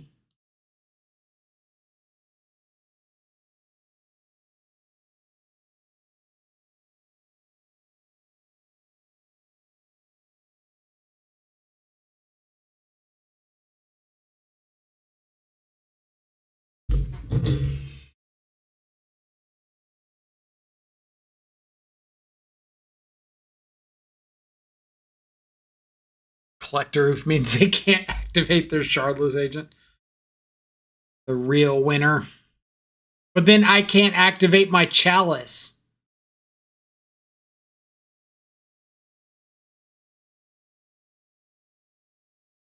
Why would I not want to not activate my Chalice?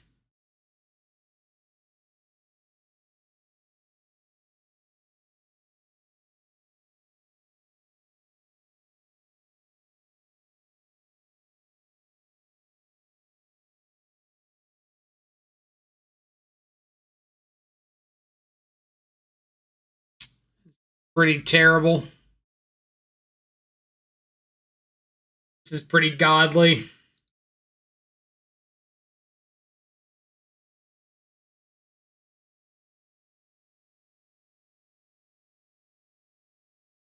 I just throw him back heat.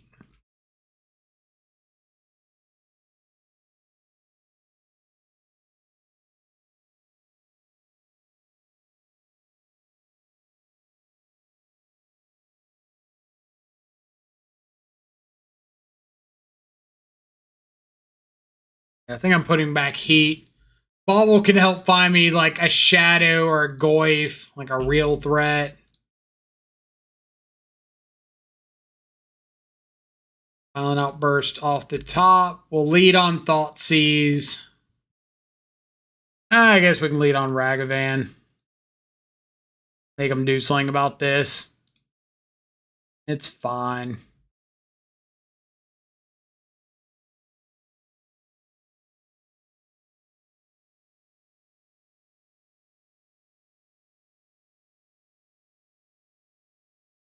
So, like, the reason to wait on Ragavan and Thoughtseize first would be to protect the Ragavan. The reason to lead on Ragavan would be to try to get ahead of whatever they got going on. If I've got Chalice, I'm not Thoughtseizing a Cascade spell. Like, I'm only Thoughtseizing a payoff of some sort or a way to deal with Chalice if I can.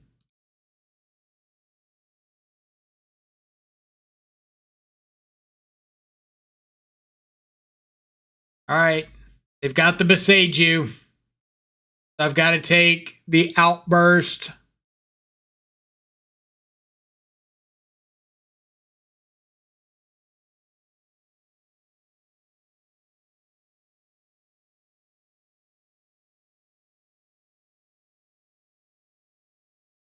Yep.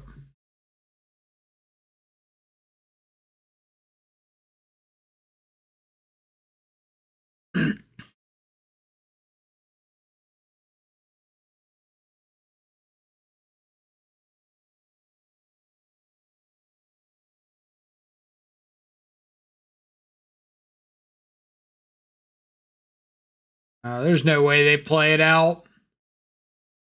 No reason to.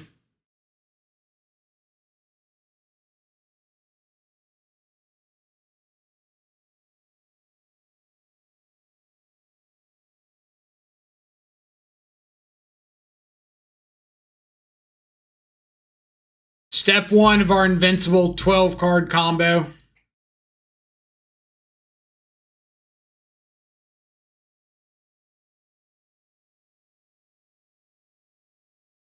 Play this Chalice out now so that they can't untap and play a Cascade spell. If they found one, they'd have to like spend a turn, Boseiju, and then go for it.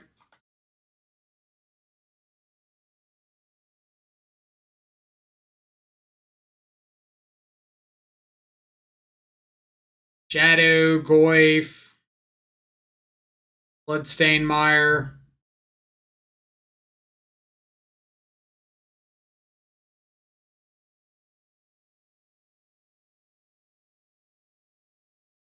Yep.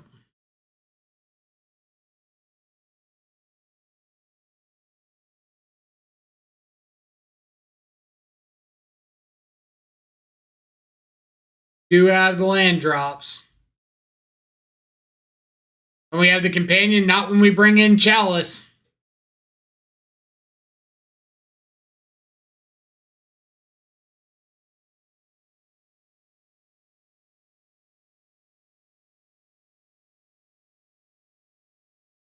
There was a challenge several weeks ago that I just sideboarded in like 3 EEs in this matchup.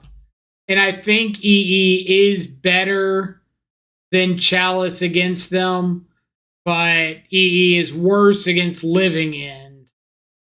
And I think Living End is like the worst of the two matchups.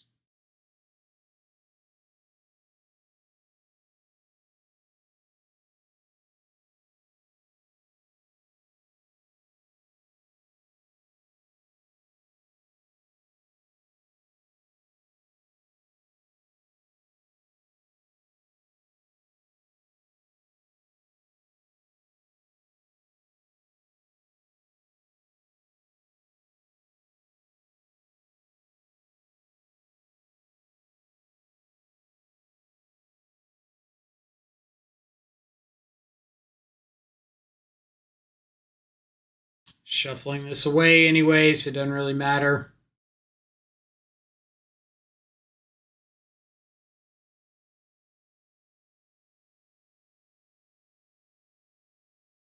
Nice.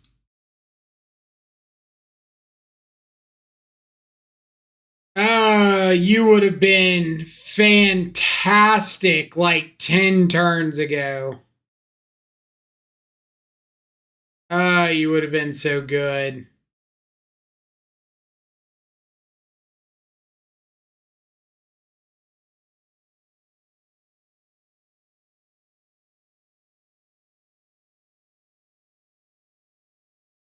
You also would have been great like 12 turns ago.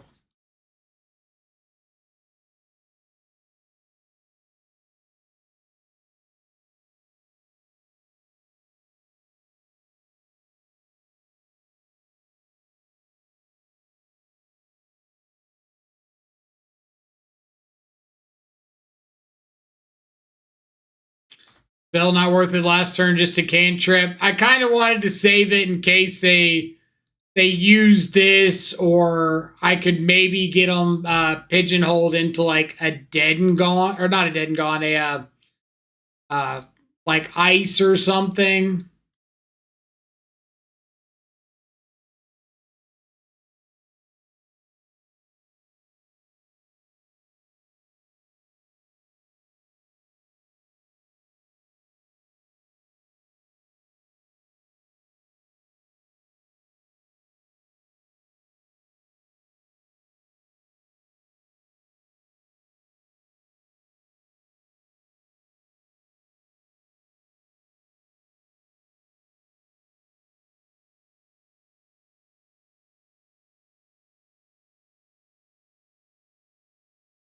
Double dead and gone.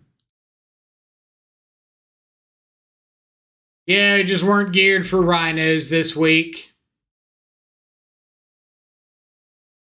It happens. Geared for scam. Could board in a bunch of EEs for Rhinos, but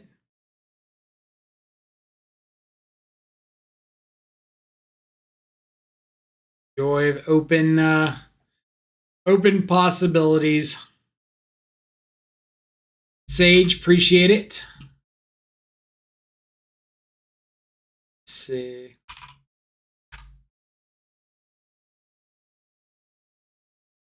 They're not worth so many moon effects. Well, they're mostly for like the bad matchups.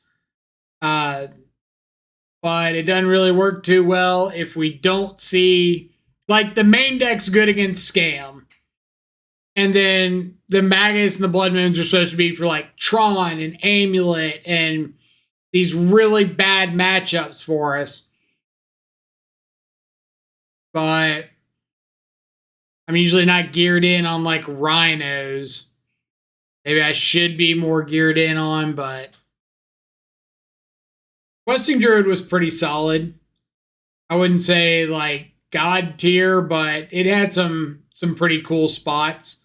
But at the same time, like, you have to be objective when you're judging cards like that. Whenever Questing Druid was live, it would have just been like a 4th Unholy Heat. So it would have been a live removal spell anyway in the times that I wanted to Questing Druid to try to find a removal spell. So if it had just been what it was before, it would have been good.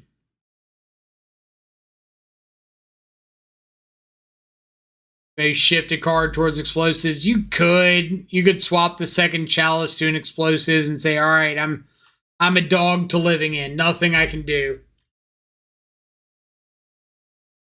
You think Ren and 6 would fit better? So Ren's better with like Fable and Shadow and worse with Croxa. It's a fine card. You can like run it and get some value out of it and be happy.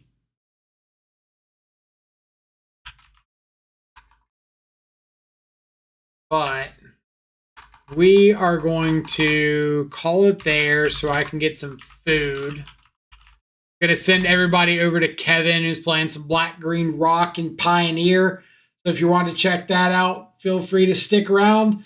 As always, I will have this full video up on YouTube, probably tomorrow or day after, something like that. So if you missed any matches, you can catch it there. Otherwise, I will leave the link in the description or in the chat for the Twitter, the YouTube, if you want to come check it out, the Discord, if you want to come join the new or the existing CntrlFreak Discord. Other than that, thanks so much for the new follow.